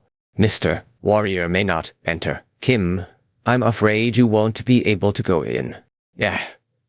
I can't go in there. I don't think even a level 6 would stand a chance, but it would be an honor to see a god. Please visit sometime. Level 7 is impossible for me right now. He nods, clearly pleased. This is indeed a mythical item from Norse mythology. Lightning crackles in the distance, emphasizing the impending spectacle. Kim looks nervously towards the Grand Plaza, ready for whatever is to come. She needs to meet Thaw. A daunting task in preparation for an upcoming quest. Mr. Sigmund surprises everyone, including himself, by appearing with their new family member, Freya, just like you. Congratulations on our child. Only then shall you board the skyship and seek the rune that holds twilight. Is it really here? What's this? Is it really here? The birth story of the purest god, Mistotane. This must be important. She asks if she can join the quest, eager to help her brethren and receive Freyd's blessing. That's right. About the Dwarf King and Skibla. This pocket-sized aircraft carrier is causing quite a stir. It's a game-changer with a 500x reduction in size. Clearly, many want to get their hands on it. Right. We have to defeat those titans first. Nar, for me! Har, it's gonna be easy, he says. Hardly. Many have already died trying. Here. Echo Studios laughter echoes, full of dark intent. The tension builds as shells approach from the front line, confirming the impending attack. Shell fires inbound, confirmed from the front line. It's time to show what he's capable of. To go all out. There, darling. Look over. This trait enhances my vehicle's performance, becoming one with it. The sky darkens as a warning signal approaches. A strange presence emerges. Why would gods intervene in such matters now? Tension builds as the paladin of Thaw hesitates, unsure of his next move. Master, brother, all that's left is to calm. This thing that was an incredible fight. All right. Increasing output, he's ready for whatever comes next. To obtain Fenrir, we need to find the blessing of Frigg. All right. Let's go. The journey to obtain Fenrir begins. The journey to obtain Fenrir intensifies as preparations reach their climax. Now, I will then thank right. We can fulfill the brother this debt. You so much. Never forget the prophecy now. Friggo goddess, what have we gotten ourselves into? This debt must be fulfilled, no matter the cost. For the blessing you've bestowed, we will fulfill this quest, grateful forever. These marks symbolize our promise. Mistotane is prepared for a confrontation, having acquired god-slaying consumables with a slim chance of success. But walking into the suffocating grand palace, Mr. Tane pushes forward with determination. Finally activating the one use item, Mr. Tane steps forward, prepared to endure any pressure. The God of Thunder, meet you. One from a different world. Please be pleased to meet the God of Lightning. How did you know? Little one, you ask strange questions. He knows my true identity, can see through different worlds. So, I did manage to bring you here. May I ask, do you know what brings us together? But still, as expected, you ask questions that delve into my true identity. What happens if a transcendent power summoned me to this world? Thal might know. He seems uncertain, questioning who could have summoned him with such power. The possibility of a god's involvement looms, but he dismisses it as unlikely. He contemplates his fate, considering if an ancient being could be responsible for his summoning. If not, he wonders what role he must play in this new world's destiny. That's unexpected. Why would they try to switch traits? Is my ability really that high? But this calls to mind the legends from the Orient. Yes, you are one. It's as if your eyes remind me of my master named Heavenly Demon, if you possess the ability to see. Though he seems surprised, the speaker quickly recovers, changing the subject abruptly. He teases the younger one, calling them little one. Are you serious? This is no time for jokes. In the Divine Annihilation War, gods were imprisoned or annihilated. He must face this end. The divine being itching for action after imprisonment. You must find power to flee from the old father's grasp. You issue a challenge, offering something in return. Liko Studio nods, lips moving silently. The text appears complex and foreign. Kai looks on. Expression unreadable. Old father's look turns intense, his demand for flight unresolved. Thank you. We're finished for now, baby Mjalnia. Thunder you, God of Lightning. You may go now. Powerful being of another realm. He heaves a sigh of relief, visibly relaxed after some strain. For it, traits. Worth it, but I didn't plan. The trip was long, but it was worth it. Mr. Tane.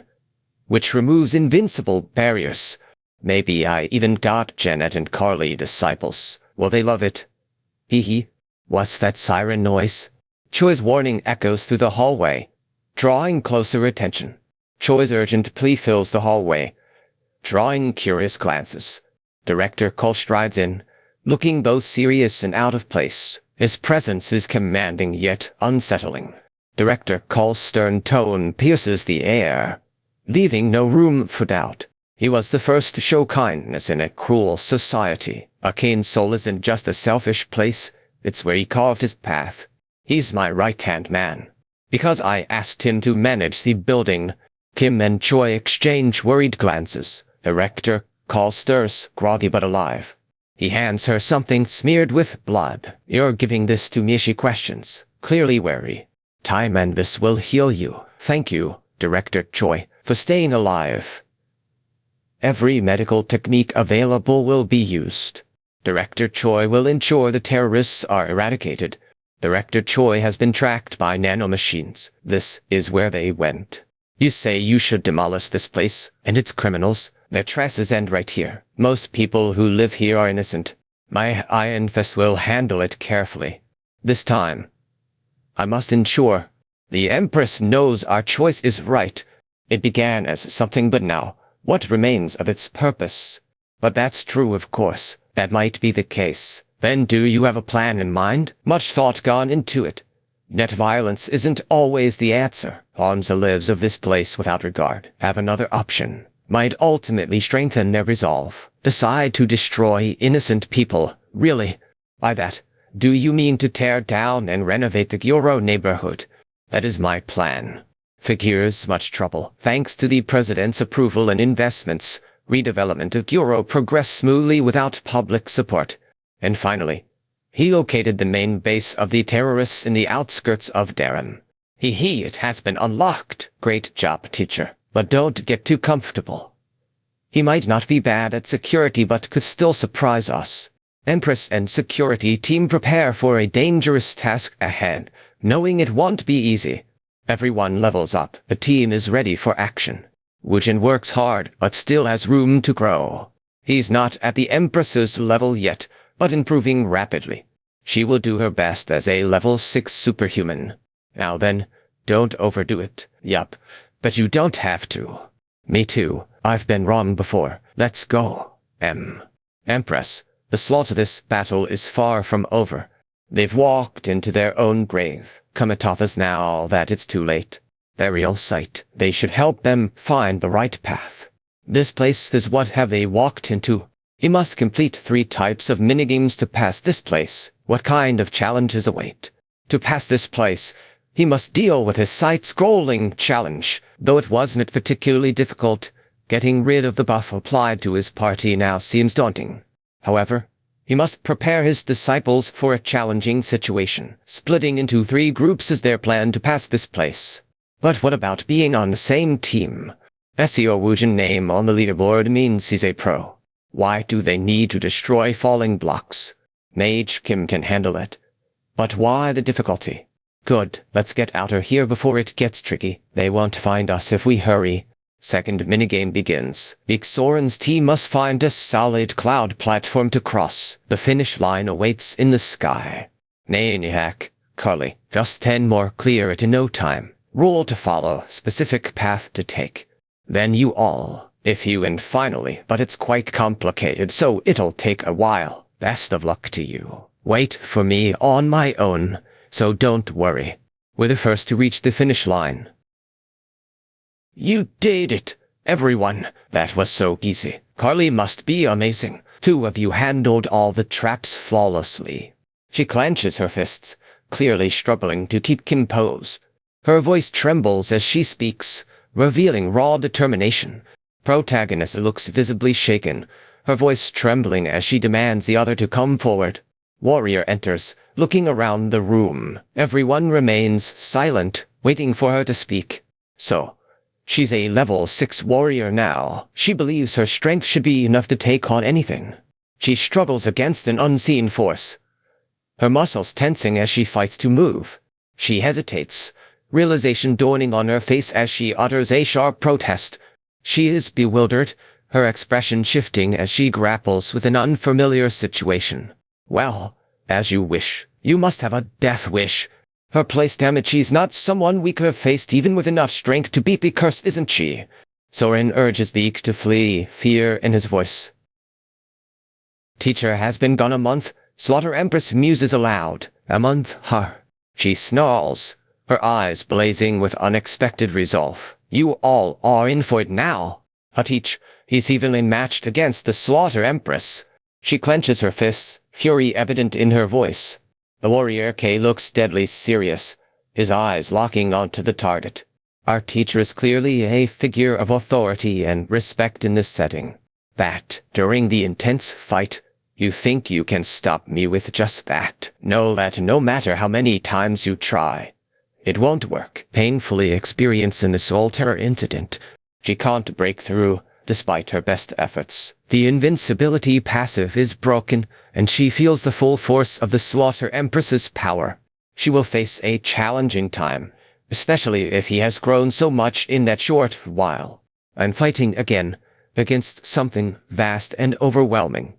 Damn, that move terrifies me, no matter how many times I see it. It's time, Black Tiger, prepare to end this. God-slaying Mistatane's effect is revealed, nullifying all. The situation seems dire for the opponent. Effect, you're done for. Now that this effect nullifies the item. Other reason defensive tactics work, it's because of this effect. Inferno looms its flames a stark warning. This is a chance to acquire it. Opportunity knocks, but will you seize it? Even if I take you, it's just an opportunity. Do you feel it? A battle that surpasses mere levels. This is a battle. You deserve to face the final boss. Finish it quickly. I won't refuse the challenge. The Slaughter Empress has been defeated, but the artist seems shocked by the scale of destruction. To see you're in the history books at last. He apologizes, knowing his mistake could have severe consequences. He acknowledges the sword's unique properties, its potential to deal unexpected damage. That random curse on hit adds an element of unpredictability. He hands over a sword, suggesting it's well suited for straight-line attacks. The recipient seems surprised by this advice, unsure of its implications. Let's go. Time to see what the Empress was protecting. Rewards await those who succeed. Wow, the treasure sparkles brilliantly under the light. Coins, so many they sparkle. There's so much treasure here, she must have attacked and looted a lot of money from somewhere.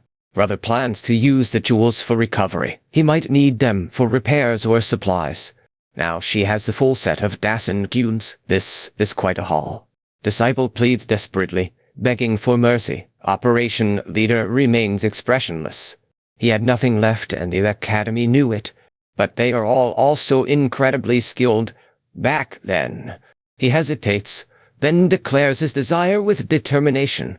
The teacher offers to take him in, surprising and delighting him. But you're still a rookie, teacher. What do you mean, Tilda? We've got a rookie, my junior here. Hey there, Boomer. Don't tease your senior like that. Stop right now before anyone gets hurt. Janet steps forward, her expression serious. Janet hesitates, looking concerned as she addresses someone off-panel. Janet is mentioned, but her response is unclear. The others discuss taking her back, referring to a contract and property rights. Parents are mentioned, but their fate is unclear. Mages and human trafficking are central to the dispute. Take her, he commands. She's my asset now. What are you saying about this contract? However, he says, holding up a piece of paper, where is her consent? If you really want to send Janet away, I'm willing. He hands over the paper, his expression unreadable, accompanying her with this. Quashen will inherit this sword of the Yang Magic Tower Nephilim. This ancient weapon is finally coming into her possession. Ugh. What in the world is this place? It's a site laid bare, filled with experimentation and the greed of humans. Magi technological, biological horrors are everywhere. Do you think I'll be strong enough to stop all the experiments in this terrible biological site? Teacher, Jeanette should go with you. But you must acquire something first. Liko and teacher hurry toward a destination, with Liko seeming agitated and forgetting something important. Tower or master of a Yang magic Kurg, sorry. Please, spare me. You dare to bring your parents here, even with me by your side. I don't even want to mention my wish to converse with them. Kirk hesitates, clearly struggling with his next words. Jeanette sniffles, her voice barely above a whisper as she speaks. Research log entries suggest Jeanette's experiments are occurring in secret and so the pursuit of knowledge is overshadowed by a desire for revenge. We need to catch Angel, the hybrid of human and them. The best experiments are out of Magitech. Anak's true name is Jeanette. They are heading underground to find him. To get the Sword of Nephilim. This mission isn't over yet. Everyone focuses on the target. The sword seems to fit well in his hand. He is not an easy opponent. But isn't it too dangerous? They can't use tricks and strategies like superhumans. He's not wrong, at least for level 7s. Bosses that require a raid are typically tough. So I arise. To seize this chance, we follow my plan. We have a shot. They prepare for the unknown, tension building as they stand ready. A strong pulse signals something approaching, stirring unease among them. The effect is strong, but it comes with a price. Reducing stats at the same time. Technique I can make. Predictable. Moonslash is everything, least the technique quit traits. Strongest strike. Mars sword thought cultivation. Giant strength. Marner soul sword experience. Then silence fills the air. Penetration strikes true, leaving no room for error. Tension builds as spectators wait to see if the legs will remain intact. Tension hangs in the air as someone confirms the legs are indeed intact.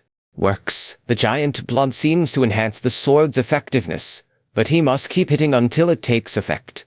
Infinite damage scales if consistently applied during its duration. Though the swordsman's movements grow more cautious, wary of unseen threats. Though he must defend against the Nephilim sword's unpredictable strikes. He tightens his grip, muscles tensing for the impending clash. He grips his weapon tightly, clearly uncomfortable and trying to compose himself.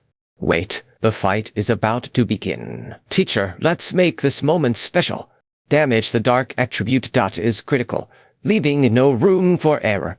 That point, his weakness revealed, white flower, looming into a decisive strike. He gritted his teeth, struggling to maintain his stance. A massive surge of power pours through him, signaling the end of his struggle phase. Now, return to the academy. Too wrong, the accusation hangs in the air. Heavy and final. Minor is the sword of Nephilim still exudes an aura, despite everything. He finally secures the pitch-black SSR sword with a swing. A lot of damage was done. What happened to him? The battle was intense, but what if? Jeanette hesitates, then nods slowly. The sword's potential is vast, but only she can unlock it fully. What is it tells you step by step? Jeanette follows the command, gripping the sword tightly. Kai Studio directs Jeanette, but she hesitates briefly. Jeanette's voice rings out, firm but hesitant. The sword seems to respond, its blade shimmering ominously. It will begin soon. The pitch-black sword looms ominously. Natural-born energy spurs. Jeanette's energy flares, reacting with a natural-born trait. In the arcane city of Seoul, one of the strongest individuals is present. The anticipation in the air intensifies as Jeanette's reaction to the energy trait builds. The pitch sword of Nephilim has been completed. It's been infused with black energy, enhancing its power immensely. Of course, this is an obstacle and we need training. Even got brand new facilities. All the broken ones have been repaired. Then don't. I do. You're serious. It only means you will naturally react to me that trait. Same as mine going to learn how to pass it on to you. He's seen it with his own eyes, enough times to imitate others' traits. He plans on learning this feat but has never before attempted it with his body. The shooting range awaits. Tension builds as teacher watches, waiting for the next move. Teacher encourages with a firm tone, eyes locked on the students. You're hitting the target at an alarming rate, but you'll pay for it later. Finally, but even so, you're tracing the rough cuts with precision, and the death attribute it's a fine line you're walking. But this sword isn't yet complete. The energy has enveloped me, but the end trait hasn't been obtained yet. Finally, that final piece is in place. The official best sword trait has been obtained. An aura surrounds the blade, shimmering and intense. This marks the appearance of the sword's master trait, a high-tier extraordinary level. You have obtained it. Jeanette seems uncertain, unsure how to approach explaining Ki. She pauses, searching for the right words. Jeanette's voice trembles as she searches for the right words. The avatar concept seems to be a key point, but she's unsure how to explain it fully. Jeanette stammers, her voice barely above a whisper. The concept of Kai eludes clear explanation. Now that Kai is more tangible, its power becomes fully visible. Concentration leads to transcendence, not just a mere shift but a path toward something greater. The Nephilim sought to refine their physical properties through Kai. That signifies a major transformation in their abilities. Divine power to become a half-angel, naturally master from birth. This trait is why they wished to elevate their beings through Kai. Active still to use it like a passive one. Stop using your sword or like that. This place feels different. Inhale slowly and exhale. Is a point, so this must be. The starlight is the main focus, unfolding before my eyes, of the soul. And the light intertwine. Heat surges through my being, truths unspoken yet felt. Only now do I truly feel it. He succeeded. You have achieved enlightenment, a moment of sudden clarity. Teacher's approval brings a mix of relief and joy to the student, who eagerly awaits further praise. Chairman Kim chuckles, but her tone turns serious as she addresses Teacher Choi in song. Chairman Seong inquires about Hee Young's condition, expressing concern despite elixirs failing to help. Congratulations, succeeded. Poison can do that only used once in the game. There's only one poison that could cause such a critical condition. The harbinger of a zombie outbreak arrives, signaling impending doom. Chairperson passes out, and CPR is called for urgently. She had just been fine, now in grave danger. Dr. Kim hesitates, her expression grim. The word superhuman looms, carrying heavy implications. Secretary Kim's eyes widen as she processes the recent events, her voice barely suppressed. Kim gasps, her voice trembling as she checks on someone, perhaps a colleague or a friend. Chairperson Kim speaks quickly, her voice filled with concern and confusion. She apologizes for falling ill, explaining it happened suddenly while she was assisting with the redevelopment case. Yes, let it be. That must have been recently. Animal as she has. She touched a stray cat before and passed out. If you were transformed into a cat, used to assassinate me, of course, someone must have already known. The culprit, already caught in the web of secrets. Automate, shapeshifter, only the truth will set us free. Chairperson Seong demands answers, her tone leaving no room for doubt. He stammers, sweat beading on his brow. She demands, her eyes piercing. He pleads, desperation clear in his voice. She demands more, showing no mercy. Sure that is the final offer. Off 40 you, if you can. By splitting him, who was the old father. They tried to paralyze the government using terror, this time framing a corporation's head as the assassin. Her corporation must have found out why they would say that the old father's order is. The Black Jaguar Order wants to assassinate me officially, however. They will allow me to make the final move. Rip them to pieces. The order demands decisive action. But sure, there are other ways to gather evidence. For now, no, there must be a reason to go further. But is there really? Only ways to warn them. Incident doesn't justify a zombie apocalypse in Seoul. Let's see it. Start now. Will this reveal those hiding behind the scenes? And next, they approach the entrance. This will show what lies at the bottom of the river, leading to the forbidden area. What in the world? Fire signals begin to appear, signaling the start of something ominous. You have obtained a trait. The screen flickers with new information, building anticipation. You're targeting yourself. Cease fire immediately. Detected a barrier around you. You have obtained a new trait. Asked the Black Executor, what would you have done, even to prophets and priests for your goals? Blood soldiers at your command. I've been itching for this. Storm. The tension builds, foreboding the clash to come. Mr. Kim hesitates, then offers help, but his companion interrupts, calling him by a nickname and suggesting he can assist. Black magic looms, a shadowy presence in the air. This power is not something I can handle alone. Blade, an aura that is mysterious and powerful. I'll pay. No. Seems I came too late. The enemy's secret base receiving worries. At level 6 in now, he has become a sword master to help us, like it's clear out here. Let's not. I only ended up. Forbidden area indeed. He must have sensed danger, yet he's still here. Liko Studio seal is clear. The one who stands behind the Black Order's presence here raises questions. He argues that the responsible parties must be found, even if their headquarters are in Brazil.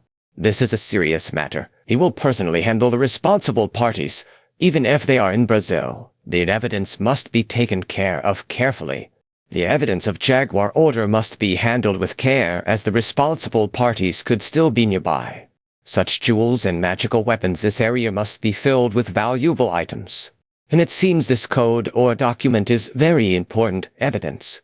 Yes. We'll need to decipher this order quickly. Damn, you professional. I'll leave it to your team to handle. Mr. Swordmaster has been made an ally. He thanks them. Pleased with their help. Oh, so you didn't know. Your story has been spread far and wide. Swordmaster already calling you by that title. Ugh, all this fuss over a golf bag. Very easy, right?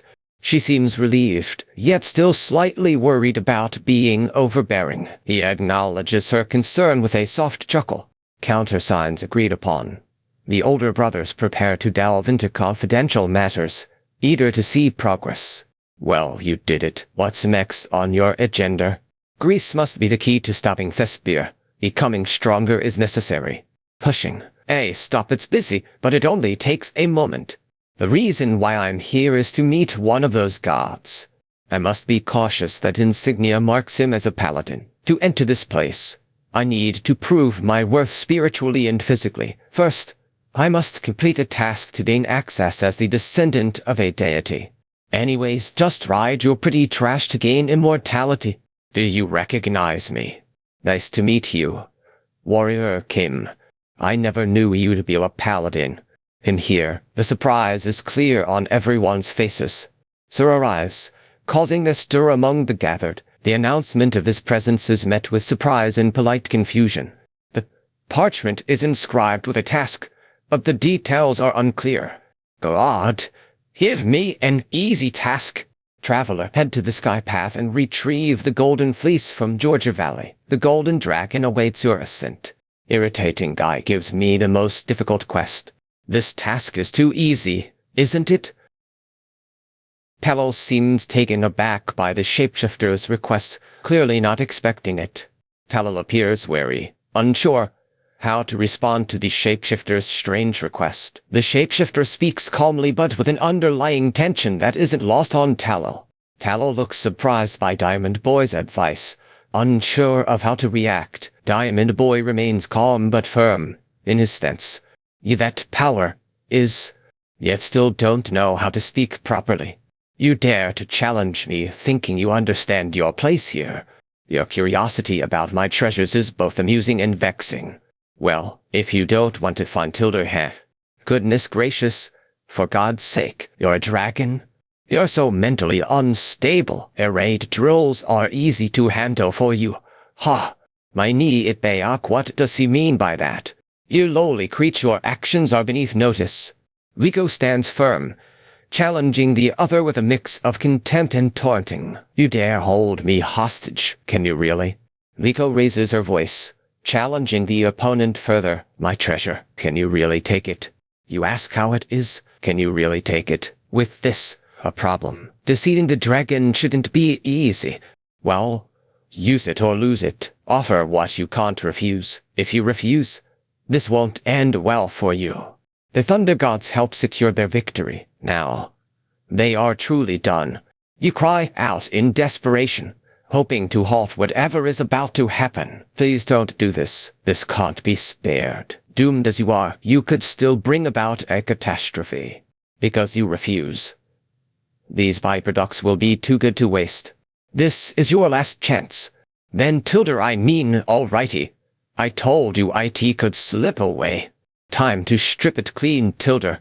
Time has come. Warrior Kim, go ahead and proceed. But child, the dragon's body here told me don't know either. Do you know that I had if it happened on the surface or underground? I would have known. There's the one, too. Could it be a damaged soul from the other world? The one who called you would cause great harm if it were her. Instead, he seeks a wish and a blueprint for growth. Could this summoner offer him real assistance? Of course, your wish is granted. This blueprint is the level 7 one. The blueprints and abilities are indeed level 8, but obtaining them requires much. The Saintess will need to defeat alien species, including non-humanoid mutants. You need the mana core of an alien species. Man. You need the mana core of a god. How am I supposed to get that? You need the power to face the level 8 final boss. Oh, ever-generous and merciful goddess Gaia, she whispers. Your fate hangs in the balance, dear adventurer. Defy it if you can.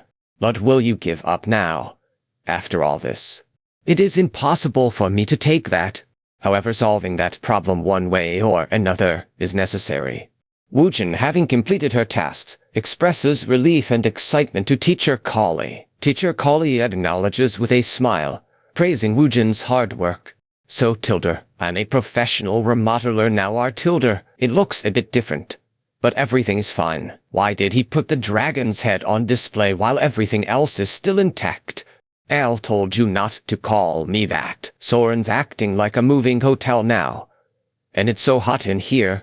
Tita recognizes Kali's new traits, emphasizing her blood god-goddess status. Kali questions why she didn't receive similar recognition. Now, really? By the Great Rift you mean to the Grand Canyon? Nectar now. Kali has also finished the prep work. We head there next. Kali seems uncertain, probing gently. The mention of the Great Rift and Grand Canyon hints at an upcoming challenge. Student volunteers enthusiastically, ready to take on the challenge. Kali remains serious, her tone unyielding. Kali insists on efficient training. her tone leaving no room for debate. America agrees.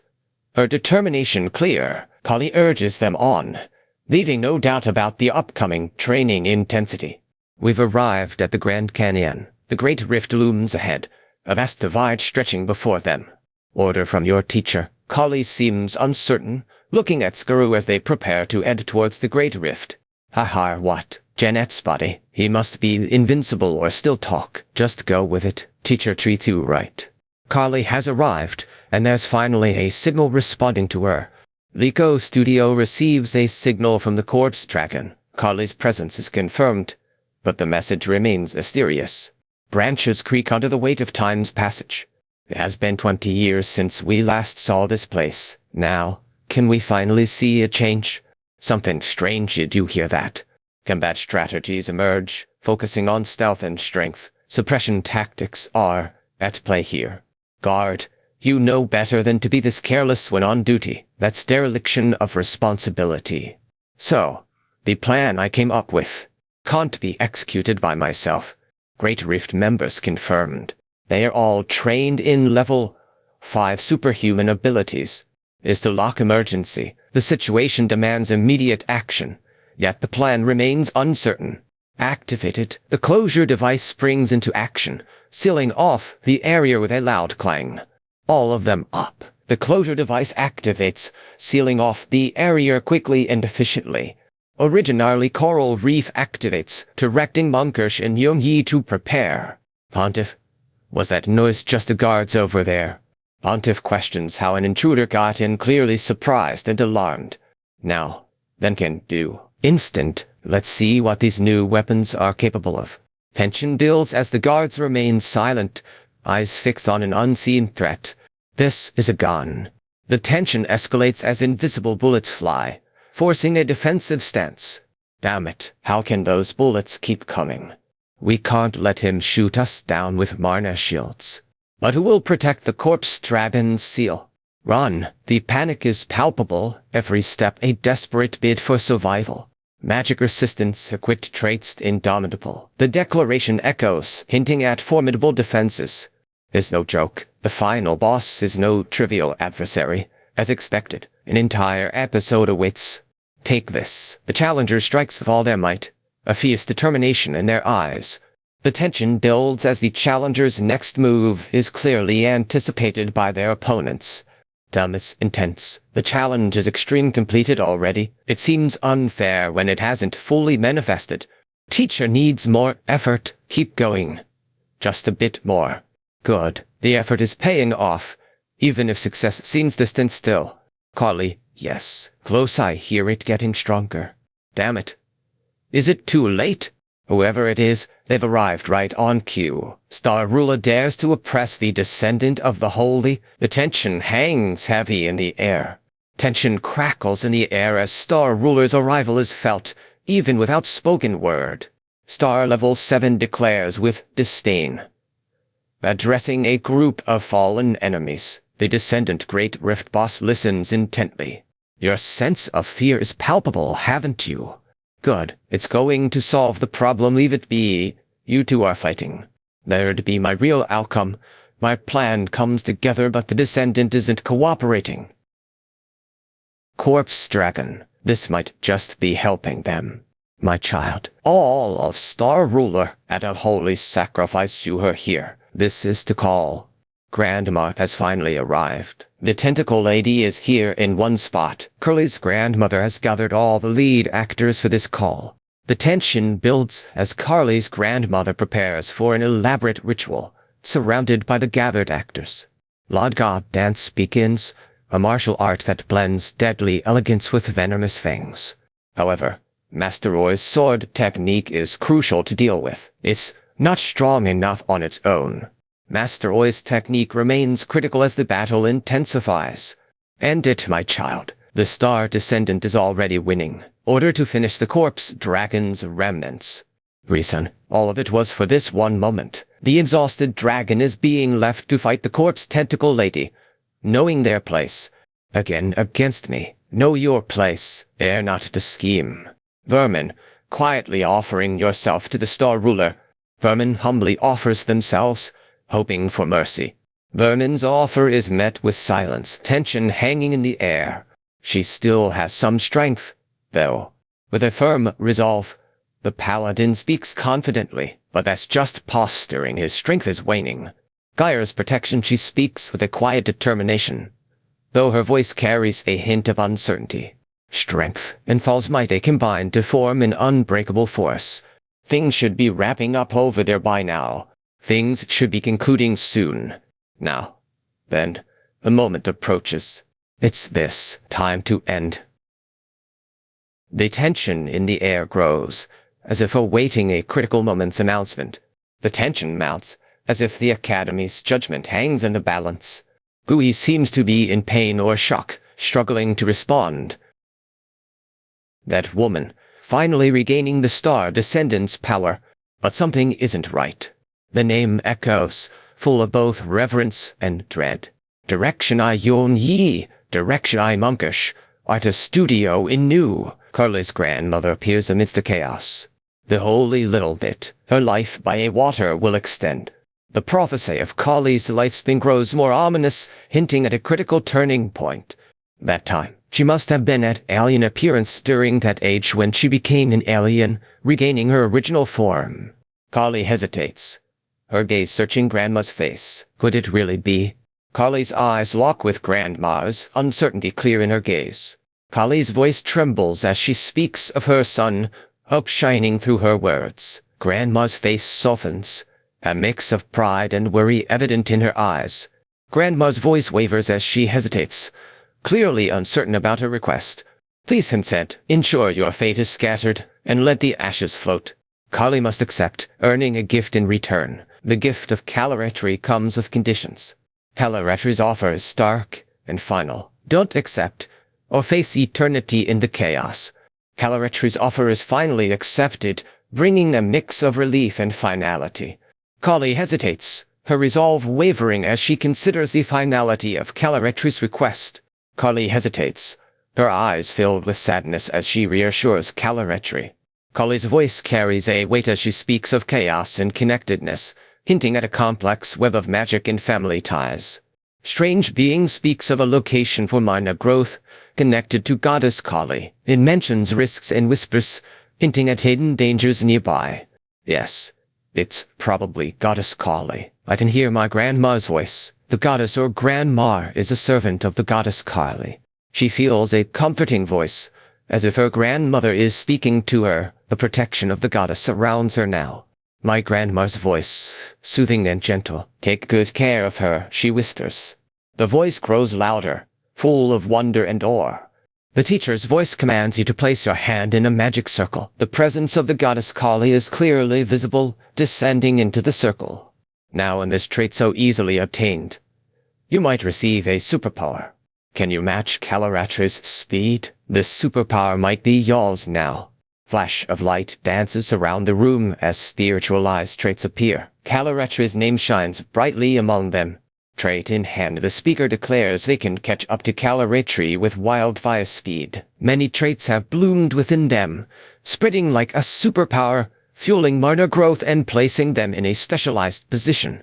When good, let's do this. The Master of Swords and Dance traits collide, creating something special.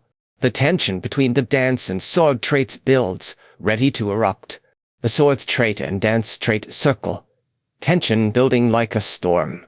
Kali is swift and elusive, her movements blurring together. The power of a goddess is in play here. Kali moves with incredible speed, leaving barely a trace of her presence. Kali's sword strikes with deadly precision. 100 trajectories converging in a blur of motion. Phantoms of her movements dance through the air. Kali continues her sword dance, each form blending into the next with ruthless efficiency. The style is unique, a personal interpretation of Calorimetry. For I have woven my own style, newly interpreted, and adapted it to my unique dance. Sword of the Flashing Nephilim. Top 3 arcane techniques completed. Techniques that synergize with my traits. Doesn't matter if it's the heavenly demon or the father of matter. Calico cackles manically, his eyes gleaming with malice. Calico cackles. his satisfaction clear as he declares the technique complete. And all doesn't matter if it's the sword techniques of arcades, solely has to come up with a build that synergizes with them. Above the old father from Arcane Soul, he seems uncertain. Teacher exclaims, "Kekek, that was too much. I'll cut 'em all down." HMPH, he mutters, clearly irritated. Call exclamation, "Oops," she exclaims, realizing something unintended. "What do you want to spar with me, really?" She taunts, displaying her preparations, shields, shadows, and Marner soul diamonds. Her arsenal is ready for whatever comes next. Combat practical, she declares. A raid technique now stronger. Immortal, you've become more formidable. Fine, sword of swords, master of calligraphy, Mars sword technique enhanced, minor soul diamond body equipped. Come on, direction. They'll come at me from all sides. Originally Coral Reef Studio YNU. Wait, why am I here? Teacher's tone sharpens, demanding an explanation. He almost died, their techniques at stake. He barely survived ruthless techniques at play. Here, he has survived, but at a cost. Drinks are necessary to recover fully. Yes.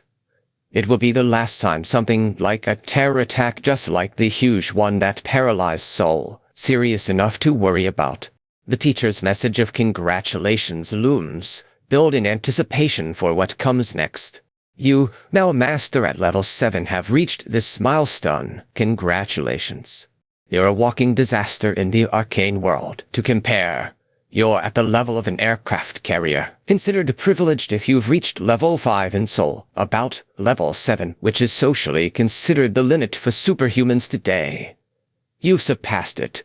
I need to come, Alliance, with this, episode 2. I now have to deal with, however.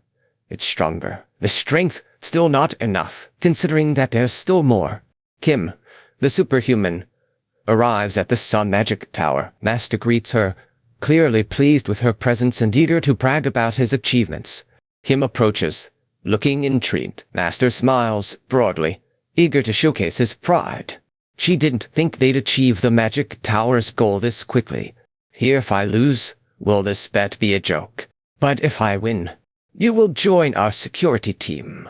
For full life, I will make you a wage slave. Why don't you see your defeat with your own eyes? You'll have to admit it now. Yes, now, but what? Sorry. Also better, shall we? To remember that we made a bet. Let's compare whose ultimate flame is better. 2. He has come, fully prepared, ready for the challenge. He doubts, but why? Something about their opponent's preparation troubles him deeply. That man is the one who opened up an entirely new perspective on our tower's flame. Yet he's not who you think. Is that, strictly speaking, an ultimate flame? It seems so. But such a small ember wouldn't be considered truly ultimate. Before gathering, he came here to combine 6 hard-earned materials. He created something in his own way. Magic Kim became level 2, obtaining Black Flame and Solar Flare. These rewards came for helping with a mission. Stigmas of Inferno and Flame of Gold Dragon are mentioned, hinting at a powerful battle. The goddess Skyer bestows a new stigma, the Heavenly Flame. And so, he has created the Black Flame and the Quartz Dragon. Multiple stigmas are listed: Inferno, Solar Flare, Heavenly Flame, and Chaos Flame. Yes. From pursuing a flame, correct? Solar Flare. That's right, however. My memory is something that can devour these saints. He invests more mana into it, reducing its destructive power and increasing its minimum usage. Well, this little ultimate flame can match your Solar Flare. We'll see about that. This is a look of determination and confidence on the face of the speaker, as they prepare to showcase their ultimate flame. This might be too challenging for a superhuman to endure. So I suggest you reconsider. A thin line of magic, how can it withstand such pressure? She begs desperately, her voice barely above a whisper yet filled with raw determination. The numbers flicker, a countdown to something destructive. Voila, flame. This is impossible. The numbers surge, casting a shadow of dread. Tizzly stammers, clearly surprised by the score of 800. He scratches his head, trying to process what just happened. Kimmy nods confidently, though there's a hint of uncertainty in his eyes. The other party smiles warmly, clearly pleased with the outcome. What is it? Kinney asks, his curiosity evident. The other party responds with a calm tone, setting the stage for an important decision. Sun Magic Tower, alliance with the Old Father's forces. 2 powerful entities will fight against an unknown threat. Good. With this, I now have 2 forces that will fight against. But timing is critical to my plan. Everything must go according to schedule, not too fast or slow. Chairperson Sikong. Oh. From Seong Hyun, you have received a file from the Kumo Group. Would you like to open it? Did you order? The Black Jaguar finally found out who's behind the... What file order this top secret? Top secret. The Black Jaguar finally found out who's behind the... Dear Corps Commander Kyujigum. What does this mean? Why is the Corps Commander's name written here? The Corps Commander Kyujigum is mentioned again, adding to the mystery surrounding his role in this order. Who then? He's not that low. Would stoop someone who dares to involve an outsider in our internal affairs? Such brazenness, Commander Kyujigum. You've gone too far. Kyujin-ju and Kahyun-ju, both level 7 superhumans from the Eastern Army's 2nd and 3rd Divisions, are under scrutiny as potential terrorists. Kyujin-ju remains silent, challenging Kahyun-ju's accusation. Kahyun-ju demands an answer, tension palpable between them. You, a figure of uncertainty, question Kahyun-ju's accusation. Silence hangs heavy between you. Father, that's not your apology. We wouldn't have even considered such a thing. What motives could drive such actions? The truth is unsettling. No action here, just thoughts exchanged in a tense conversation. The speaker reflects on past deeds, acknowledging their foolishness. Silence fills the room as the listener processes the admission. Father acknowledges his eldest son's admission, seeking punishment for past mistakes. Silence hangs heavy between them. Brother pleads, desperation clear in his voice. The elder acknowledges, his tone firm yet grave. Corps Commander Kim regards the speaker with a serious expression, his tone unwavering as he outlines the investigation's importance. Father's stern gaze meets the speaker's, challenging them to respond. The speaker stutters, clearly unprepared for this line of questioning. General assigns a new role to the children, emphasizing the importance of it before the incident. The speaker appears taken aback by the sudden change in responsibility. Another blood test. Trust me with this, dear customer.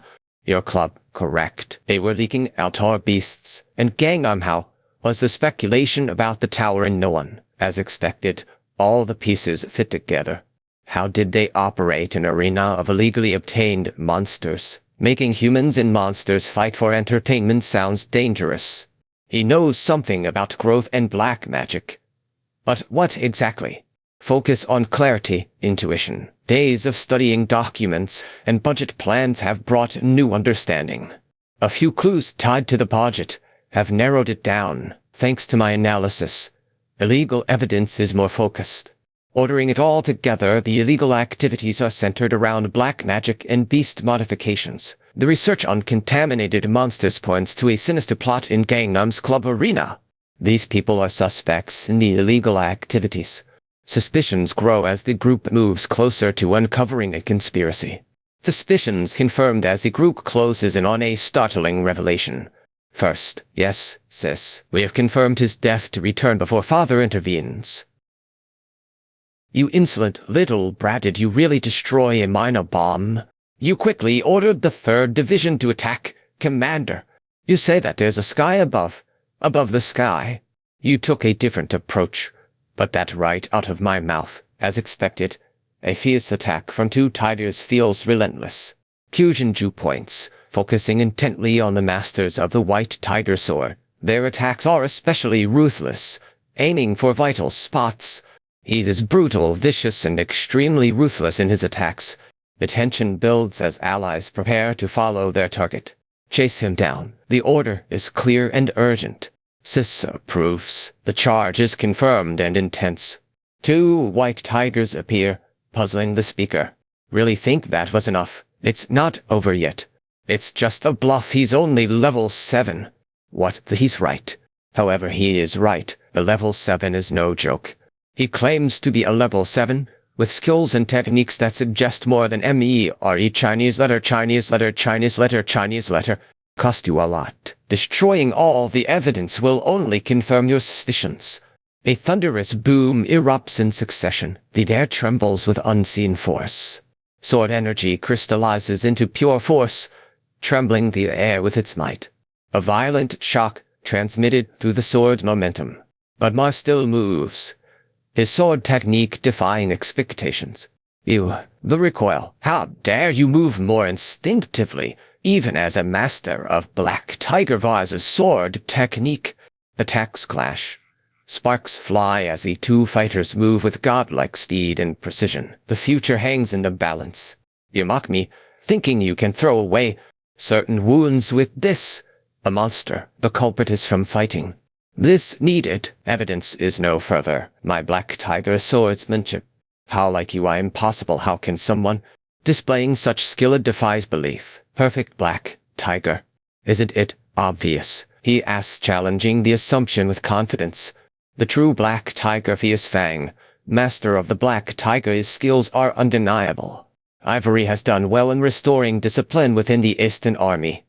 Though his methods may have been severe, but he punished them himself. What? Illegal activities? Who was involved? He considers their punishment, questioning aloud what to do next. His tone suggests a struggle with his decision. Ambushing me with evidence, even tried to destroy my own children. War. South Korea. Without you, Sir Commander. Second World. Not true. Core Korea would have disappeared in the chaos. Commander's contributions in the Korean War are immense. Not through victory, but through relentless resistance. You're just sucking up to me, aren't you? Oh, you please do not forget. Like that. Did it give me something? What army? Is all of this give you something? He seems uncertain, his voice trailing off as he contemplates the situation. The strongest trait of the arcane. Could this be about you? Such mana, such power, it feels like my whole life is contained in these words. It seems like a powerful transfer has just occurred, injecting something into the commander's body. The outcome is uncertain and tension builds as more is about to unfold. You'll level up to 8. Funny, why so soon? Reaching level 9 isn't for this trivial matter. Sincerely, the core will take years to recover from my sacrifice, enough to justify. Forward as Mono was transferred to you at that timing. Song Hyun, the chairperson, reveals a breaking news story about a zombie outbreak in Brazil. The swordmaster is clearly surprised and concerned by this development. Chairperson Song Hyun's news of a sudden zombie outbreak in Brazil spreads concern. The swordmaster listens intently, acknowledging the seriousness with a slight nod. It might be in Seoul, or they have brought it here. Why would they need evidence from Brazil's outbreak to plan something locally? Chairperson Song Hyun raises an eyebrow, clearly intrigued by the mention of Sao Paulo. Any news from there? Chairperson Song Hyun nods, her expression turning serious. Sao Paulo, then. Chairperson Song Hyun's expression remains stern as she continues. The sage God Poker resides there. Tension builds in the room. By resuming their search, they aim to bring back the spectral army. Brazil's great Sao Paulo temple looms ahead, a looming presence in the haze of impending conflict. The Black Jaguar must be taken away to prevent a zombie outbreak in Seoul. If Quiller doesn't respond quickly, divine intervention might be needed. It's an intended meeting. The Saintess can't afford to let this honor pass by. Greetings, Swordmaster. It's an honor to meet you. Quiller orders late, apologizing for being too busy. The Great Rift is in the background, a constant reminder of their duties. The Quiller order, just like how a god holds back otherworldly species. But what brings someone as busy as you? Order has come, but time is now critical. What information has been obtained about the recent outbreak? The Black Jaguar's involvement seems urgent. What in this place could try to descend? How can a mere specter challenge the god's residence? Take a look. This is... Even so, I can't trust everything an outsider says. Why do you even insist on living in... Sorry, our god. Any threats yet? But I don't sense anything unusual. But that disturbs me. I understand that they are unable to detect something part of what you're saying might sound nonsensical. I hope your way home will be safe. Quiller orders something, but he hesitates, unsure of his plan. His concern grows as he waits for a zombie outbreak. The savior, isn't it, is our third time meeting, indeed. She's very Brazil, the old saintess, the way she busies herself. Aren't you ashamed? Father orders mastermind. Are you behind all this? It seems Brazil is level 8. She thanks a certain someone for that. Standing in her way must be difficult. Brazil seems unsure about having a level above 8. She doubts it's possible to find out in her realm. Rico, aren't you a savior from another world? Your presence is unexpected. Savior, aren't you from another world? That was quite unexpected. Oh, you thought the ritual would be a failure. It turned out to be a huge success. It seems Bullet, still alive. There's no way the gods told me they summoned you. That summoner would be gone. Then question, the 1, 2. Here's the first. There is a high possibility that the other world would be greatly damaged. That child was not of the summoner. Could she have had to make a sacrifice? As expected, the price is steep. You offered your own future. I've sacrificed everything, including my soul. If you think reincarnation is the answer, you're delusional. The world is fading, yet endless rebirth won't save it. To use it, choosing, refuse, be better would it mean anything at a moment of my own making. Stop your wandering. Old father, please. So, savior, do not sacrifice body and soul for naught. However, Studio Anuz and Young Yi's revival in perfect condition. Why are you going this far to depend on the old direction? Yes, you're referring to the human body as a sage god. A small world indeed. Your father will descend upon this world. Then, all the predestined disasters. So, would you willingly sacrifice your body and soul to acquire the power he needs? How is it possible for the old father to convert this world? Holy Savior, O great and anointed one, will you save this world? What kind of sacrifice is being asked here? At first, he had no friends or family in this world, but now he is willing to risk his life to fight. Of course, for them, but he would gladly risk his life to fight. Disappointed, how could you about your own self-sacrifice like a dumb bass? From my perspective, both worlds seem like the same endless suffering, disasters and chaos collapsing into ruin one after another. Instead of the other worlder, if only you kept, until we meet again. Old father stays with you. He curses under his breath, frustration clear in his voice. Gather up, citizens. An emergency. Lord Poker orders evacuation now. Excuse me, citizen. Are you a lord, protecting us now? Lord Poker, what's going on here? The Spectre King has arrived, but at this point, he is not level 9 yet. Soldiers are attacking the villages. Jaguar spoke of a human. It's worth a try. This is good. Power back. Do I look like I'd take your offer? Seems like that easy. Everyone wants to offer their head for torture. So, can I get my fill of your soul? I will spare your body. Pitiful, he dares to challenge the Spectre King. King's strength is immense, yet he hasn't reached full power. Even a level 7.5 mage and sage struggle against him. Mars' build can barely keep up with his might. What will he use to bolster his power? The book seems key, yet he hesitates. He lists his traits, each one enhancing his already formidable power. And if I add, the knight prepares to unleash divine might against unseen foes. Surprise and uncertainty cloud the knight's resolve as he prepares to face unknown enemies. Before Mick speaks, a summer tone in his voice, however all is pointless. Holy light has been eliminated. Radiance has been eliminated. Divine aura has been eliminated. Healing hands has been eliminated. Divine power is used. It's fine, the heavens use divine power. Good, and now, you are an omnipotent. It hurts like an AoE spell. With this self-heal, I recover. Phase 1 ends soon. If I don't act now, they'll heal with magic. Take out those zombies. Defy the heavens. Rage and frenzy surge within. enhancing his abilities. His Marsawed technique is about to unleash. Traits from recent battles empower him now. Quite a challenging situation, indeed. How long you can keep it up. But there's nothing you can do now. Spectre. Now, how do you plan to handle this? Strange indeed. Then times, about me. The crowd's anticipation builds as the opponent prepares for a burst of damage, the stakes higher than ever.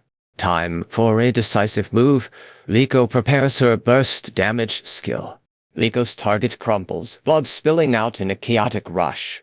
Your target's body convulses violently, veins popping and nerves flaring as the Mana Rampage trait takes hold. The expected burst damage is more intense than anticipated. He acknowledges your effort, yet his tone suggests pity rather than gratitude. His words imply a loss he expected but still feels keenly. However, the Spectre's final phase is about to begin. The King's AoE attack will expose him in mere milliseconds. This attack targets the Spectre's vital point. He suffers from frenzy and King's debuff effects, making the after effects persistent. There is no point in enduring this. I have to end it quickly. Damn it, if my traits disappear now, the pain will be unbearable. Though, truly incredible. Seen so far, but this is where you stand above all the heroes I've met. You defy even your own limits.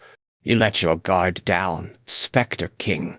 You seem granted invincibility, but at what cost? This is the end. He struggles, gasping for breath. Determination shines in his eyes as he fights against an unseen force. He utters his final words, determination in his voice as he faces whatever lies ahead. Is this my final moment in this world? The trait equipped narrowly averts disaster. Awake, finally. You're here to heal my critical condition with a single attack. Where are you? It's good to see you. Grand Patriarch. I was worried you might never come. This hospital is affiliated with the Sao Paulo Mamequiller Order. Savior. But where is my equipment? I thought you were healed. The situation is delicate, but this shows my commitment. This really helps you. And we confirmed the file. Nectar. Whether you like it or not, it's here. Jaguar Order's Sao Paulo branch was saved after raiding and taking down the Black Jaguar Order. There, episode 2 of the conflict is finally coming to an end in this chapter's main branch. His Holiness would like to see you at the Great Temple once you're fully healed. Bakar, the living god of Brazil, introduces herself to Warrior Kim. Kim must be a level T superhuman, greatly worried by recent events, by the Black Jaguar Order and those you protected. Taji Tiny is a knight of Paulo, yet his godhood is still lacking. The Swordmaster sees a blurry future when you strike your sword. A godet not just saved me, but someone else too. For you, a strange expectation must be felt. Mamaquil addresses the special being, offering an honorific title and a vow of loyalty. The special being thanks them, showing signs of gratitude but retaining a reserved demeanor. Poker nods, then hesitates, clearly torn between acceptance and refusal. The Paladin Captain's earnest tone contrasts with Poker's guarded response. Poker considers the request, her expression guarded. The Paladin Captain remains earnest, waiting for her decision. Airplane symbol appears on screen, glowing softly. Poker contemplates it thoughtfully. Paladin Captain stands by, ready for her decision. Poker examines the Sky Harpy model airplane with wide eyes, clearly impressed by its scale and cost. Paladin Captain waits patiently, anticipation in her stance. Shall we? Let's fly Dream Jet Tilter. This is like my private jet, at full speed. A question. Would you like to activate this? 5,000 km per hour is nothing for him now. And to the creatures, it's time for that. North Pole, North Pole. I've got the alliance. The Saintess will be ready. Kala Calico suggests a plan, but the details are unclear. How lucky to find a blizzard, Kala Calico muses, confident despite the storm. Episode 2 is now complete. Kala Calico reflects on acquiring new items and leveling up. Allies, I do have level 8 now, but there's one more episode to go. Saintess, who can defeat the old father, that is when the war breaks out. He muses on his rapid level gain, questioning if he's truly worthy of the title level 9. Of that route. Route for optimization already reached. Times optimized. Processes dozens of times over. Warrior from afar. Unfathomable power. Sileria, Queen of Winter Elves, stands before a guard captain. Her presence commands respect. She asks if he is here to become an SSR unit, guarding this place for the future. Sileria inquires about the guard's purpose, emphasizing that he is here to hunt a monster. He denies there are any monsters worth hunting. Down. Do you know what it is? It's not just any monster. It's a level 9 boss. The Emperor of the Dragon Legion. Its ferocity. Have any idea how dangerous the Arctic Emperor can be? It froze the entire region. Yes, to join your fight, but with my current level, I might just be in your way. She cannot come with you, because the Arctic Dragon Legion. So, you really want to use these as bait for the Arctic Emperor? It's a very evil dragon. You know, watching so how. The Emperor hesitates, then mutters something about gold dragons and sedatives. Tension builds as he prepares to inject the Arctic Emperor with a special sedative. The Emperor contemplates, his voice barely audible as he speaks of life and death. These should be sufficient to bring out a reaction from the monster. Right, that's correct. Defeating the Arctic Emperor will be difficult, but necessary, even for you. This is an enemy of the dragons. But that is a very opportunity, especially around it. Spectre King. Just like what situations can also be an opportunity for everything. Fight against the Arctic Emperor while freezing happened during the Arctic storm. Don't worry, he's using a strong skill that heals itself. That is the storm's weakness. When it shows, he'll strike. All right. Taking a sunbath. Too close. Is it asleep now? Comfortable, but not detected yet. Not only am I undetected, but I've merged stealth with minor blocking. This cloaked state makes me hard to notice. Surprise and aggression escalate as the invisible figure remains undetected, building tension. Surprised by a sudden aggro, he feigns death, wondering why this monster is acting so strangely. He muses on the dragon meat, curious about how it tasted after so many years. Gather up right away. Is awake at last the Arctic Emperor. The dragon captain and sword master stand ready to oppose him. Sileria thanks the sword master, mentioning the current situation. Wait. Sileria, is she truly awake? The Arctic Emperor must be woken now. Let's leave this for later. The ice is sturdier than expected. What unique power does white ice possess? Why here at the North Pole? The dragon needs waking, but no tameable method exists here. Powering up a vehicle is their only option. Marna gasps, clearly taken aback by what she sees. The ice block remains solid, defying expectation. A faint voice, barely heard over the ice's steady silence. How human. Can he tongue? Did he just speak in dragon tongue? A very not even you are /U 2015 of dragons. Interesting human use the language weaker dragons can. Well, we're awake. There the Emperor is in the Arctic. Battle. We must prepare for dragon spears from the ice. We don't have much time. So let me get straight to the point. Are you with me? I'm going to hunt down the one who froze you. Fine. I'm indebted to you. Human. Lego nods firmly, determination clear in his tone as he declares they will melt everything. Fine. Down. I shall melt everything. Indebted to you. Human. The ice begins to crack and shift. A precursor to the impending melt. The Emperor speaks of ice and debris, referencing a dragon's lost power with expected ore. Such contradictions hint at deeper issues brewing. She screams in pain, clutching her body as she cries out for help. Mama Tilda, hurt it hurts. The scream echoes through the snow-covered landscape. Whether it be adult or child, their nature as the dragon's words carry a sense of inevitability. Yea, here, take this. The speaker's excitement contrasts with the tense atmosphere of the scene. It's more delicious, but in much delish. Do you? I love meat. She needs his assistance, but what form will it take? She needs his help, but how she'll use it remains uncertain. He calls out to someone, a sly smile on his face. Time for sweet revenge. Birdhead Tilda. Traitorous knight speak in dragon language, demanding something from you. Attack. The demand is clear, leaving no room for doubt. The tension builds as the knight prepares for the attack, eyes narrowing in determination. That guy's too strong. Winston seems confident, promising lot of meat with a hint of mischief. Was a good telekinesis spell, I suppose. Is it? All away, don't worry. Specs I can slash them too much for them with these. Good, a trait with this fortification you have obtained. This area now has a shield. Heaven's wall, mana armor and barrier protect against attacks. Traits like fortification enhance defense significantly. Exclamation, the situation is dire. What's happening next? What's happening? Soul is confused as the situation unfolds. Trust him, they urge, but should they really?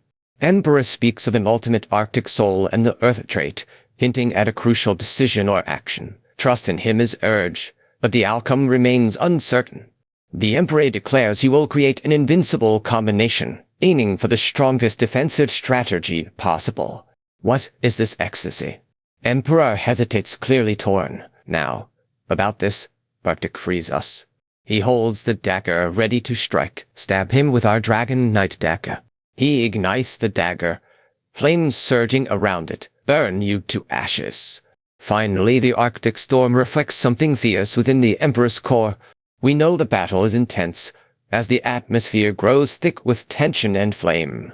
We really did it. The monster is finally defeated. We're free now, from the Arctic's grasp. Thanks to Warrior Kim, that hero. Swordmaster acknowledges with gratitude, though no gesture is shown. Swordmaster thanks Warrior Kim, acknowledging the favor is mutual. Monster's purpose remains unclear. Wait. White ice. This mysterious trait will surely give us an edge in battle. Is there something in particular you'd like to see before leaving? Human expresses gratitude, offering a unique trait to assist in the battle. Arch-nemesis agrees, stating they would be happy to lend strength if needed. Meat. Have you come for me, or to distract me? How are your senses holding up in this battle? He hesitates, then reaches into his backpack, pulling out a chunk of meat. The offer seems genuine, but laden with an unsettling intent.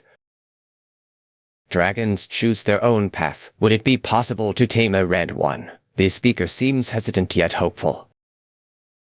Dragon tame the feat is astonishing, though the outcome remains uncertain. Even though he didn't tame the red dragon, he still stands as the king of the Red Emperor. Must have felt the dragon's wishes he didn't tame it yet, but still the king. Meet. Legion wonders who has taken command of the dragon. Egyptian panics as a massive monster appears, its scale shocking. He stumbles, struggling to maintain his composure. Everyone must remain hidden. Goddess of madness warns of a spell spreading ahead, turning the river into a blackout zone. Magic sensors advise to activate. Kyleco's studio warns of a looming Marna fog in Lake Nasser, advising caution. What should we do about the fog? It covers a vast area, roughly 600 square kilometers.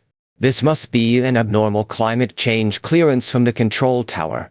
The group stands awkwardly before Swan City Hall, clearly uncomfortable with the formalities. This is the main base of the Osiris Order in Egypt. The mayor speaks curtly, gesturing to a small glass. Silence hangs as the swordmaster considers his next words. There must be a lot to handle here. The mayor explains the Osiris Order's mission to hunt mermen, hinting at her long-standing conflict. The Spectre King exclaims, "Done for Tilder," as if in triumph or despair. Well, but these fish are mine for now. The clerk smiles, offering a vial of elixir for free. Of course, no charge. Nasser approaches the clerk, who smiles and offers a vial of elixir. Because the mermaids have gone mad, the government has declared this area a danger zone. Paladins are hunting them to protect the people of Egypt and the river goddess. Calm down, they are just trying to protect everyone. They are not here to harm you, just to ensure everyone's safety. Hello, I have something to say. Hold on for a moment. They're telling me something important, but I don't like it. Whose oral structures are meant to facilitate communication with the mermen, right? You have obtained a fish language ability. It seems they are having fun communicating with the mermen. Well, are you one of us? Why did you find us? You guys look a bit funny one. You're one of us, but why did you find us? What are you coveting? Blood from the goddess herself. Mermen have arrived, clad in paladin armor. They seem unfazed by our presence, but wary of conflict. How can a human possess this much strength?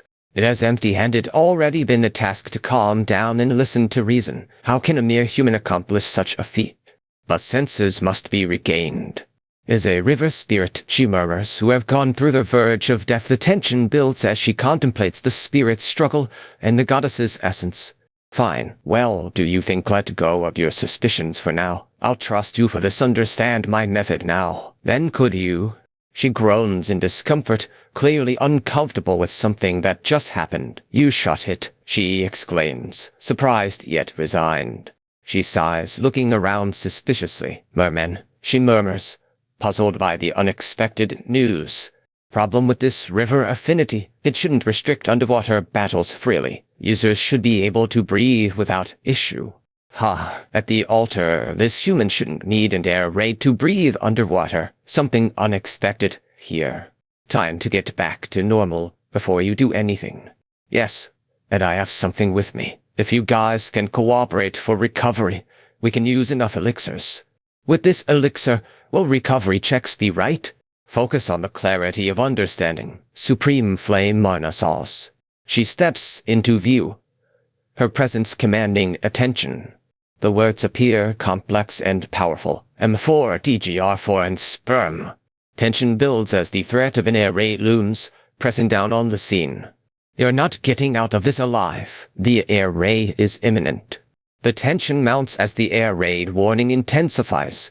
Did you perform well? The red dragon appeared just in time, adding to THE Chinese letter, Chinese letter, Chinese letter, Chinese letter, Chinese letter. You're the best, man. This is done. I'll throw a meat party once everything calms down. The pursuit intensifies. Shells streak towards their target with relentless precision. Shells rain down, each one a precise target in the relentless pursuit. It's truly a formidable challenge. It seems their attacks are relentless, leaving no escape. Focus. If these attacks are unavoidable, there's more to come. I'll flame, supreme them all. Just evaporate. Red Dragon channels the energy, preparing to unleash Supreme Flame. To exhale with this Supreme Flame of Phase 1, the breath of the Red Dragon reveals survival from the first pattern. It's my turn now. Technique, Thought Cultivation. Equipped traits Ice White, Marna Soul, Phantom Ice, Dragon Knight. The tension builds as the next figure prepares to exhale the Supreme Flame phasings into the next round of combat. The next phase of the battle is about to commence, as the atmosphere grows thick with anticipation. How do you like that? Artist Studio and us. Direction, I Monkish, and direction, I Yun Yi both seem intrigued or surprised by your technique. Emperor grants Mountain Echo attribute, granting this technique. Big bang of Arctic projectiles to come. Technique detail is revealed, focusing on Marna Soul and Thought Cultivation. Equipped traits await further explanation. Tension builds as Emperor and Artist Studio and us prepare for an intense confrontation. The tension builds as both parties ready their final moves. Mr. Mark, he thinks, as she adjusts her stance. The tension builds as she prepares her next move, eyes fixed on the target. It is already a level 8 entity. This marks the beginning of Phase 2, the goddess of the river difficult to fight against. However, fighting outright insane. The same time, that's just the summoned spirits at. The goddess of the river's presence heightens the tension among the summoned spirits. Alongside me, the mermen fight with a shared purpose, their determination clear. Tensions rise as the mermen close in, their resolve unshaken. Stunned by their own heartbreak, the merman's resolve strengthens further. This is the river fight. The most important part of the goddess of the river's plan unfolds. The tension rises as Red Dragon prepares for an impending attack.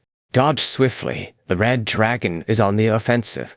The goddess struggles to defend, her magic barely holding against the force of the river. Red Dragon prepares a water pillar attack, urging his companion to join him in the assault.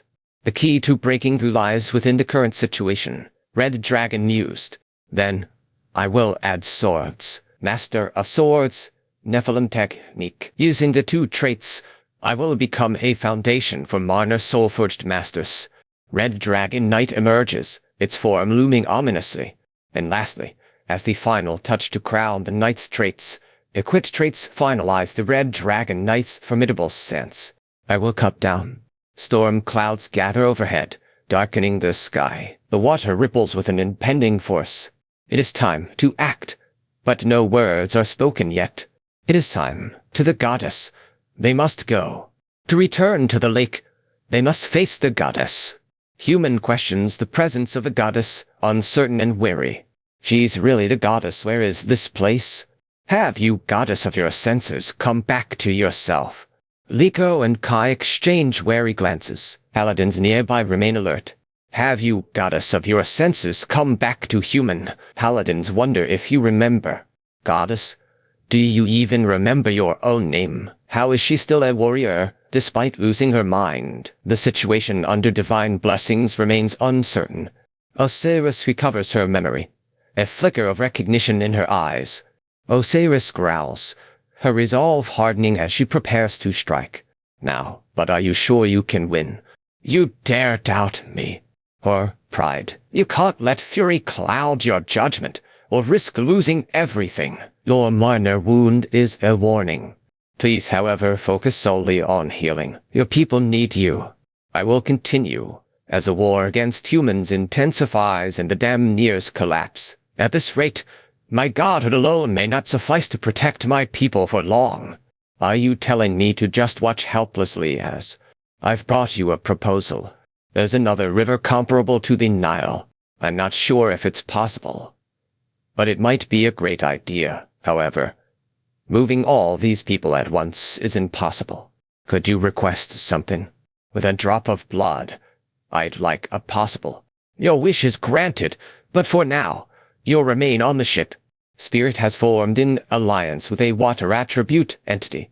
Goddess's desire for assistance is reciprocated, setting the stage for a new alliance. Wow, Tilda, it's much faster in the water. I guess that's because the aircraft became bound to the water spirit the moment it touched the sky. Words carry a powerful spell, transforming reality itself. Lies abound as the journey accelerates, leading to a critical destination. Chief's urgency is palpable as emotions swiftly, the tension building for a critical move. Chief calls out urgently to someone unseen, tension mounting as they prepare for action. A powerful presence is drawing near. According to the godmother skeleton snake, a deity is approaching, bringing a huge problem. Deity approaching. The godmother warns, confusion and alarm among the listeners. We have to protect our godmother. Great idea. He'll call for help now. A deity is approaching. Your help is needed. What's happening? A deity is here. This can't be real. Chief sighs, clearly taken aback by a sudden revelation. He stammers, unsure of how to react to the deity's presence. The Swordmaster's level has risen dramatically in just a year, surprising everyone involved. Goddess, how dare you speak to me thus? This is a serious matter, not a jest. Come to help, godmother. What a laugh. Yes, final piece. Look that you are expecting, godmother. Would you like to become the world a tree? A significant offer is on the table. It has only existed once in history, and even that. She's made a startling claim about Ragnarok and its connection to their godhood. Centuries separate them, yet the world tree looms as a central focus. Let's hear him out. Trust in his judgment, for he is a renowned swordmaster. She hesitates, clearly conflicted about revealing her godmother's true nature. Though you may have reached it, for a tree to grow, you need light, water, and nutrients. That doesn't change the fact that 3 elements are necessary, which means for you, godmother, of those things. Alrighty, Tilda, where do you want me to dump this roots? Teacher Tilda. First, we'll use fertilizer created from a gold dragon's flesh and blood. The teacher will also add scales and other materials from an Arctic emperor. The goddess looks troubled, considering what to do next. Water is needed, but she's unsure of the exact amount or method. Goddess raises her hand, focusing on an elixir. The water element enhances it with a gentle glow.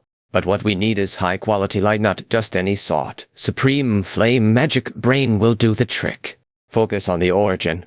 The decision to focus on origin traits intensifies the tension, hinting at a critical choice ahead. The tension builds as the characters prepare for a crucial decision. Their focused expressions, hinting at the weight of their choices. Heads bowed, lips moving silently in concentration. Their focused determination is clear. In our nation, war declared, the first god, swordmaster, and world tree's birth celebrated. You have done well, descended god. The birth of the world tree is a great achievement. Rather, from you my mother would not have needed much help. You've done me a great favor. Hee. Now case closed. Right? Free and clear. But she would have burned down Yggdrasil if you hadn't stopped her. The final piece is here to reach level 8. Kyleco's studio presents its creation, a vast, unfolding world tree bestowed by the gods. The world tree, vast and unfolding, bestows a sense of liberation. The sword master's level is expanding. Pardon, work, wait. Why did it fail? Then what? Not enough. I've come this far. But it's still, divinity is no mere title. It transcends ordinary understanding. And your body, too, is prepared for this path toward divinity. Then here, a question. Let me ask you, have you truly transcended all these factors that define humanity? Are you waiting for something or someone? All but level 9. In other words, constellation.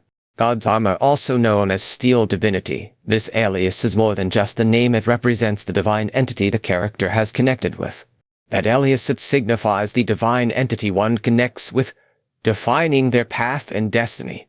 The type of divine entity one connects with defines their path and destiny, varying by individual philosophy.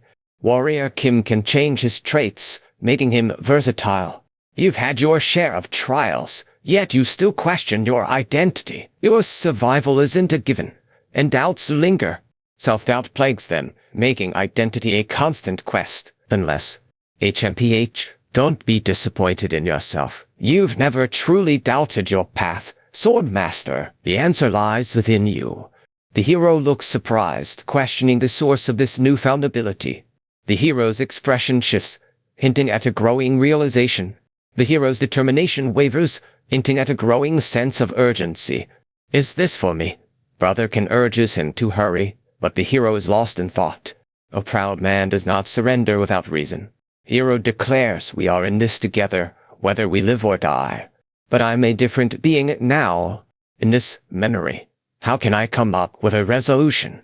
Right now. He contemplates his journey and the traits that shaped him. He acknowledges the strength he's gained but wonders if it's enough for what lies ahead. He reflects on the traits that defined him, wondering how they stack up against the challenges ahead. He has gathered traits, building high-tier abilities as if stacking layers of a wall. That is how I built my strength, layer by layer, quite literally. The hoarder's declaration echoes, building anticipation for what lies next. Hoarder exclaims, I am the trait. Swordmaster quietly acknowledges, offering no further praise. A transcendent has acknowledged your growth. You have advanced significantly. Teacher has reached level 8, a remarkable achievement indeed. Teacher and master express joy at the achievement, celebrating loudly. Will be called one of the strongest people in. Right, of course, once the old order changes. You need to start moving, keep it a secret. About this, they will hear their father's order. From Mama Quiller, old father's order. I obtained some evidence a while ago. Revealed documents from my relationship with the terror attack that one responsible for. Father's order was revealed, but it will soon be realized that they have reached level 8. Soren needs to train everyone to become stronger before it's too late. They need to enhance their traits now that they've filled their 6 slots. More power is essential. I formed alliances with many factions. But I can't afford to make any mistakes. I need to win the war against these saintess. The old father has arrived a month later, standing before the great temple. It's quite unsettling for a realm so tranquil. Old father, the oracle of the temple, speaks of cycles and divinity, hinting at her journey fraught with trials. He has finally summoned through a forced baptism. We have waited long, the most optimal level for our father. We have finished our preparations and await your orders. Our plan missing, consecration breaking, all personnel gone. News of the Old Father's order. The Old Father's order is suspected of being involved. Starting a search for the missing man as savior must arrive soon. Our ocean of suffering will end with you. The studio rolls with urgency and desperation. Please end this ocean of pain. Savior, the cry for help rings out urgently. Tension mounts as unknown figures halt their actions. Move. Police, I'll fire immediately. Heavens, even the President of the Armed Forces. He seems to have rushed here, clearly concerned about what's happening. His eyes never left you since the incident in Seoul. You are summoned, but the reason is unclear. The Heavenly Sword's movements are suspicious. They might be trying to use you as their savior. Yeah, hiding something. They'll try to secure Marna first. God's descent isn't just about order. They need to ensure a huge amount of it before anything else. The old man might be using an ancient method to secure Marna, hinting at a sacrifice since times immemorial. Are you saying these disappeared members are volunteering to serve? City authorities are demanding a significant sacrifice to secure Marna. How much will be generated from that direction? The city's requests have been denied, blocked by a massive barrier. Moments ago, attempts to enter were forcibly denied. A ritual is being prepared in Gwangju Sea. Ki Yonjin, Corps Commander of Level 8 Superhuman, is involved. The Western Army is preparing for something big. I have evidence of something horrifying. That can't be right. Would they really? If you continue investigating, it's clear they are securing data related to the God King and the citizens of Gwangju. This plan is serious. Old Father agrees. As expected, Mr. President proposes a plan to revive the God King. General mobilization is ordered. A broad decree issued to citizens. I vote yes, as soon as Timo fight. We, the entirety of Kumo security, also vote yes. Personal security includes the Sun Magic Tower. If everyone agrees, I understand. Will you all forces unite to subjugate the old realm as directed by Father's order? The goal is clear. Take command of this operation. There's no reason, well, Commander declared. A title bestowed upon him. Be gone with that. The ground shudders as cannons fire. The battle rages on, with the Eastern and Western armies clashing fiercely. All forces charge, despite his command. No one seems to hear or heed. Order the Thor Paladins. Quiller orders from the Mama. And the Geyer order fought in the aerial battle. Alongside us, the Dragon Legion of the North helped with their might. Commander Kim gives a war cry, his voice resounding through the airship. Orders are shouted to prepare for battle. She vows to fight with all her useful traits. Brother warrior, you've finally shown yourself in this war. Up her. The village stands under a shadow, its fate hanging in the balance as the airship looms large. First, he declares his intent with conviction. The airship, heavily laden with semi-bosses, looms ominously overhead. This is critical. A mage must strike exactly when interest wanes. Tower Master on that airship, can you deliver the decisive blow? Tension hangs thick as the airship looms, ready to strike. Priest wonders aloud about the taste of magic, thanking the Tower Master for the ultimate flame. Tension builds as they discuss the strongest defense in their arsenal. Yes, the cannon is ready to fire. Supreme flame, indeed. The tension builds as the airship prepares to move, facing an uncertain future. The riverbank looms ahead, a lost landmark in their journey. The airship's shield is positioned for protection on the port side. Now is maximum. Please call the chance. Signal again. We can fire at your charged-up Supreme Flame cannon is... Damn it. The ship is falling at this rate. Do not cause any commotion. There, Father, Captain, we are the ones who serve the greatest God. Power, bestow upon your servants, us with your power. O old Father, please have mercy. Tension builds as the ship's crew braces for an uncertain landing. Landing has commenced, but the outcome remains uncertain. Savior has arrived, yet doubt lingers. His presence is unexpected but welcomed. Down they rush, soldiers shouting in unison. Old father, are there too many? The breath catches, a sign of surprise or dread. Boss, fear not, the enemy is devoured, but who is this boss? Who is alone, with the old father's blessing, said he was able to. Teacher, you're not trying to have all the fun, are you? Liko utters a cryptic phrase surrounded by mysterious symbols. Studio's tone remains grave. And the next challenge looms. 2 bosses await. Tension hangs thick as the witch prepares her next move. Come on. Won't you surrender? Life, at least.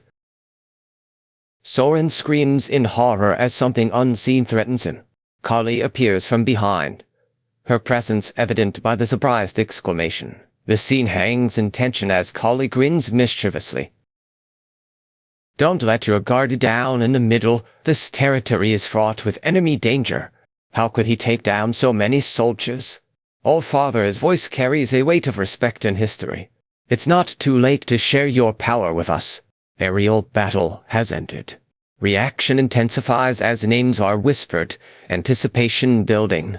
Gramps is alive, surprising everyone. His blade is still sharp, a testament to his skill. Time itself seems to pause as Gramps declares, "This is nothing." His laughter echoes, mingling with the tension in the air. It seems like we have already won this battle. What a dynamic entrance.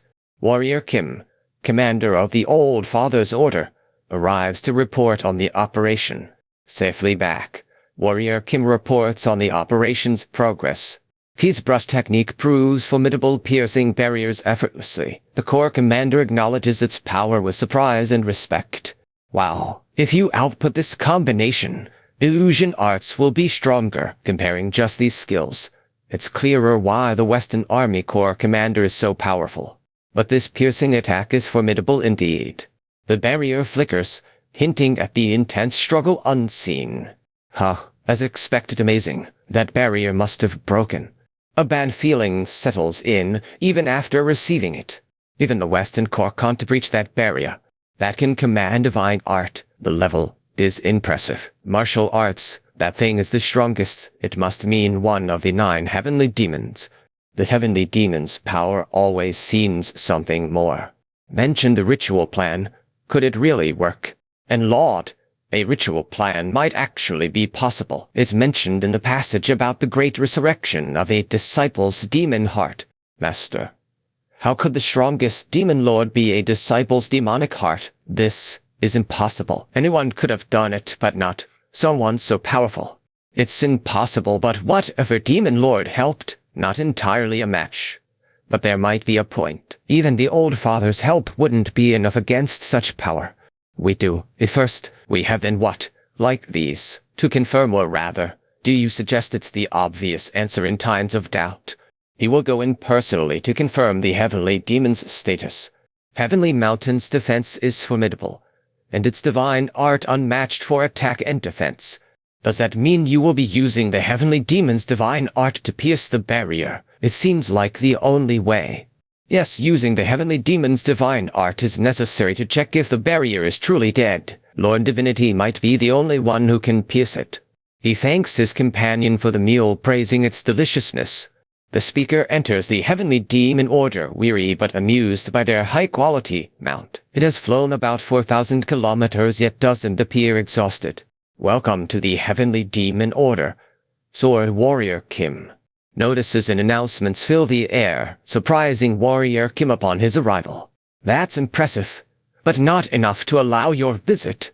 Divine art or nonsense. The discovery of a barrier in Gwangju, Jeonggi-do, raises questions about the heavenly demon's survival. Divine art or blasphemy. The claim that disciples harmed the heavenly demon sparks disbelief and tension. Man speaks, hints at a serious lesson to follow, tension building with his warning. Hyam obeys, responding to an unseen command with quiet resolve. Did he really attempt something? When did this happen?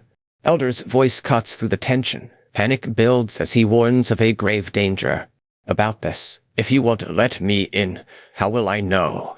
Myself, how do you claim to know the heavenly third gate of demon token? Liko challenges the authority. requesting to proceed with the heavenly third gate of Demon Token Challenge. So the Blood Demon Token was given to him by the king. This is where the peak of Myriad cold steel, passing through seems impossible. Even for the heavens. Elder, finish up your training. He cleared it, and is heading out now.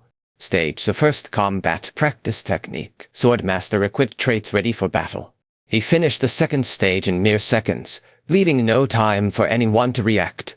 He's somehow maintaining his protective Kai without using magic circuits, defying expectations. Time ticks by as he effortlessly shrugs off mockery, declaring the stage easy.ez clap tilde. There is a third stage marked as Supreme Stage, fearing it grants something heavenly. This stage requires a unique method, one that doesn't rely on standard magic circuits. But with all traits a new method emerges. This might be possible with the world trait. Even mimicking it is causing space itself to tremble. But he still needs to raise the world. This isn't enough. He needs more to raise the world.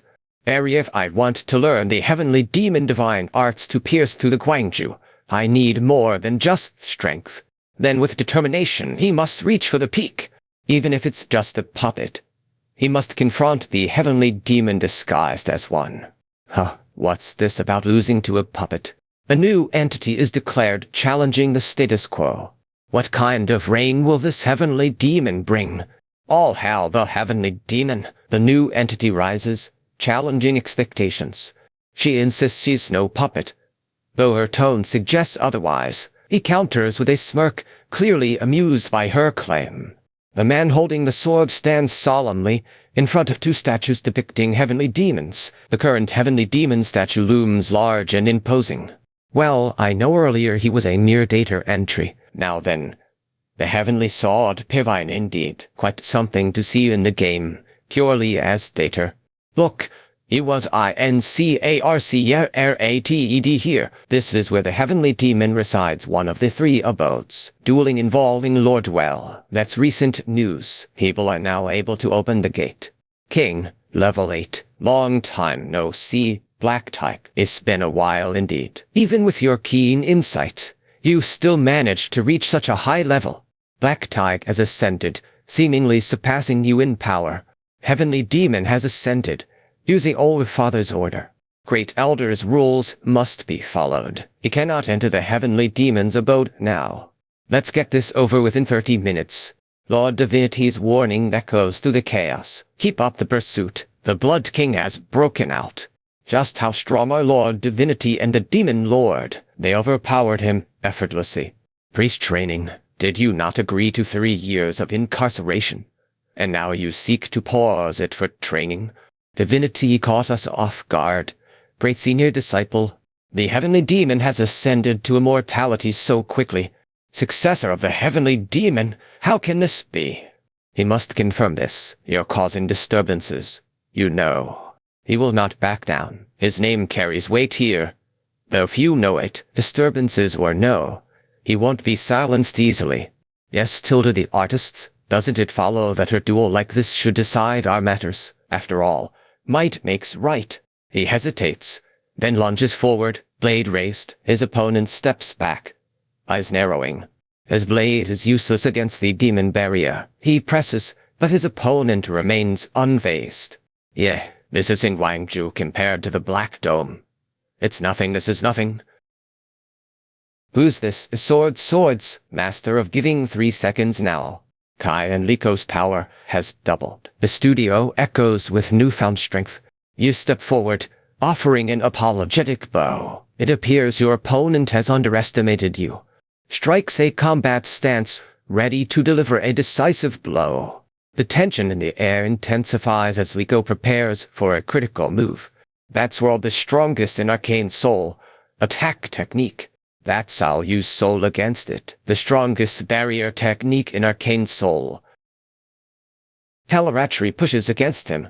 Every strike fueled by determination.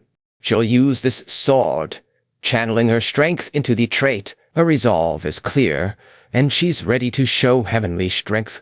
Her breath catches, clearly in pain or shock. I've never seen such a display of sheer power before. Thank you for teaching me so much in this battle. Guangzhou draws his sword of Nephilim. Guangzhou. This divine weapon pulses with cosmic energy. Though Lord Divinity may command heavenly forces, this battle is far from over. Guangzhou and his opponent approach a dark, imposing entrance. Guangzhou nods to his ally, who steps forward to guide them in. Master greets them, but a shocked interruption suggests something unexpected is about to be revealed. Who could have thought you'd act so monstrous? Look at the floor, see for yourself what father did. They should not have been able to enter this place. Something is amiss here. Kill that demon, Lord. Yes, for us to catch him. Our master's spirit of the order demands we bring him to justice. She wonders if this is all part of some twisted plan. Torture and torment, she dreads what might come next. As an offering for the king's birth, direct orders from above demand it. Director Choi insists on immediate action. Hippie needs specific items procured quickly. He'll review the files, ensuring everything is in order. Very good. He'll need to be as fast as possible to grow such arcane connections in Seoul. Aren't they looking to acquire all common traits of magic weapons? Smoke rises from the great temple. Flames lick at the stones. Are you poisoned? It seems I failed to awaken as a sage. What do you mean, poisoned? She asks, her voice tinged with concern. She takes a cautious look, her expression serious. However, taken root. The crevices reveal the poison's presence as expected. Divine arts have merged with celestial darkness, poisoning from within. Innocence of divine power, it has not been long since the merge is darkness and light, evil with. This is no mere curse. We must find the person who bears martial arts elements of normal poison and divine art. Cut through these shadows. Act now before they close in. They must have hidden somewhere, intending to disturb the awakening. Lord, demon old world, from the god of the. He has received a name, though its origin remains unclear. He introduces himself as Fistmaster, though his true identity remains a mystery. Liko Studio, Queen of the Night, her name is revealed with power and mystique. They would have lost their soul, but an exchange was made. He hesitates, unsure. A fair trade or a bitter pill. It is for extinction, to bring about a new world, for the order to continue in the face of the coming chaos. Disciple, I'm sure you have to pass the heavenly demon art test someday. Maybe because of your great senior. There was a reason you succeeded where others failed. You, foolish third test candidate, couldn't even pass the heavenly demon's trial. You'll be Lord Poker first. Disciple will always fall short. Iron blade or not, times are up. The old father will be greatly pleased if offered to him. She's summoning demonic steps, blending strength with heavenly power. Real, yet fake, steps attack from all directions. Trait evolved. DOD of swords emerges in the struggle. My instincts guide me. Only through my senses can I control. She realizes the truth. Her eyes widening in surprise. How did she see through it? She sees through his illusion, shock evident in her voice as she realizes how he must be countered. She recoils, disbelief clear in her voice as she confronts his daring. This is the climax. The stakes are high, and there's no turning back. He has completed the old father's divine art using the heavenly demon power granted to him. The Union Ice Demon Arts combine heavenly demon and mystical divine arts, creating a formidable technique.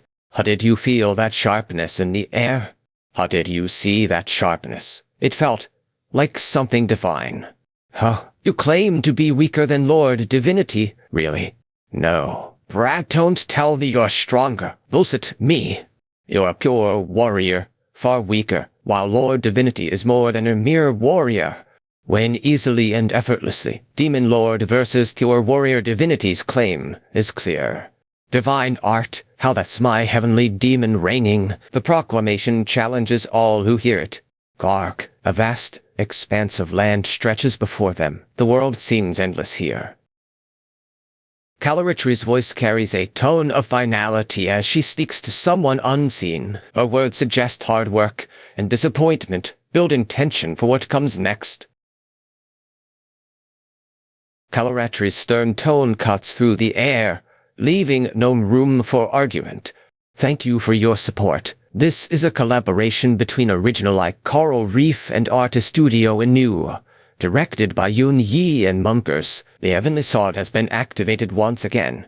The Demon Lord's power has been used once again, saving the day but at cost. You've done much for me as well, Lord Poker, now. To extract the roots of the poison, he requires my blood, but it was easy. Your sibling, the god of wind, cattle, gave it to me. Thank you for your recognition, my fated savior. I wonder how my actions will shape the future, so deeply intertwined with chaos. I would like to ask for some advice. Right. Method to pierce a great power yet dark shield. It seems the old father has invoked through a powerful, mysterious means. Help me, but a human in itself cannot reach. The heavenly demon divine art is built on order, yet a divine throne alone cannot pierce through. The heavenly demon divine art seems beyond reach, yet a method to pierce through exists. What must he do next? The heavenly demon divine sword, a weapon that exists only as data within the game. He must find a way to unlock it. For it, you must search. You will be able to cross your fates by tracing the bloodline of the heavenly demon. Ice Palace is mentioned, but details about its significance remain unclear. Do we know about the demon divine sword, the heavenly demon's ancestor? The first one created the Ice Palace and left. Silurier, captain of the Dragon Legion, is surprised by the revelation. Sylvaner confirms the existence but wonders how they know about it. Right. Is this anyway? I have my own sources, but is it really the Ice Palace then? Now, he has located the Red Emperor Ice Palace. Though days of searching may have made him medicinal, ancient knowledge is possible if it were the Red Dragon. Oh, it's meat. He prepared this for a special occasion. Perhaps to honor an ancient dragon. He shakes his head in disbelief, clearly irritated by something like that. Shodam Tashi. The Northern Flame King considers his next move, clearly uneasy about the situation. Are you a dragon? Senses online? All right. Have you lost your mind? That medicine, come to your senses. Kai looks confused, staring at the Studio Lico name. The heavenly name is unfamiliar, adding to the tension. The name hangs in the air, both familiar and alien. Wait, you're the name of Dokochin, the first heavenly. No time. We have to find the first heavenly demon's treasure. Everyone kept something for you. Say it now, telling me where to look. That's a misunderstanding. If we're after Dokochin, the first heavenly demon, why not head to the Ice Palace? A pretty good reward awaits. Right, come on. Let's find out where he is. You say meet in a treasure hunt? Of all things. The Emperor's reward hangs in the balance, waiting to be claimed. Young nods at Yi, both men in serious discussion. Direction and monikers swirl around them, adding to the intrigue.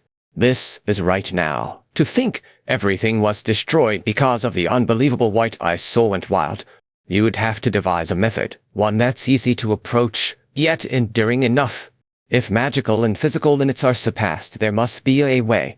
You say, a method, river Styx, but for an ordinary superhuman it would be a way to cross the river.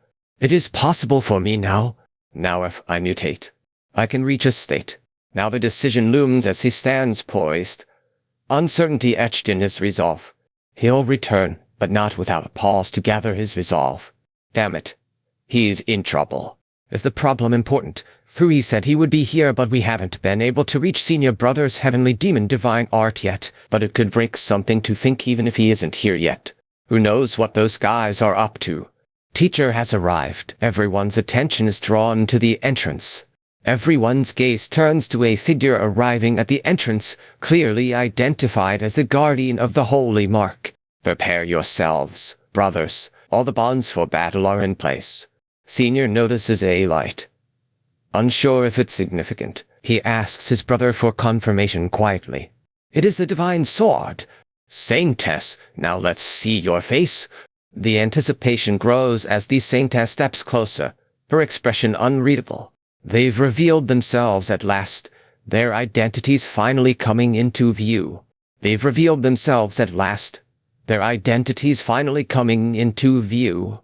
Shadow Temple looms ahead, its aura dense and potent. If an ordinary person entered here, their body might not last a second. Mana mutates, turning this temple's entry into a trial for even superhumans. R seems to be a pained or strained sound. Expected. Saintess of the Old Father's Order arrived faster than I thought. You've been gone a while, Mana. Have you picked up some new wrinkles? Your appearance has changed since we last met. How aforety you. This day is a blessed occurrence indeed. Please come closer, my faithful child. The time has come to share in the Old Father's joy and revelations. Correct. Truly a spirit of the divine king, an omnipotent soul, and a transcendent body indeed. The tension builds as the recipient of these words stands quietly, awaiting the next revelation. It is time to make the offering. The laughter grows maniacal, punctuated by cryptic symbols appearing in midair. What right now are you doing? That transcendental body is a waste. Oh, what's going on here? Tension simmers as trait-evolved mocking tone lingers in the air. Tension builds as the next move is left unsaid, waiting for the clash to come. Nice. He charges in, sword at the ready. The momentum builds, his stance tense and ready for action. Black flame, gold baptism. No stasis field forms. The mortal seat activates, containing a single weapon. Invincibility awaits. You truly are the savior, as expected, of Demise. The wipeout in Phase 2. Record skill she only uses. Try to think, savior. Already blocking this. She'd use it. The ultimate wipeout skill is about to activate. She pushes herself to the limit, her endurance nearly spent. Attempt after attempt. She fights to overcome it. Endure it. The challenge continues. Endure it. The battle is far from over. Even this you could break. Hard to think you'd push so far. Here. Just how far ahead did you see before coming? The tension between them grows, each waiting for the other to make the next move. Clash, clash, and clash again. Fistmaster's voice echoes with intensity.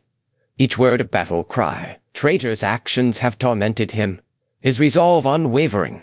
Fistmaster's determination intensifies, his resolve unshaken by past torments. You will vessel no matter what. You are destined to become God's vessel of salvation. Cannot avoid it. Accept the destiny. Kailiko's words carry weight, leaving no room for further struggle. Possibly defeat the heavenly demon by something more than mere mimicry. Lend me your power, Red Dragon. The other heavenly demon secret technique is key. Night, manifest divine art as a dragon. The heavenly demon Dragon King will follow. His laughter booms, echoing through the air as he declares his surprise. Heavenly demon eyes reveal a glint of mischief, hinting at secrets yet to be shared. True words, for extremes what mysteries do they hold? Stronger, grow even further. Such a moment, utterly desired by my senses. The heavenly holy soul has been reborn. This moment feels so desired. Our Savior has arrived. The tension builds as silence follows the fervent prayers and declarations from the previous panels. Ooh, old one comes clear, Father Saintess. Her chapter is in what? Ruler of the stars. Civilization, the nurturer of greatness and supremacy speaks. The tension builds as the figures prepare for a significant confrontation.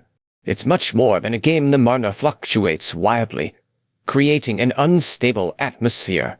An empty wasteland, dyed in black space. The gray soil hints at something hidden.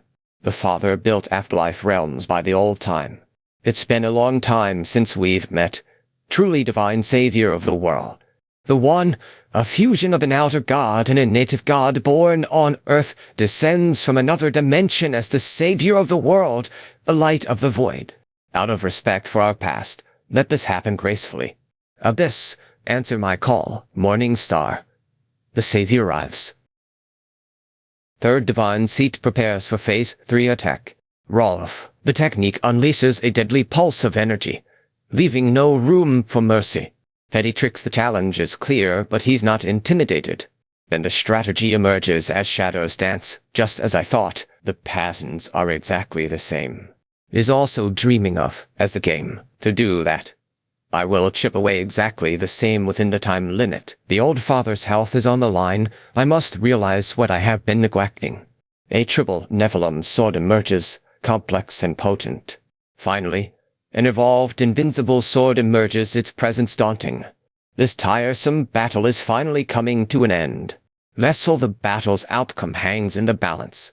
Cease your meaningless actions now. The battle's outcome hangs in the balance. Damn it, I definitely used the highest tier defensive block, but it still took damage. Body damage, but the barrier held, taking only minimal damage. He doubts her sincerity, time pressing on mercilessly. He has a determination that cannot be shaken. Stacking his defenses meticulously, he fires a shot, barely managing to stack his defenses. His determination shows despite the pitiful odds. Vessel, what does he intend to do next? Could a mere human catch up to that? Not over, as long as this fight continues. There's still something left. Other situation seems to be shifting. How did this arcane finger appear? The sword's movement was swift and decisive, soul's strongest. I shall personally grant you mercy. Offer up your heart. Defiance if you repeat. Painless death will be yours. How does it feel to be reborn as the God King? The right to welcome souls to their ultimate peak. Otherworldly powers longer exist. How that world gave you something better than the world tree's superpower. Are you asking about the essence of life and soul? And how it's meant to be used? It seems peculiar, almost as if there's more to this than simple duplication. She still grapples with understanding, muttering to herself as she contemplates the power before her. She seems to be realizing something significant, her expression shifting with newfound understanding.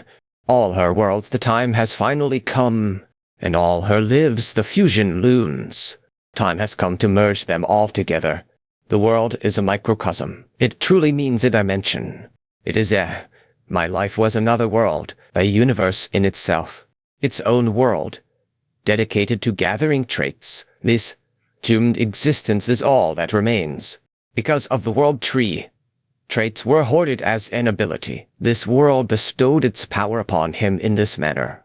Was my life a collection of traits, life dedicated to gathering them, intertwined with this world's concept? The timeline blurs, senses overwhelmed by a chaotic explosion of awareness. Arrogant, every attack feels like time itself is compressed. Scrapped memories of Kim Junsu. Once wealthy and a warrior, often lost pieces of his past now gone. Your memory, the third, it's as if the future. You strangely resemble my master in temperament. Dakkyochin, are you a heavenly demon? Have you seen another like me? Gave up on immortality, yet chosen another path, ascension and rebirth. I was the heavenly demon, now speaking these words with a hint of pride and defiance. The saintess's words about intact memories create tension, hinting at a shared past now forgotten. Words of shame echo between them. What intact memories could have bound them so tightly? And the past life world called him to enter. They were all connected through a barrier that only allowed one path. Totality connects three labs. Kim Junsu, Warrior Kim, merges mind and body. Trait is the power of fusion and harmony. Order, demon, wound. These three intertwine, leading to recovery. The countless traits, each one a piece of his past, now strengthen his vitality. And fused together, the condensed energy explodes, emitting the light of Genesis. This is a small world that encompasses me. Finally, my traits truly define this world within the microcosm. The culmination of my life defines this world, a soul circuit born from traits and enlightenment. Life itself is a world, commands every aspect of existence. Jiran's journey is complete. How dare you celeste what it was? You mock my struggles. Useless vessel, destiny spoke of this. Come to me with you. We will become one, and let us advance to a new world together. Struggles are about to reach a boiling point, as tensions build between unseen forces. How can a mere human withstand such power? If so, I can't let this power into him. I have to stop it like I did before in the divine realm. Obliterating the power of chaos being injected is crucial. Haha, do you think a mere piece of scrap metal can change my traits? Think again. Either light within him has been waiting, reacts as if it has recognized something profound. This is that transcendent moment, or perhaps something beyond it. Or perhaps it's a transcending moment, where reality bends and shifts. The light of superpolarity flickers ominously, casting eerie shadows. Now, hand over the divine fragment. The demand is clear and concise. Tension builds as the recipient hesitates, the stakes of the demand palpable. Now, you are level 9. Goddesshood is within reach. The path is clear, yet the journey remains daunting. Teacher, it's finally over. What are you all right? Dead as dead me and the old father is gone. What exactly is going on here? A god, my Kim, you've truly become a superhuman. Amazing as always. You've reached level 9, bro.